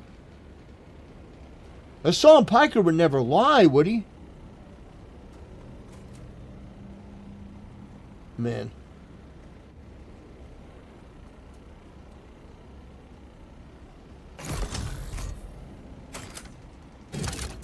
We're saved.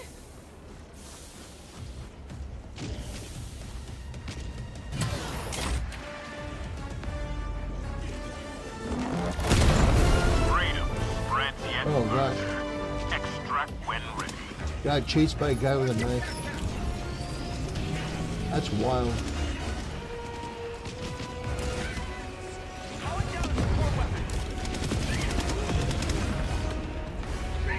Okay. Alright, now I think this would be a good time to... See, that's the perfect time to throw down the sentry. Right there. Look at that.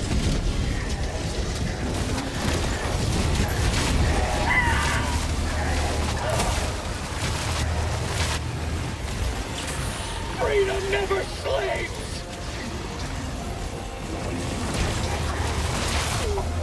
God, look at that. Look at those abominations. 30 seconds.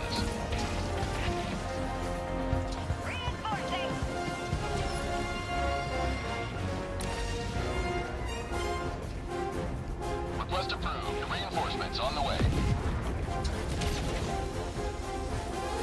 Tagging map. Northeast. Far. This is Pelican 1. Helldivers are outside the extraction zone. Landing aborted. What?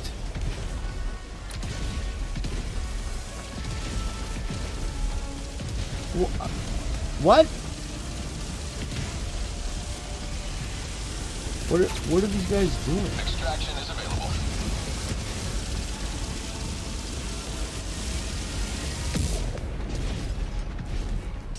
I don't know what these guys are doing. Found something! Okay, where are we going?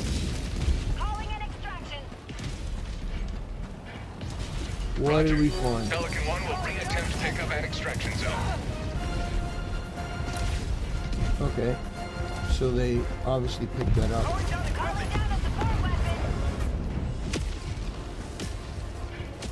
Okay. Requesting advanced weaponry.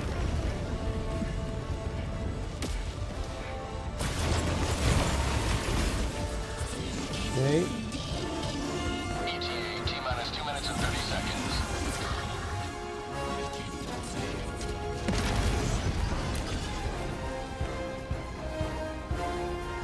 That's where the extraction is? Okay, I better get to moving.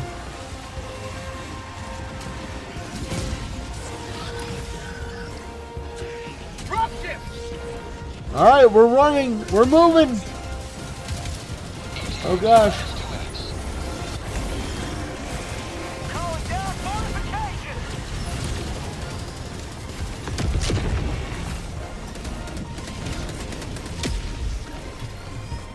Okay.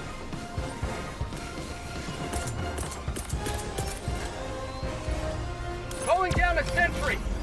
Okay, we're just gonna put that right there.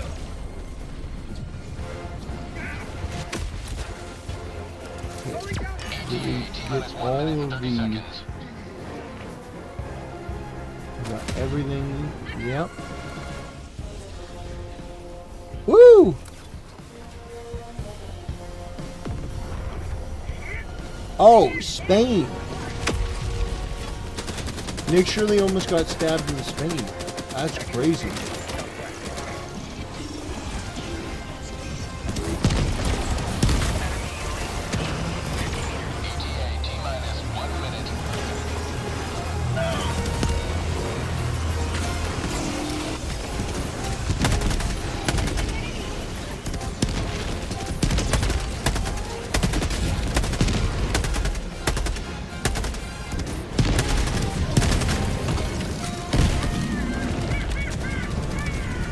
Wow.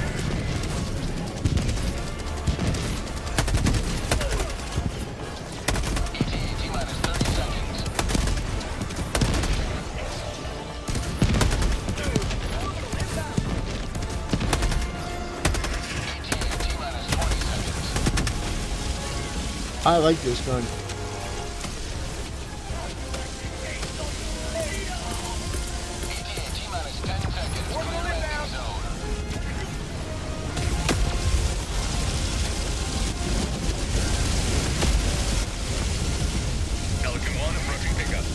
Woo! This is Pelican 1 preparing for touchdown. What the hell? What? Why? Request approved. Reinforcements on the way. Point me to the enemy. Did he grab the samples? Where was my stuff? Countdown initiated. Stand by for takeoff. Reinforcement budget depleted. He better got my stuff. Pelican 1 beginning ascent. Better got my stuff. Today you carved another foothold in a long climb to liberty.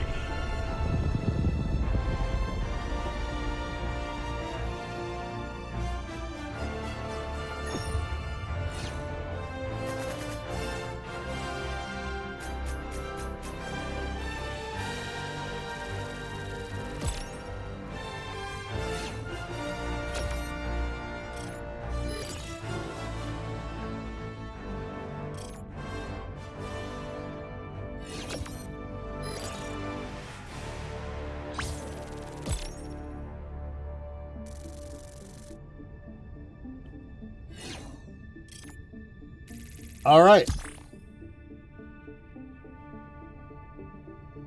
We did it, boys.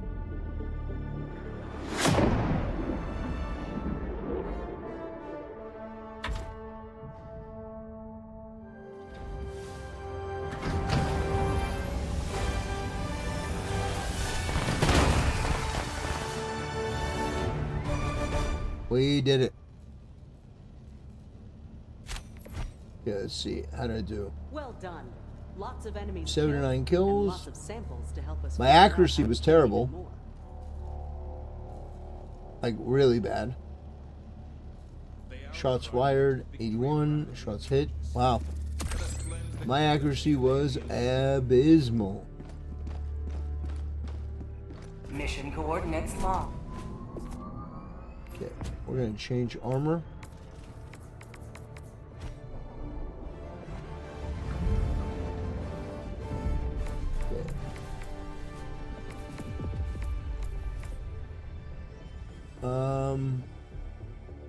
Taking lethal damage prevents all damage from bleeding.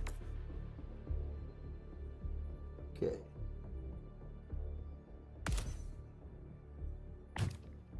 We'll try this one.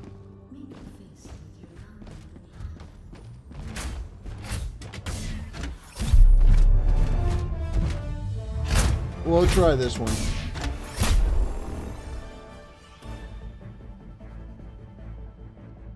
What about here? Here?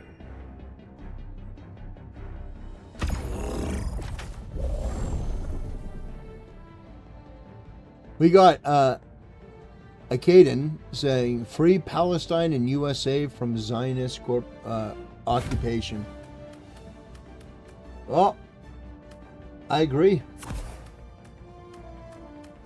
I don't think that the United States should support Israel. Not in the way that it is.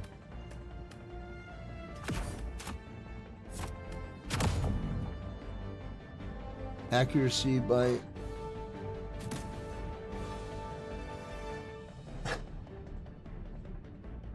Yeah. No, I don't disagree with you. I don't want any other country influencing our elections, influencing our country. You know, but also I don't support Palestine. Not in the way that not in the way that people who say that are doing. I think it's a dishonest and manipulative cause.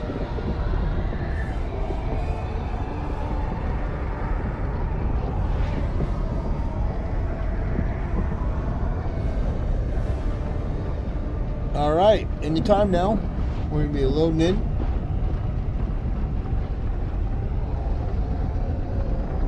But most importantly, October 26th is Liberty Day.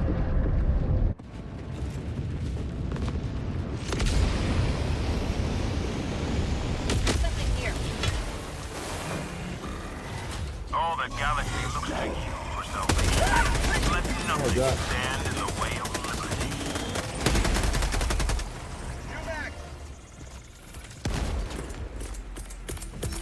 Requesting advanced weaponry! Requesting air support. Requesting advanced weaponry. Damn.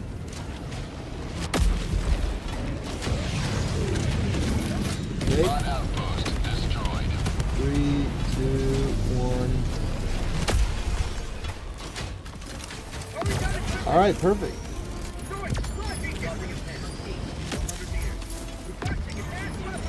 Okay.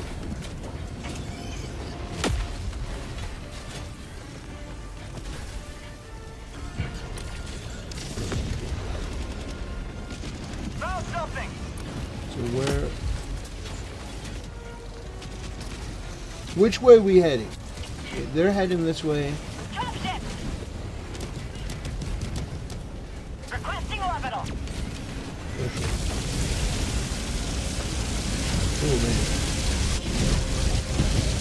Carve through that thing. Okay, How'd you like to taste some freedom? Okay, we're gonna hide behind here. Calling down a sentry. Oh shit, no we're not. We're leaving. What the hell? What the hell? Thank you. Reinforcing! Request approved. Reinforcements have been launched. Mission at 10 minutes remaining.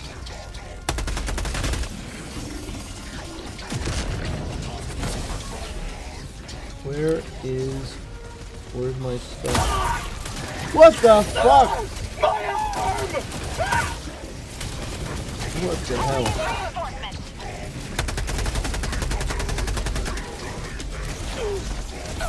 What the Are you... What is this?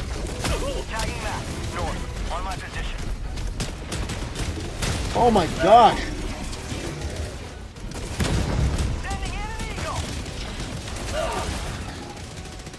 Alright. I need just a moment, if you don't mind. There you go. Requesting orbital. Where's my stuff? Yeah, there you go. Eat shit.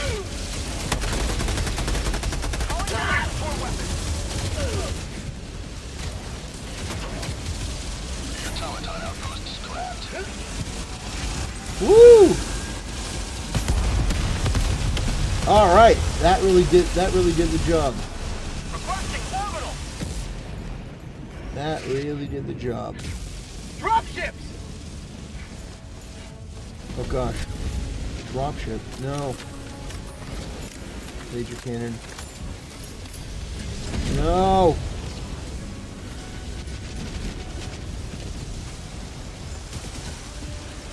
Found something.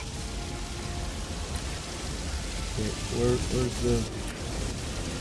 where's the comrades?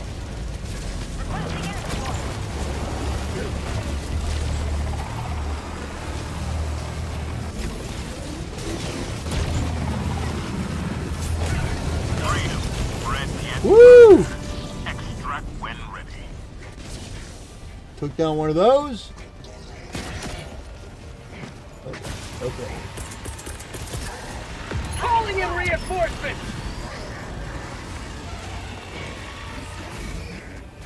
Request approved. Reinforcements on the way. Dropping package. All right, got him.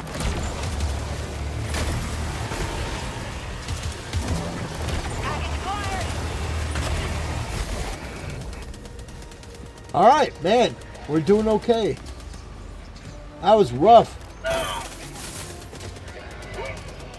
Dropping package. Yeah, you're not kidding. This is. Package acquired. You're not kidding. Activating. Bots on jungle, or yeah, or something else.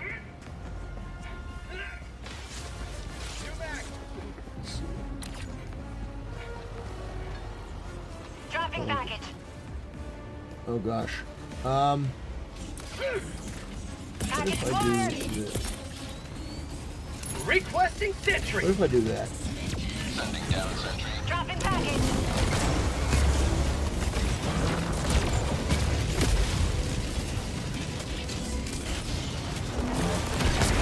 Orbital inbound. Dropship. Oh shit.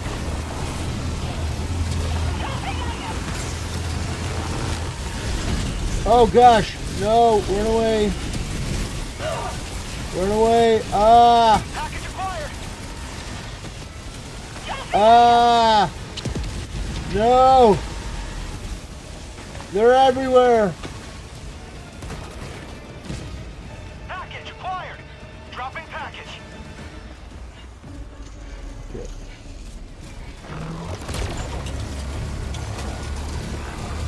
Working orbital. Oh gosh. Dropping package. Oh, all right, yeah, all right, yeah, no, we're moving. We're moving. I got a minute 15 until my laser is ready. We got a minute 15. Requesting advanced weaponry.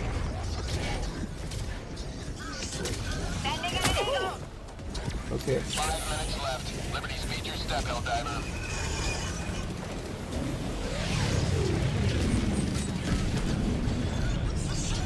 Okay. They're coming.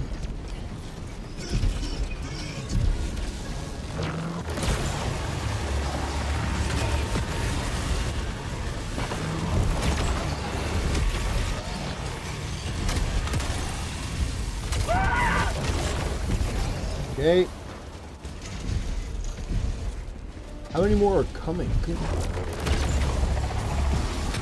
Enemy tactical asset within threat range. Requesting air support. Oh gosh. Yeah, no. We're out of here. We are out of here. Okay, where? Extraction is available. Okay.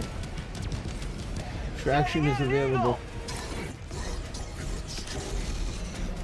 Calling down a support weapon. Okay. Ah!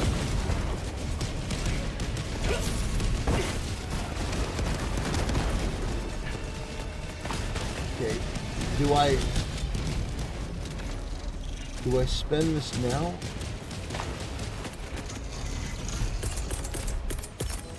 Calling down a sentry. Yep, I'm gonna spend my sentry.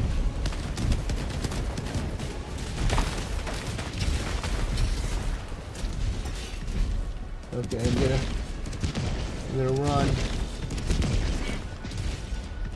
I don't like any of the sounds that I'm hearing. Sub-objective in your vicinity. I don't like any of the sounds. Okay, stay away from that. Calling down a support weapon. Hey, do not go anywhere near that. Bot outpost destroyed. Woo! Wait, what are we supposed to do here? Objective critical stratagem available. Oh, this is Hellball. Calling in a hell bomb.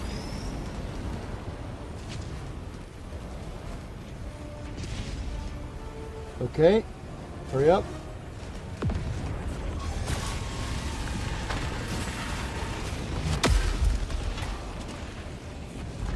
Engaging terminal. You may proceed to extraction when ready. Hellbomb armed. Clear the area. Run! Requesting air support. Run.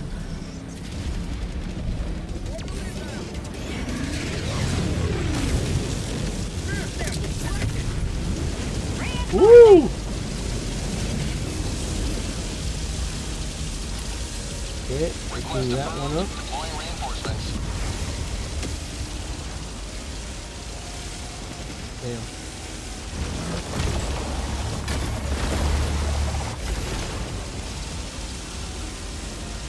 Very nice. Obliteration.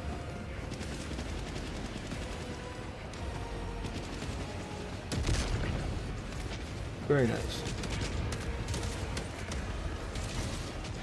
Yeah, the jungle one is no joke. Like, it's a completely different, you know, the,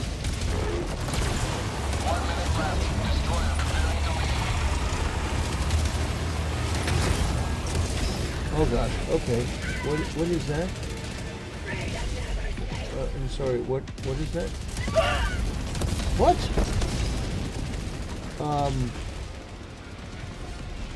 Pardon? Okay, yeah, I'm gonna, yeah. Orbital inbound. There you go. Firing orbital laser.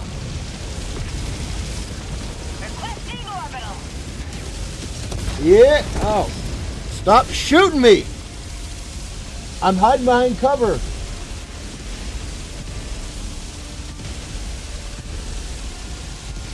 Look at that. Kill it. He goes down. Yeah. Woo. We got him. Eat shit, bitch. Man. That was amazing. That was amazing. Look at that.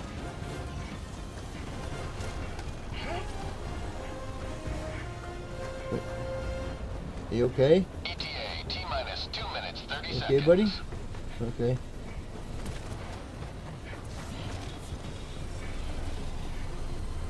Okay,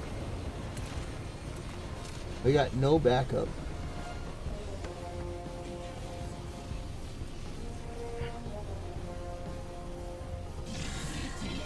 Is that why they're all hiding?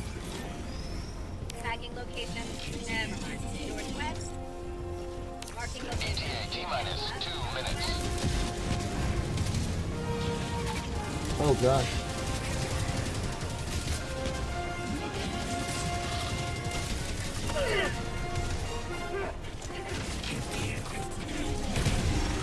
Oh, why are we slow? Oh, why do I have a bad feeling about this? Why do I have a really bad feeling about this? T-minus 1 minute, 30 seconds. No!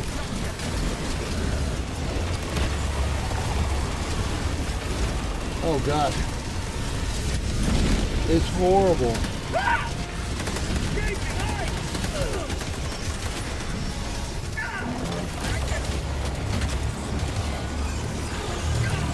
Oh no. No, here they come!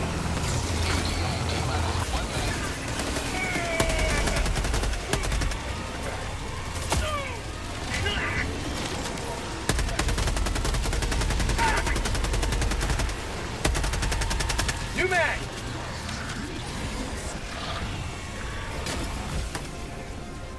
Okay. Mag's empty! Oh man, come on. Come on.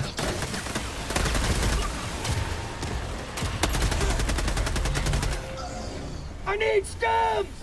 ETA T-minus 20 seconds. Steering you! Thank you.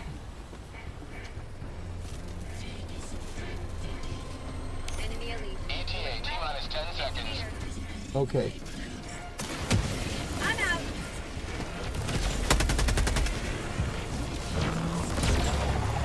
Pelican 1 arriving at coordinates. All right, Pelican 1, you are a sight for sore eyes. Preparing for touchdown.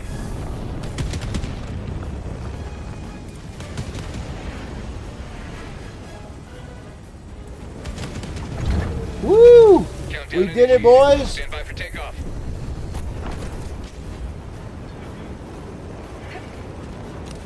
Oh man, Extraction complete. Pelican we did it!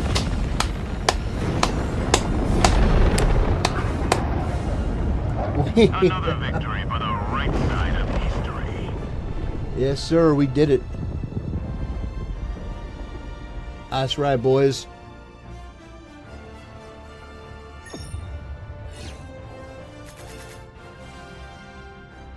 Salute.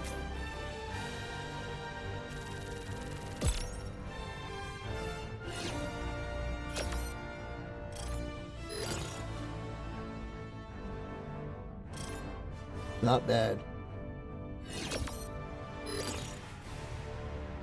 Wow. We actually did it. We did it. Oh man, and I leveled up. I'm level 23 now.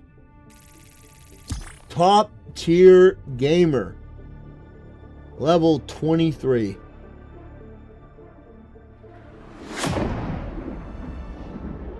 Man.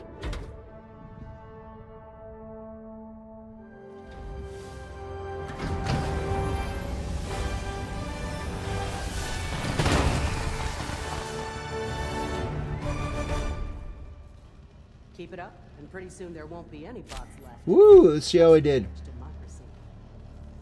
Man, my accuracy rate was terrible. But I only had one death. I only had one death. Allied destroyer has left squadron. No accidental kills. Stratagem used 8. Very nice. Not bad.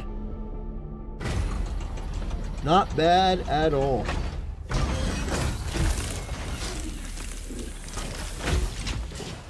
Very nice. I was kicked from the game. Okay. So this one gives me speed. I think I want to go with this one. This is light. Makes me faster, but I'm more vulnerable to damage.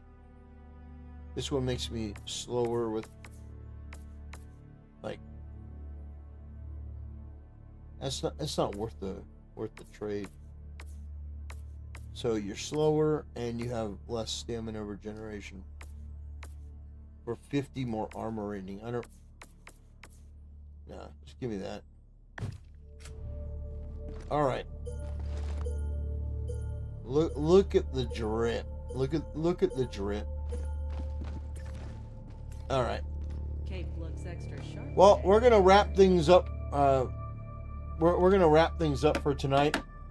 I'm gonna do some research on what's going on with Nick Shirley, and we will be back tomorrow. I want to thank each and every one of you who donated. I want to thank each and every one of you who have supported the channel. It means more to me than you can know. I appreciate each and every one of you. I just want to say God bless.